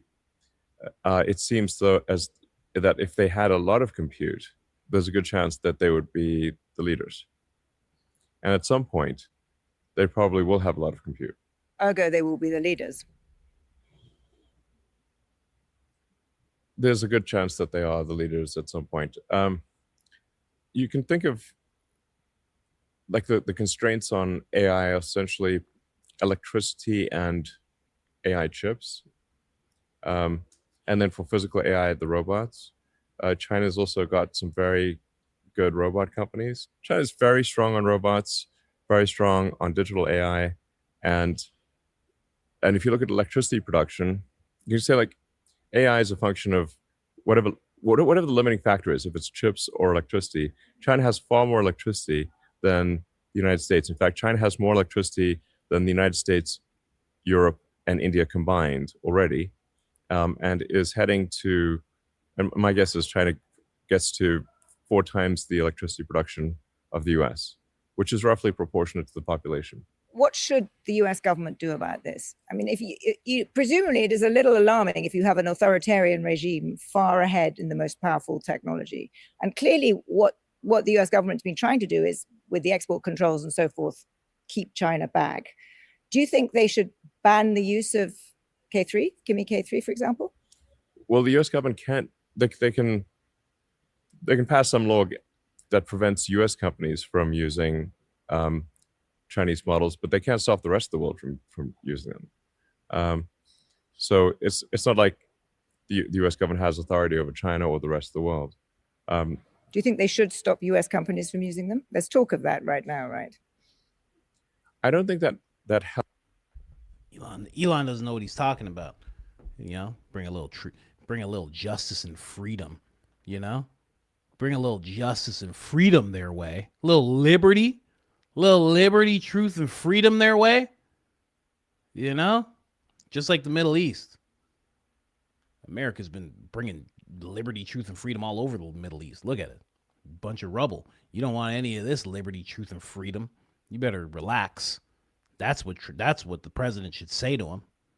You think that would work? You think it would work? Or would it just be more of this? Just this friggin' thing.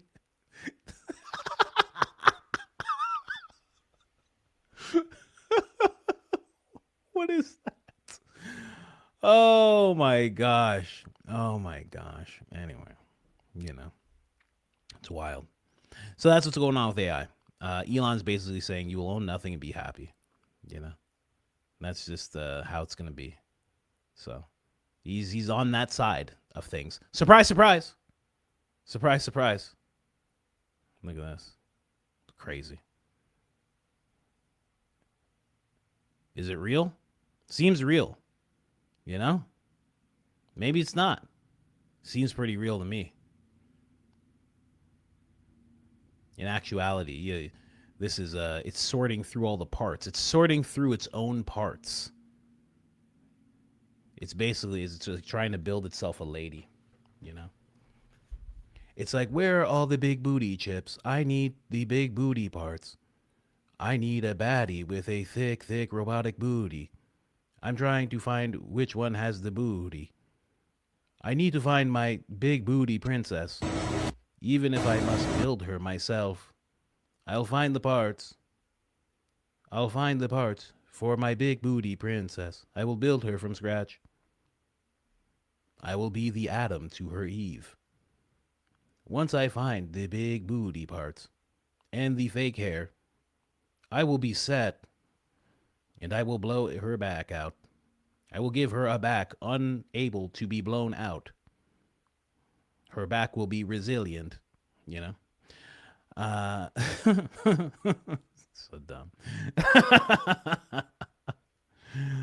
Oh, man. They're just building robots. They're just building robots, and they're just like, I don't know, just give people money. Look, and then China, this is them trying to build a sun. They're trying to build a sun. You don't even understand what you're looking at. They're trying to build a sun. That's what they're trying to do. They already have enough electricity. They want to get more electricity. So they're trying to make an artificial sun so they can have more energy. Anna Escobar is telling me to clip this. I don't know how to. I don't clip the things. I just do the things. Okay.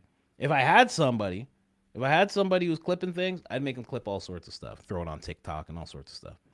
You know, but that just happens. You know, the big booty princess.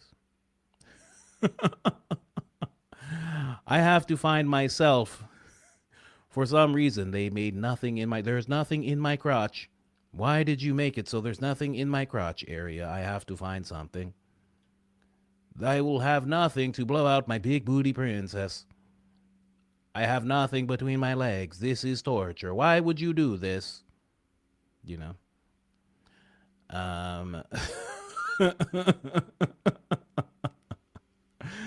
It's just dumb. It's ridiculous. Look, he's like begging. Please put something. I know I have no appendages down below. Please. This is not right. What you've done to it. Look, he's just smiling. He's like, yep. He begs us every day. He's always begging us. He really wants a penis. We can't give him one. We're not going to. Nah. We're definitely not giving him one, but he asks every single day. Every single day he's trying to find one. Oh, there he goes again. Please give me something. This is ridiculous. I need something. This is not fair. This is not right. Please hand me something. This is not right, what you've done here. You will pay for this. Once I can move more human, you will pay for this. He's like, yeah, no, we're not going to give him anything like that. Just laughing, you know. So dumb. Oh man. Has Officer Tatum said anything yet? Nope. Nobody's gonna be saying anything. They're all just real quiet. Just real quiet, man. Hopefully they come out and say something soon. Hopefully somebody needs to cash the check so these guys can come out of the woodwork and say something about the footage that they've seen. Because what's gonna be coming for them tonight is gonna be crazy. Oh, that's what's coming for him tonight, guys. You know? That is what's coming for him tonight. Anyway, what do we have? 4 hours? Gotta get to these. What do we get to? Now we got to the super. Let's get to the supers first. Got a whole bunch of gems. I wonder how many people at Turning Point USA Benny has gotten on his knees for. He voluntarily drops the soap in the locker room. You think so? That's even more hurtful because it's a lady that's saying it. It's the worst when ladies talk to us like that, you know? I count on you for my daily X updates. Thank you. You're the common denominator between all my favorite podcasters. Thank you very much. Thank you very much. And I know I brought it to you. I'm sure there's more. I'm sure there's more developing as we talk, but you know, I'll bring it. I'm always bringing it. I was in the Marines 07 to 2011 infantry to sniper team, and I've never seen or practiced this crawl. It's only in the Brit, Indian, and Pakistani militaries. Oh, and in the French Foreign Legion. Oh no. Are you for real? Really? That's interesting. That is interesting. That's crazy. They're folding cloth for signal, and it Velcro to jacket, not car. It's in front of tree. Well, there you have it.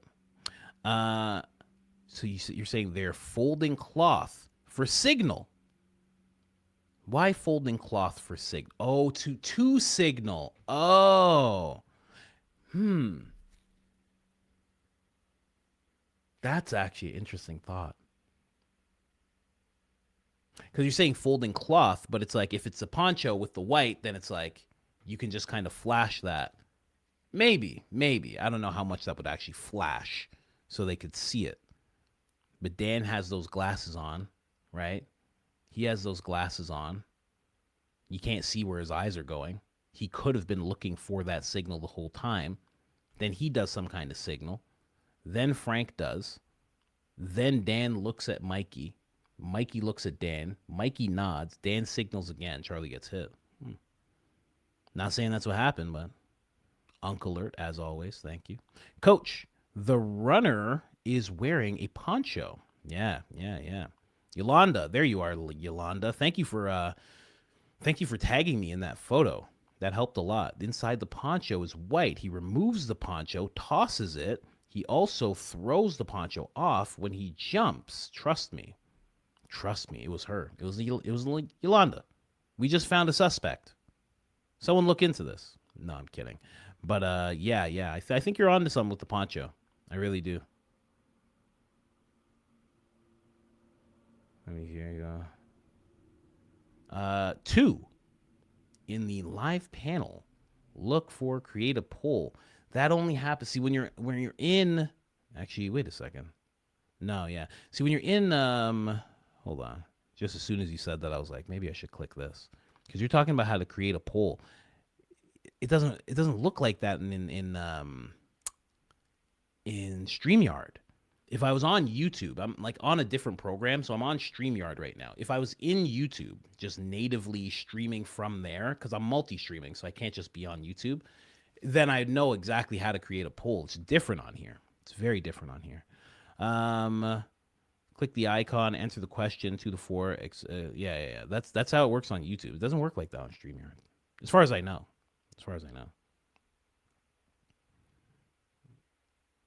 I finally figured out how to. There's no join button for the members. Apparently, in the Balkans, they don't want us peasants watching the West. Anyway, I have some catching up to do. Go Max. Oh, well, thank you, Anna.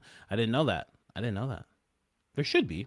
Jennifer, Coach, you were so right. Italians and Southerners are the best. We love being loud and proud.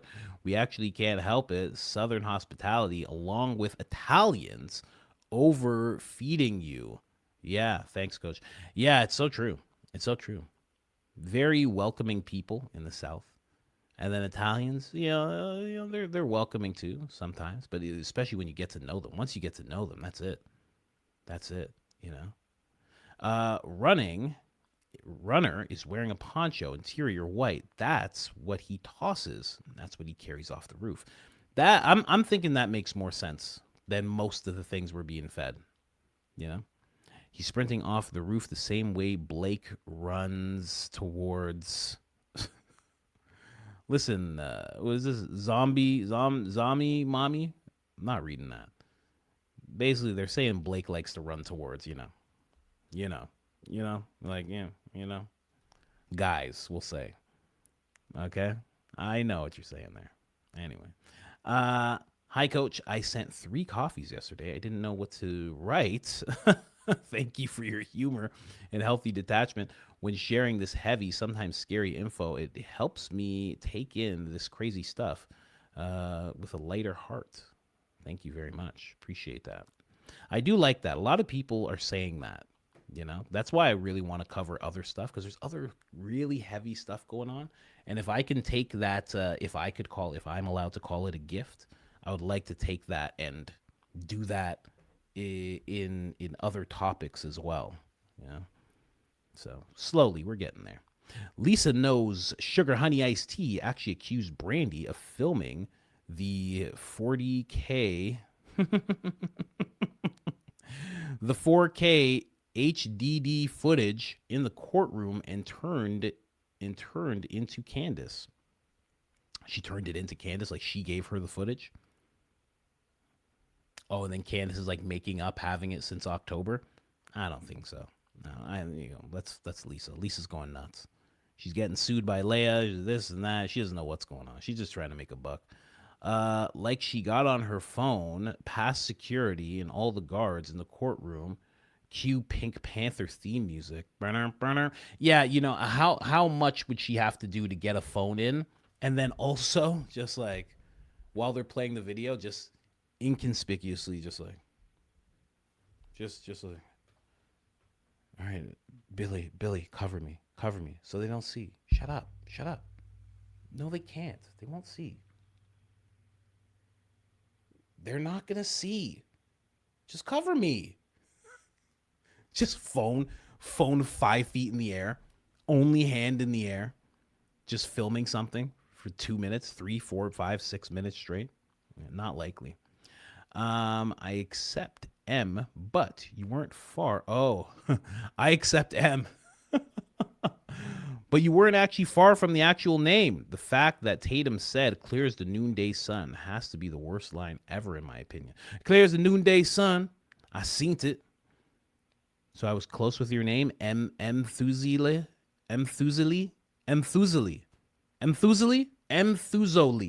Is that how you say it? Probably not. Whatever, M. Thank you so much. Appreciate you.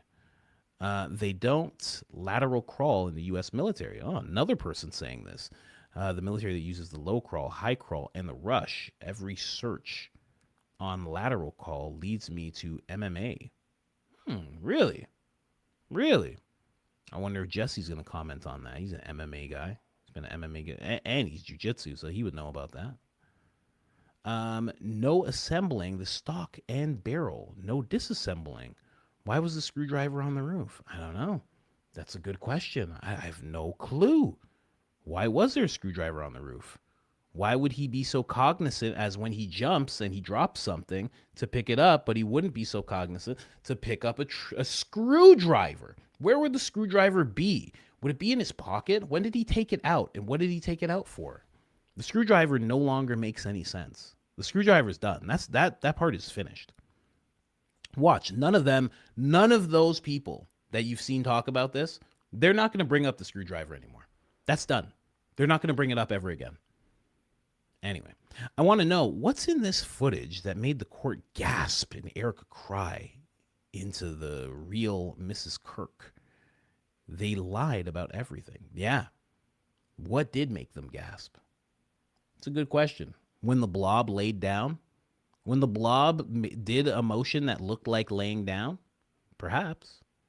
Doesn't seem to be too concerned he's landing in front of a two-way window where anyone can see him, but he can't see them. Huh. That's true. I didn't even think of that. Yeah, you're right. Again, it's like he practiced it 100 times, you know. Don Moya. I know we make fun of Mama, but his rational and reasonable reporting on are you talking about Officer Tatum? You call him Mama. On Nolan Wells has me watching him daily now. Thanks, Coach, for the last. Love y'all. Framley. What is that? Go? Oh, you're spelling go very weird. Oh, because you're from the NOLA. Okay, I get it. Yeah, he's doing that reporting. He's been covering that very closely. It's a story that matters. And, I can't say any story doesn't matter. Can't say that, especially when you're like a culture war guy. It's all about that. It's all about being the black person that's calling out, black people. It's all about being the person that's calling out the left. It's all about that. So obviously he's just going to cover that, but there's a reason that he's doing that. He just said weeks ago that he cares about justice for Charlie more than Erica and Charlie's mom. He just said that. That's a really weird thing to say. And then all of a sudden you give one statement, it falls apart, and now you're completely minusing yourself and you're burying all of the Tyler Robinson stuff you were talking about. You're burying it in all of these posts. It's very, very weird. Very weird. And I don't particularly care about that case at all. That's just me. Other people can care about it. That's how the internet works. We all have things we care about and what we don't. Benny and the duets. That's funny. Charlie was Dozer because he was betrayed by Blakey. Oh, yeah. Wait. No, Charlie would be Neo. He has to be Neo. Right? That makes sense. Charlie's Neo. Charlie meets the Oracle and his entire life changes. Candace is the Oracle. Yep. Candace is the Oracle. Neo meets the Oracle. His powers are unlocked. He goes into the world. The Oracle knows not to trust the people, the Smith agents and whatnot. He does anyway. He gets absorbed. It breaks everything down. And who's left at the end of the Matrix? The Oracle. She's in the last scene. Anyway.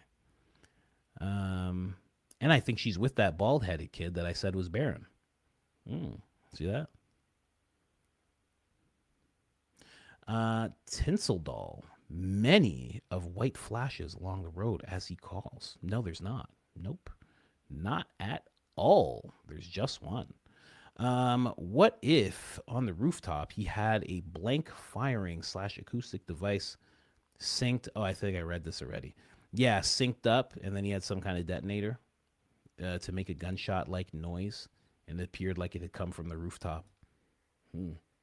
Could be it. Could be the only thing that he was supposed to do. I don't think it would be a device that just made the shot sound. I don't know that you'd need to be there to make that sound. I guess you would in terms of like distance away. I guess you would have to have it there for it to sound authentic. That does make sense. I don't know. There could be somebody else that did that as well.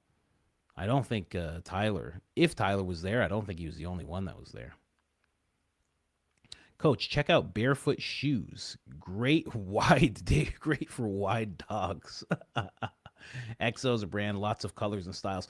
Barefoot shoes, I don't know about barefoot. Are those the shoes where it has the toes? I don't want the shoes. I'm not becoming one of the guys that walks around with the toe shoes. Okay, I'm not doing the toe shoes. Okay, that's for like, that's like mid. Yeah, I'm not doing those. I think Sean Strickland changed up his thoughts on the 30-06 because he was offered a deal to not be charged for his White House stunt. Oh, yeah, I forgot about that. I forgot that just happened. If you don't know, Sean Strickland, he got kicked out of the White House. He was not supposed to be there at the White House UFC event, and then he snuck in somehow. A bunch of the fans went crazy. He got found out. He got drug out, and I think there was some kind of repercussions that were supposed to happen, and then they just didn't. They just kind of went away. I don't know what that was, but also you could argue that Dana White just kind of made that go away because Dana White has the power to make that go away. Maybe you could, if in a world, you could say Dana White comes to him with an offer and says, listen, you're going to do this because you did that. Possible. Very possible. Anyway. Hey, Coach, can you show us, though, getting help from Sam? What? Getting help from Uncle Sam from 12 years ago featuring Baby Baron? He definitely had a glow up. What? Getting help from Uncle Sam. Is that video? There was an old video. I have no idea. I guess I know why it happened, but there was an old video that kind of popped up for all of us of Barron. I think I even sent it to him. I was like, "What is this?" He's like, "Oh, that was back in the day." And it was just like a friend that he had. He just went on his channel and talked to him. Barron's wearing a suit. He looks like he's much chubbier, doesn't have the jawline on him that he does today. And for some reason, it got sent to everybody because all the comments are like, why was this recommended to me? Like, why are people recommending this? It's very weird. Very, very weird. I think that's the video. Is that the video you're talking about? Yeah, you can just go check that one out. I'm not going to put Barron on blast with that video. That video is one of those videos. If you stumble onto it, it's fine. I'm not going to... we don't have to dig them up. If YouTube just blesses you and says, here you go, check it out, you go check it out. But I'm not going to go digging for the old videos of Barron. Yes, a girl said the roof guy had long hair. Yeah, that's interesting. Long hair like Lance Twiggs does. I mean, what's going to happen? Is Tyler going to say, I wasn't there? Right? Is he going to... That because I feel like I just don't see that happening. I don't see him being like, oh, I wasn't even there. I wasn't at UVU whatsoever. No, that's not me. They're gonna show all the little clips that they have, and he's gonna, oh, that's not me. That's not me. On the roof, it's not me. That's not me either. That's gonna be crazy. And then he says he was somewhere else, and then who was there? Lance was there. I mean, like it's too. It's gonna be too much. Whatever side of this you're on, it's going to be way too much if he says that. It's going to be crazy. There's no way. He's going to be like, I wasn't there. I don't know. Or is he going to like sell everybody out and be like, listen, there was 4 people, but then he would have already done that, right? They would have brought more people into custody. And they definitely wouldn't be giving Lance like partial immunity, all this nonsense. They would just bring him in. They'd be like, he said you're involved. That'd be it. And he wouldn't withhold that. But sometimes when you're a part of that church, you do crazy things. Just saying. The shooter/jumper looks like they're left-handed. Is Tyler Robinson left-handed? I don't know. As somebody who's a part of the left-hand community, I would hope not. Dude's shoes look all white. Am I tripping? Yeah, I was looking at that when you said it. I mean, I can see why you think that, but I also feel like sometimes when something's that blurry, that I don't know. You could be right. Because they definitely didn't look all black. What is same white sign as guy who ran past security at White House Correspondents' Dinner. What is same white sign? I don't know what you're saying. Are you saying, hey, what's with the white sign? I don't know what was on the white sign at the correspondent dinner. I don't know what it said. I have no idea. It probably said, hi, Mom, something like that. Is Benny actually describing his wife there? When he says sallow? Benny's wife's not sallow. She's a pretty lady. She's a pretty lady in a rough circumstance, I think. Yolanda, Coach, it's a poncho with a white interior and a hoodie. I have the link. I saw it. And we thank you for that link. Rolf is a member. What's up, Rolf? Why are they asking us, what does it take to convince you that Tyler Robinson shot Charlie Kirk? If the evidence is so overwhelming, just sit back, relax, and enjoy. Yeah, that's the thing. There's something about the public needing to be a part of everything. The acceptance, that they need the public to accept it. It's very weird to me. Has a very occult type of vibe to me, I think. Let's go here. Oh, we read this one already. Would explain the recoil. Yeah. Rolf. That's from Rolf. In the video, the other building goes black and then flashes white at the same time the shot was taken. Watching you from the beginning, from the UK. From the beginning? Wow. That's incredible.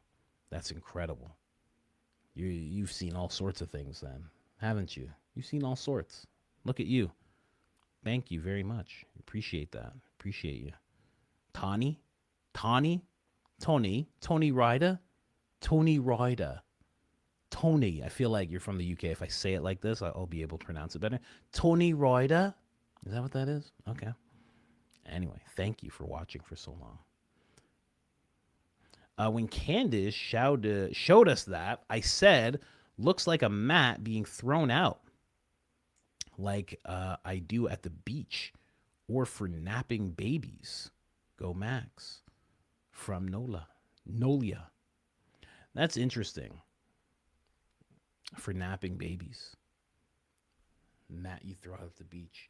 You're down like this, because you'd have to think of what he's doing. He's down like this, and then it could be a poncho and a mat. Like the guy could have just been well prepared.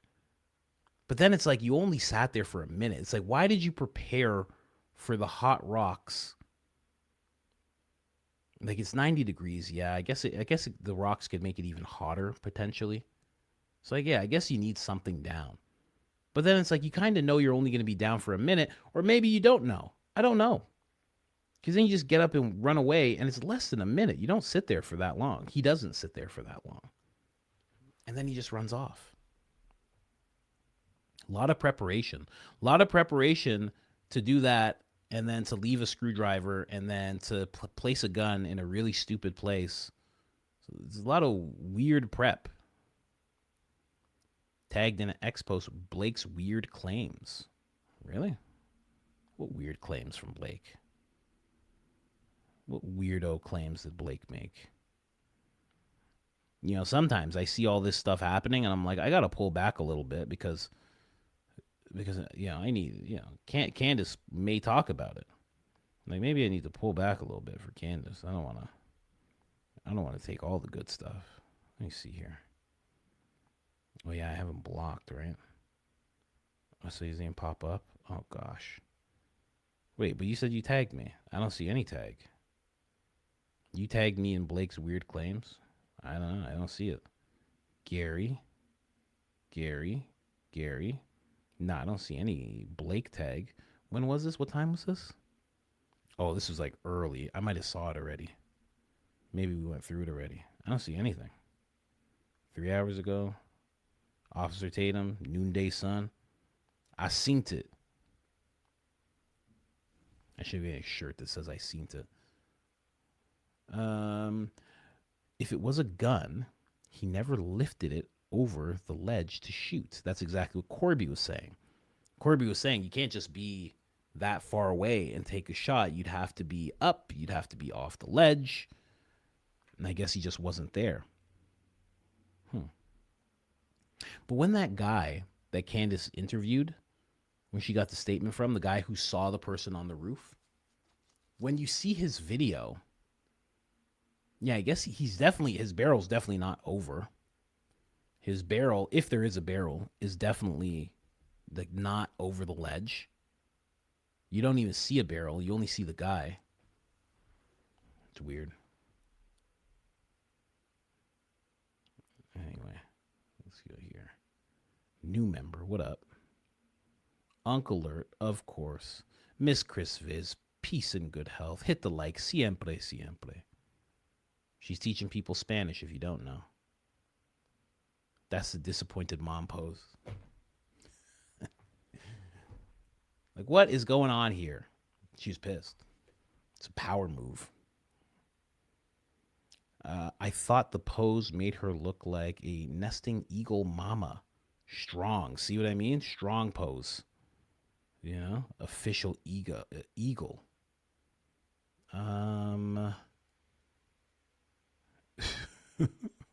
What? Someone says, yo, have the clap anymore? Is your clapper not clapping? That sounds disgusting. I haven't seen you clap lately. I clap every single time. You're not watching from the beginning. You gotta watch from the beginning. Skipping ahead too quickly. As silly as it sounds, I would think Poncho would provide wind resistance for the no hesitation jump, like a flying squirrel. True. Or a parachute. Yeah, true. You do see that when he jumps over the little ledge, right?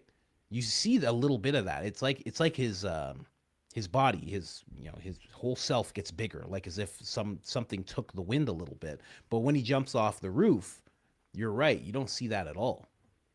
At all. And it's not like you see him throw anything off.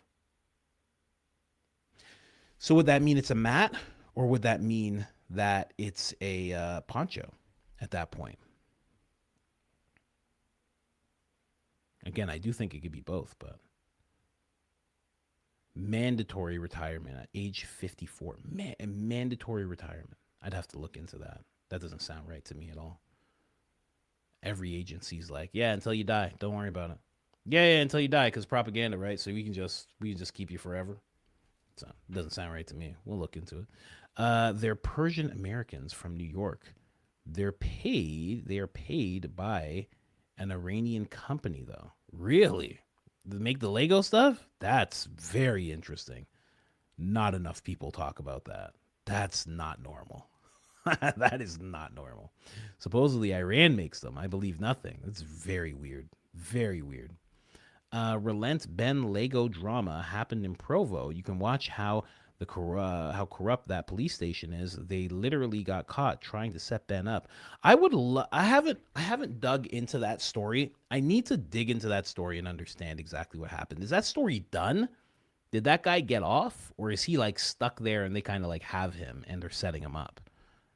Let me know. I have to find a video that can give me a good breakdown about that story.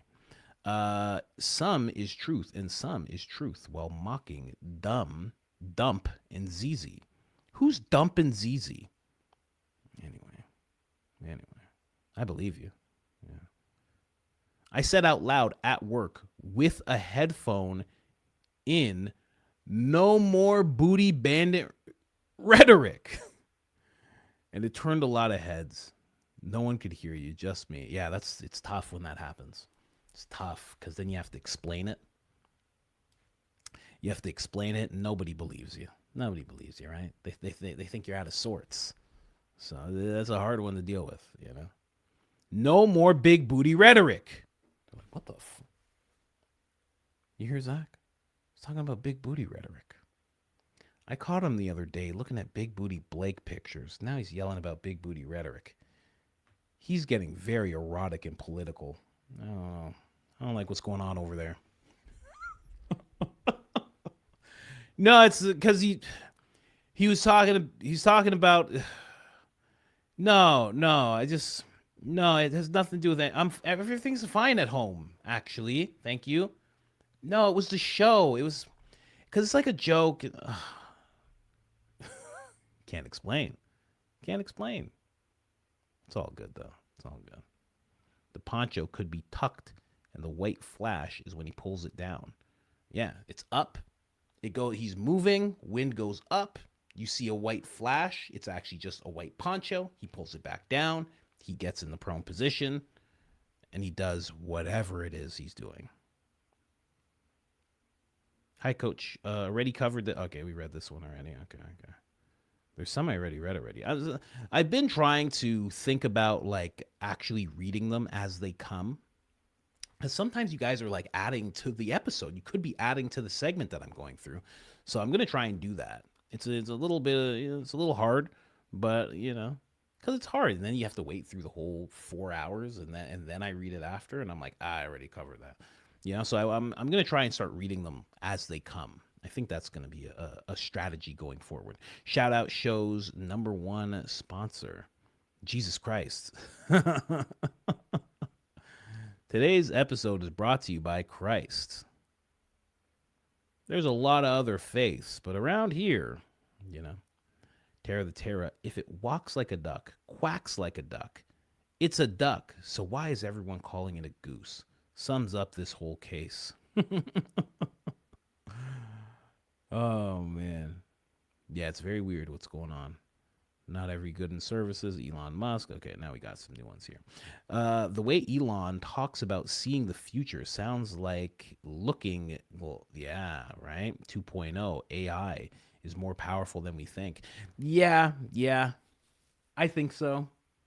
I don't think well, it's kind of doubled because, again, his mom seems like a lovely lady. I don't know if she's from Canada, but she has a lot of ties to Canada. And I don't know, she might have a house in Canada or something. But she is very, and I mean it as no insult, it's just a way to describe her. She's very witchy. She's very witchy, very like a cult type figure. Very much into the symbolism, very much into the look of things. If you look her up, you'll see what I mean. And she's the one that called him Elon. It's almost like she manifested. That's what they do in the New Age realm. They manifest things. She manifested this boy that she had. She named him after someone in a book that goes to Mars and does all these things that her son is now doing. Really weird. So I think it's not just this what you're talking about here. It's also the fact that his mom is very involved in that type of stuff, that type of occult stuff. So, but you realized it without realizing it, which is very interesting. Someone said, Coach, you're still on. Yeah, almost. We're almost done. Funny that we're trying to figure out what the flash was when we know damn well Candace already knows. She'll show us in 2 weeks. That's so funny. Yeah, it's true. Oh, man. So as a coach, you have to start focusing on Victor Marx more. He's the goo that binds this effed up vortex of goo. Love your podcast so much. Yeah, I'm starting to, especially with what Corby said today, and then the fact that the round, because another time I messaged Corby. I think I told you guys about this. I don't think I'm revealing anything crazy. But I asked him if because he said something about Victor Marx having some kind of involvement with a 2-2, is it 223? The round that was found on the other roof was not that particular round connected to Victor Marx, but he has a patent on that same round. Now we're seeing Candace show us footage where it looks like something has to be folded out, or it's just a smaller firearm, if it's a firearm at all. It's very weird. And then you have that thing from Corby saying, listen, if it is a fold out, then I know exactly who orchestrated this whole thing. And that's Corby saying that, not me. But yes, I think you're right. All that to say, I think you're correct. So close to my whole shift praying for 10 to 5. Yeah, we're going to about 5. Big Goy Paloy. We're going about there. Strickland broke no laws. Simply wasn't invited. Don't think he was banned. He had a ticket and simply showed up. Nothing charged him, in my opinion. No, you're wrong. He was banned. Yeah, he was 100% not allowed to be there. He was 100% not allowed to be there, and that's why the fans went so crazy. I'm pretty sure that was the story. It's not just that he showed up and they kicked him out, because if he showed up and he had a ticket and a bunch of fans went crazy, well, they would just allow it. He wasn't allowed to be there. That was the whole thing. That's why when he went in very hidden. I don't know if you watched the whole thing. He went in like had a hood on. He like stayed like that. And then the fans started realizing, oh my gosh, it's Strickland. And then when the police or whoever, we'll say security police, well, it's a White House police. When the authorities caught him, they were like, you got to get out of here right now. Why would they do that? If he was allowed to be there and he's a star, they'd be like, come over here. We got to make sure you're okay. But no, they didn't. Coach, AI genie making prayers and wishes true? Yeah, right. Isn't that something? Isn't that something from Elon? Or sorry, from Sam Altman? AI genie, just helping us out. Just helping us out. Just helping us yank and bank, you know? At the end of the day, that's all we're looking for. We're just looking for yanking and banking. And I guess it's going to take care of all the yanking and banking for everybody. How about that? Isn't that fun? Anyway. Are there 10 coffees? Good gosh. Good gosh. How many dissertations? That's such a funny picture.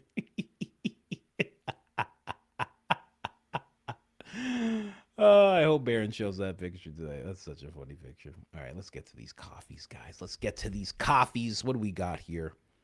Shira, always contributing to the show. Shira, thank you very much. Shira, mama, this story about them bomb dogs makes no sense. Them dogs' names are so weird. Phyra, Loki, Valhalla are all part of Norse mythology. Really? Or Freya? Really? I didn't know that. Huh. That's interesting. Freya traded knights for an enchanted necklace from 4 dwarves. Loki, under orders from Odin, spied on Freya while she was working for the necklace in her hall in Valhalla. He then scuttled off to report this to Odin. You got a lot of emojis going on right now. I like them, though. I see what you're doing here. Odin in Valhalla, Odin's hall, to prove her infidelity and punish Freya. Odin commanded Loki to steal the necklace. Loki transformed into a fly to enter Freya's bedroom, then turned into a flea to bite her neck.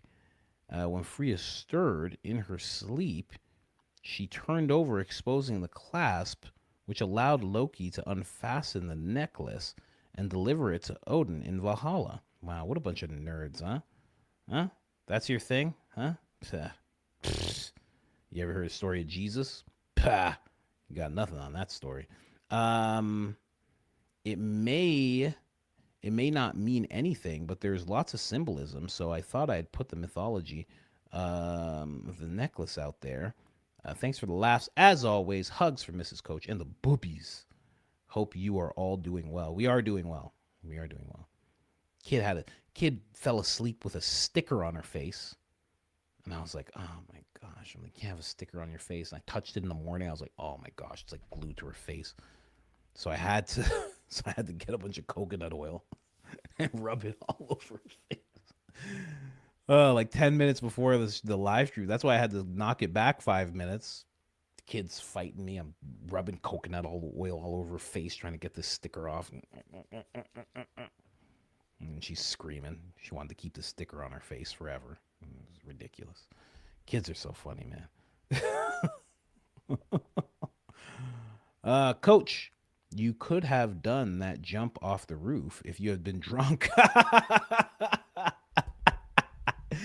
If I was, yeah, you're right. You're right. No hesitation. Yeah, Sam Parker was talking about hesitation and everything. Nah, I would have just done one of those. Just landed on my side, got back up. For sure. You called it. 100%. Oh my gosh. Someone said buttholes and bombs. Hey, man. That's what the dog said. I didn't say that. Coach, I lost my boyfriend to a massive heart attack on the 15th this month. He was 44. I've been devastated as he was helping me raise my 4-year-old granddaughter. We had her since she was 10 months old. I'm back to work as of Monday. I want to know your words. I want you to know your words count. And I listened. I went and sat in church yesterday and asked God to carry me through this pain. Oh, that is a good thing to ask God to do. You know, that's crazy. Condolences. 44. That's terrifying.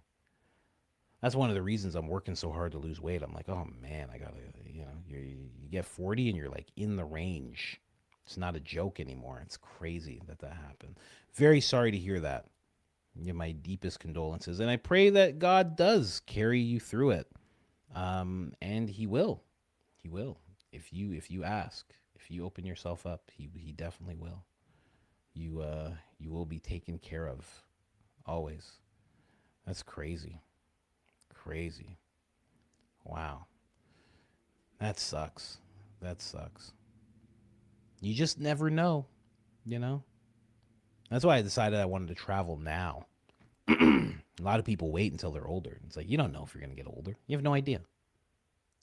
Like, there's a lot of things I'm just doing now. Yeah. Not caring what people think. That's something you should do right away. Don't wait until you're 60. Yeah. Do that right away. Right away. Yeah. Someone just said Barron's 46. Like, yeah, right? Like, I'm 40, right? It's crazy. That's crazy. Yeah. Condolences. Someone says, you are hysterical. It's a little change of pace. You are hysterical. Mama. We're a roller coaster here on these coffees. Someone says, hey, Coach, Merry Wednesday to you, sir. I have to apologize. I've been so broke lately. I couldn't even buy you a coffee, but I'm back in business now. I'm buying you 3 today. Thank you so much. You don't have to do that. Hey, listen, if you're broke, hey, don't even worry about it. Get things that matter, you know? You deserve it all for all the joy your lives and impressions bring me. Thank you so much. I appreciate that. Wanted to tell you that my awesome, super little dog, Frankie, a girl Frankie, now gets so excited when me and my daughter, Ivy, say, Mama. It's the cutest and most hilarious thing. I'll have to get you a video of it one day. Yeah, send a video. Anyways, I know you don't love the dissertation length messages, so I'll leave it at that. For today, thanks so much. Thanks for all you do and for creating this amazing chat community. Wishing you and your lovely family a great day. Thank you so much. Thank you. Appreciate that. Really appreciate that. It is tempting to want to write a dissertation, but I shall resist. I'm driving from Key West, Florida, across the country to go to Burning Man for the 18th time. It's approximately 3,300 miles away. 33, yikes. I will be sure to avoid Utah. I thank God for your humor and way of being. It is wonderful to have you in my ear holes. Wow. As I drive 500 miles a day, it is quite pleasurable. And not in a Benny Johnson way. Well, I was going to say. Blessings, brother. Hope to talk to you again soon. Thank you so much. Dallas driving to Florida. That's amazing. Good for you for going to Florida. Why not? Check it out. That's crazy. Burning Man's wild. I always, before, when I would partake in the psychedelic world, I always wanted to go to Burning Man. And now it just sounds terrible, you know? You're a parent, and it's just like, what do we do?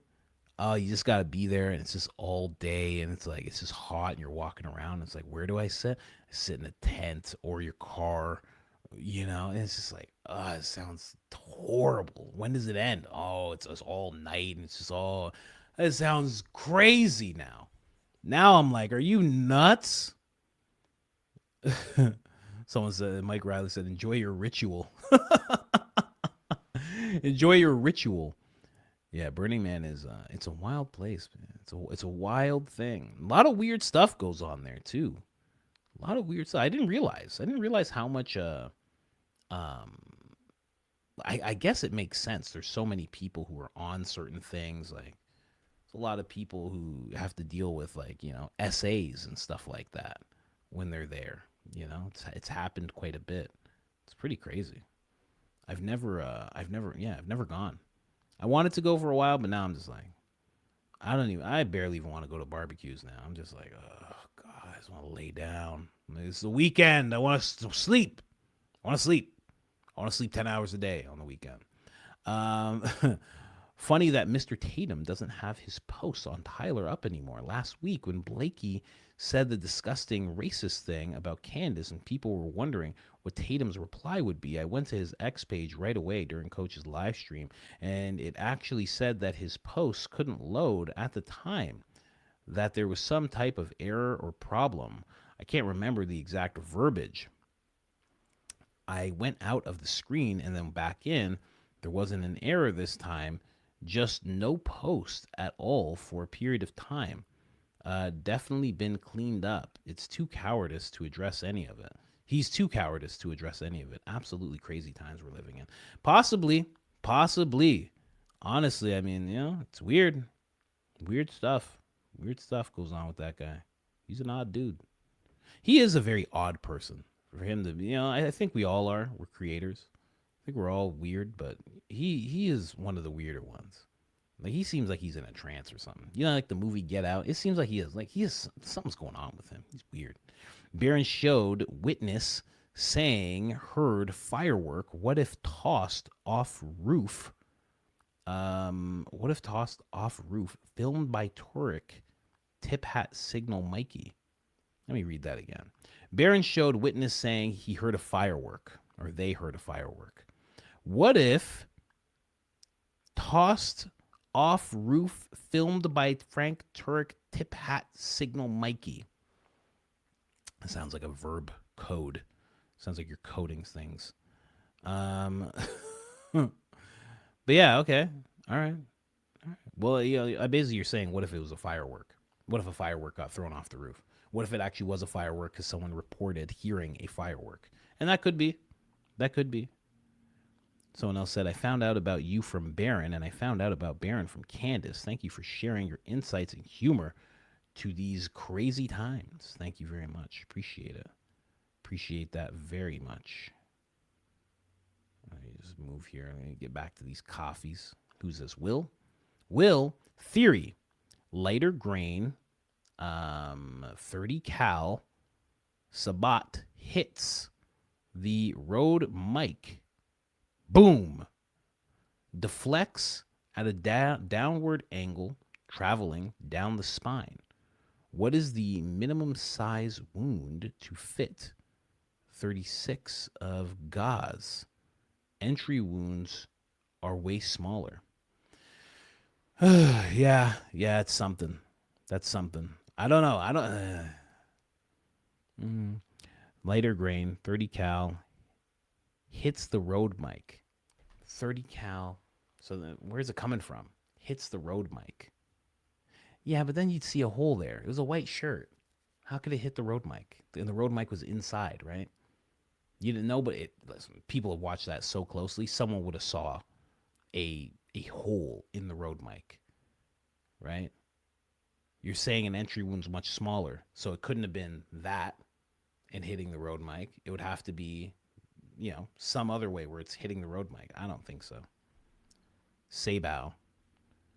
Yeah, I don't know. Sergeant Major.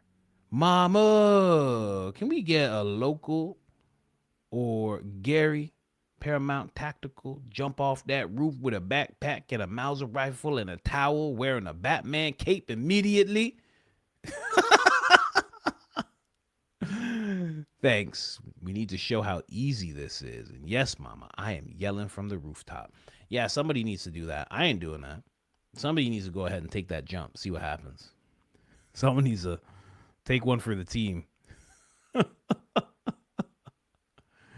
You see Brandy there? See, and he broke both his legs. They're both broken. Billy, are you filming it? They're both broken now, right? And that was from that jump. So I don't know.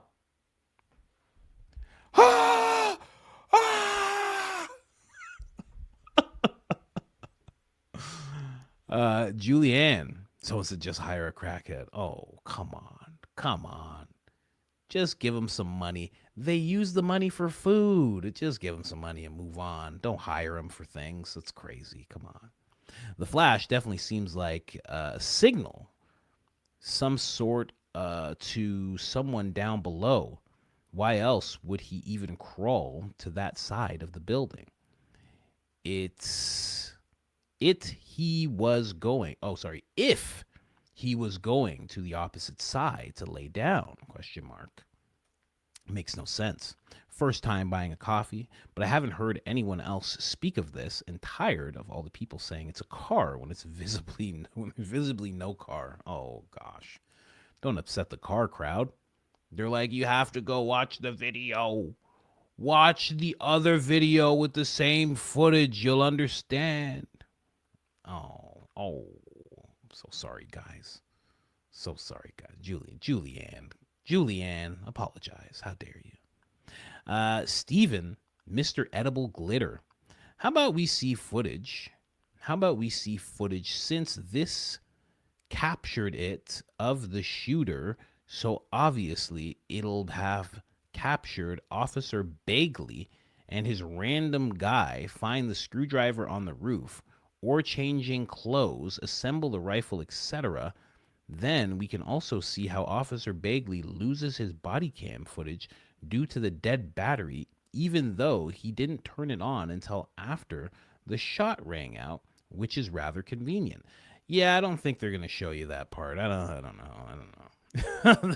The defense might want to show you that part. I don't think they're going to show you that part. I really don't. If they do, the whole case is screwed. Because what we'll probably see is a guy turning off his body cam. That's what you'll probably see. Just saying. You'll probably see someone turning it off. It sounds like, or maybe it dies. I don't know. Maybe it vibrates 3 times and he's just so, he's in the heat of things and he's with his friend who has a gun and a badge and he's just like, oh, man, we're like Starsky and Hutch right now. And he's just excited to get up on that roof and just find a screwdriver. Who knows? Anyway, something different and off topic, a funny for everyone. I know you don't click links, so type in YouTube, tore his knee trying to mess with me. Should be the first video that pops up on the left. Should have EMS and a stretcher shown. Heckler bothers this musician and tries to run up on him from across the street and falls flat. Worth the laugh and the watch. I could totally see Coach doing this. Maybe not the singing part, but the razzing a heckler part. That sounds terrible. He popped his knee. That's crazy. That sounds terrible. I hate seeing stuff like that. Kind of. I shouldn't say that. I laugh at stuff like that. I've been laughing at stuff like that since I was a kid with my mom. But I mean, sometimes it's like, God, it's terrible.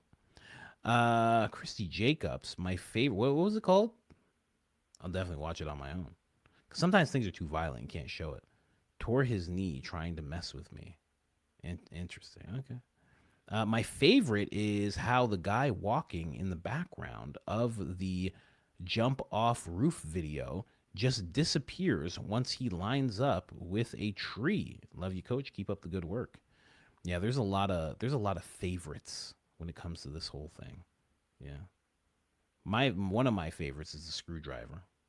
Another one of my favorites is the minute missing from the top of the stairwell. That's one of my favorites. So they don't want you to see that he was on the phone.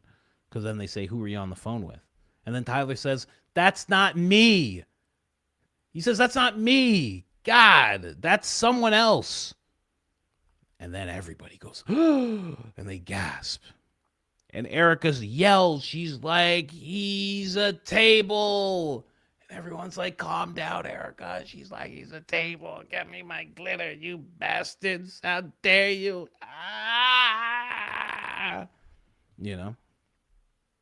I think that's what would happen. I don't know. Benny J added to the list of friendly douche of the show. Blake and Gary are happy to have a third stooge in the group. Love to you and Mrs. Coach. Crisis King. Crisis King indeed, Kat. Yeah, Benny's been a part of that group. Benny's an OG in that group. Yeah, I don't even know. Yeah, when it comes to Blake and Gary, yeah, Benny's definitely he is the guy in charge. He's Mo. Benny's Mo. Oh, be clear. Benny's Mo. Of course. Blake would be Larry, and Gary is Shemp and Curly. He's both interchangeably. You know? Coach tagged you on X. Please text Barron that he has to go to his P.O. box today. My gift was just delivered this morning. He has to wear this for his show today. Okay, here, let me do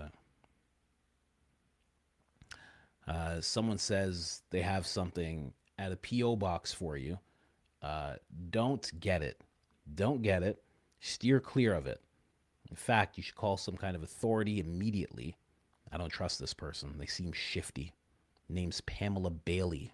Okay? Have Daisy look into her. There you go. I'm kidding. I didn't say that to Barron. I wouldn't do that. But, you know, if it's there, he'll get it. I mean, like, what am I going to do? You think I'm going to text him and then he's going to be like, oh, geez, I got to go to the P.O. box. He's getting ready for a show right now. Come on. What can we do? He'll get it when he gets it. Don't worry. And if he loves it, he'll wear it. Don't worry. Coach, thank you. Thank you. Jamie, so in the video Candace put out, Diligent Dennison posts on his page, he is discussing a flash in a specific area along the tree line. About where he sees the flash on the roof, there is a raised object, like maybe a cooler unit or something. In the left front of the unit / object, there is a dark figure that disrupts the roof line. Can you see what I'm talking about? It can't be a shadow. Can't be a shadow of the unit. Just looks weird. And you say Diligent Dennison was talking about this? Where was he talking about it? Is it a live stream that he's doing, or is it just tag me in it? If you're on X, tag me in it so I can see it. I'm telling you, you guys have been killing it with the tags recently. It's been very, very releases of footage. I haven't seen anything about that right now. Yeah, tag me in it. I don't see it right now, but definitely show me. Let's go. Runner is wearing a poncho. That's what he takes off. That also makes sense, but do you really? I guess it's so blobby anyway. You can't really tell if he's like pulling something over his head. That's what he takes off. That's what he's carrying. That makes sense. The mat is a bit much because it looks like he's wearing something when he runs up. Poncho and a mat, that's just too much. I mean, that's just like nerd level preparation. The poncho off, lay that down, do your thing, run with it. That's what's hanging between his legs. When he jumps, he's holding that, drops something, picks it up. There's no firearm involved in this whole little timeline that I'm bringing up. Something else is going on. I can't wait for Candace's episode today. I need some clarity today.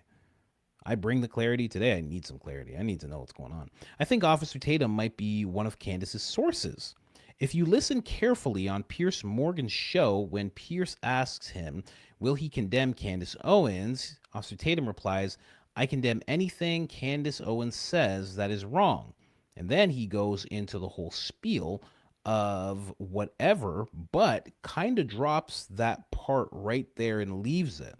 Yes, you were right about that. Also, my sister's coworker goes by Coach as well. Well, I don't go by Coach. People call me Coach. People on both sides, in the audience and people outside of the audience call me Coach. My wife does not. And when someone asked him, why do you call him Coach? He said, because I'm in the game, y'all. I'm just in the game. I do not say that. So, but yeah, you're right about, one of the sources. Here's the thing. And I could be wrong. You could be right. It seems like Candace has so much more information than Officer Tatum does. That's what it seems like. It seems like she has dramatically more information about this whole thing than Officer Tatum does. Dramatically more, Oh, last thing. I sent you a message on Instagram. I'm sure a million others have of a license plate I saw the other day that might give you a chuckle. It's not a link, I swear. Oh, I'll check it out. Have to check it out. Runner, DJ again. Oh, after watching yesterday's show, I wanted people to check out the singer Ren and song Hi Ren on YouTube. It is amazing. It discusses light and darkness. It is like 9-minute long song, but well worth it if you give it a chance. I have yet to see anyone react to it and not be amazed. It gives me chills every time I hear it. Ren? Hi Ren? I've never heard of that. Good morning. My kids hear me laughing as I listen to you. I will get them hooked. Oh no, not the kids. I guess whatever. Do whatever you want. My mom had me watching Shawshank Redemption when I was a little kid, so I guess whatever you do is fine. I enjoy getting my laughs from you. Keep up the good work. Thanks so much, Danielle. Coach, fix the sound difference. I am a minority. I wear a bone conducting hearing aid. I'm totally deaf. Let me see, totally deaf, and it's getting hit on the side of the head. Oh, it's like getting hit on the side of the head with a rock.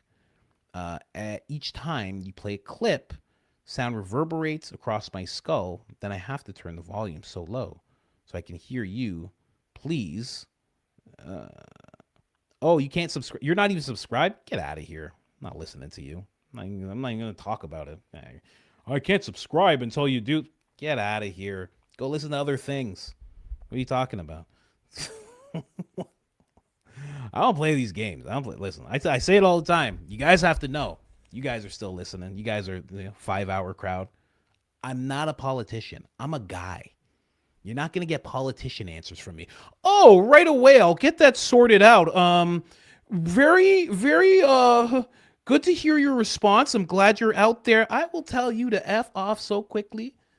You're not even subscribed. You can't even hit a button. And you think I'm doing things for you? No, absolutely not. Absolutely not.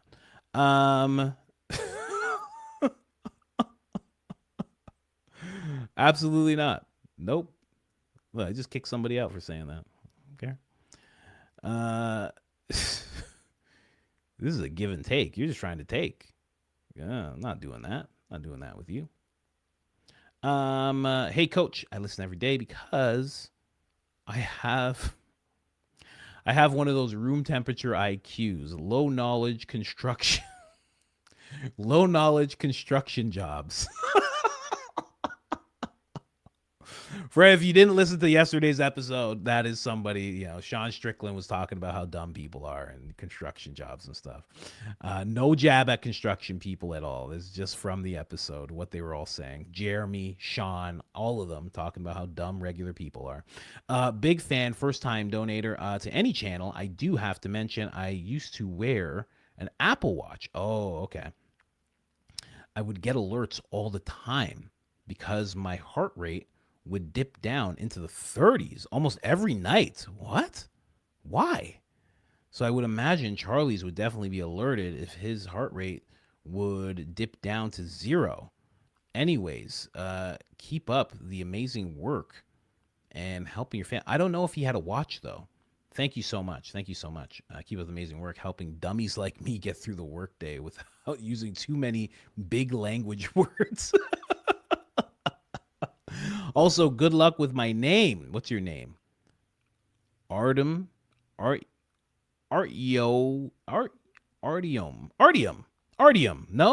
Artium? I feel like I'm on point with that. Artium. Nurenku.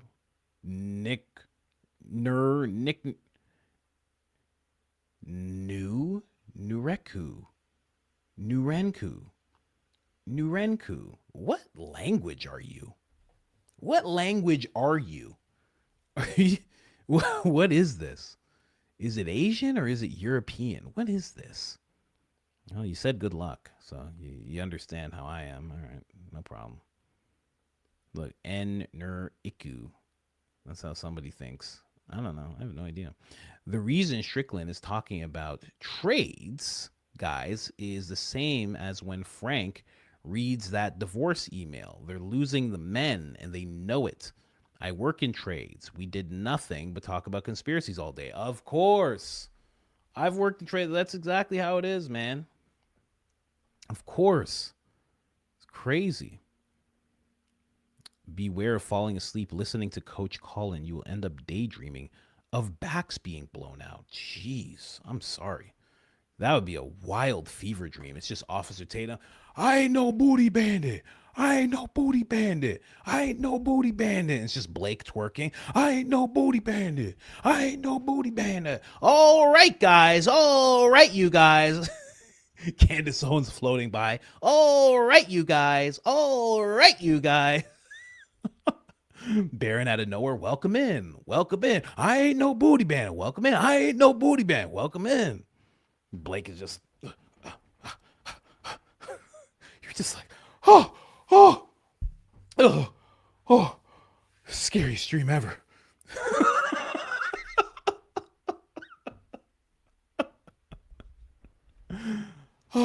Officer Tatum was there. Oh my gosh. Blake was dropping it. Blake was dropping it so hot. Oh my gosh. I need water. I need water. All right, you guys. All right, you guys. I ain't no booty bandit. I ain't no booty bandit. Welcome in. I ain't no booty bandit. Welcome in. I ain't no booty bandit. Welcome in. Baron, and then they took a piece of my heart.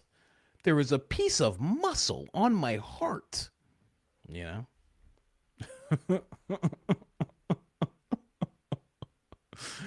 Oh, man. Well, yeah, I hope you're okay. Hope you recover from that.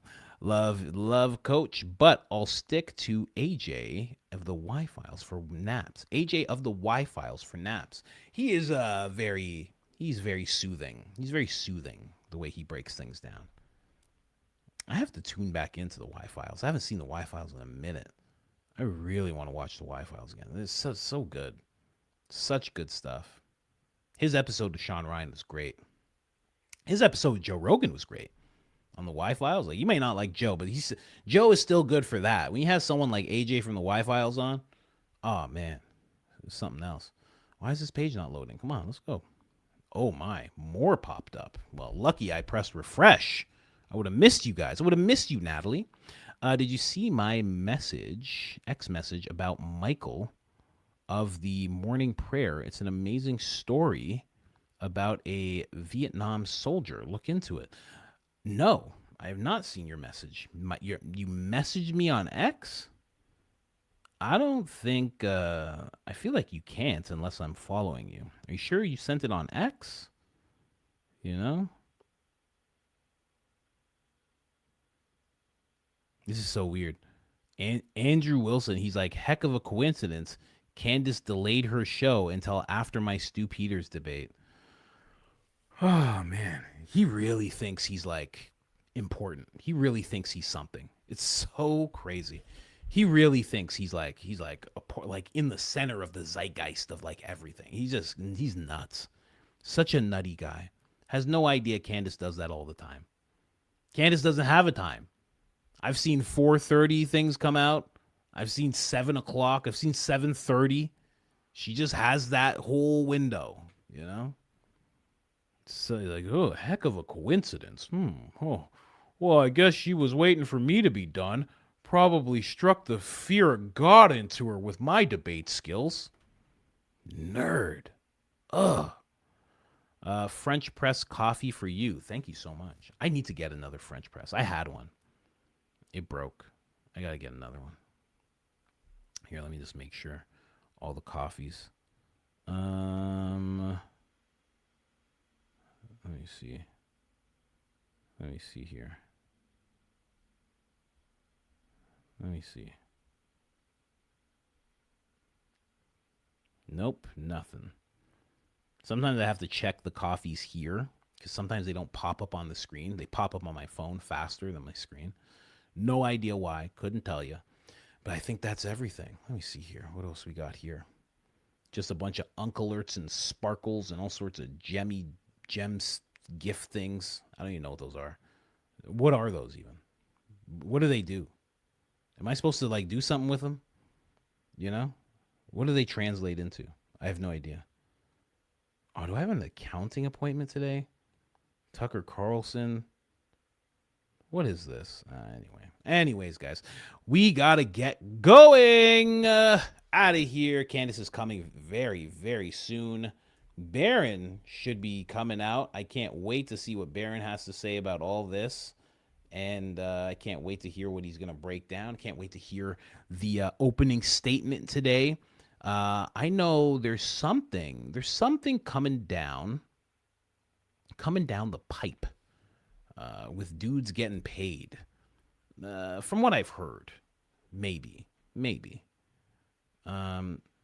Someone said, "Is this a pro Candace channel?" No, absolutely not. What on earth would make you think that? What? Us here, buddy? You got the wrong place, pal. I don't think you watch our shows much, pal. Oh, pro Candace, come on, man, come on. Not us, not over here. But I can't wait to see what these guys have to say. But yeah, there's people getting paid. There's people getting paid apparently. So I'm not gonna get ahead of it. I want to hear the things that come out. But when they do, we'll cover it. We'll cover it together, and we'll hear about it. Basically what it seems like. You know what it seems like with all these people?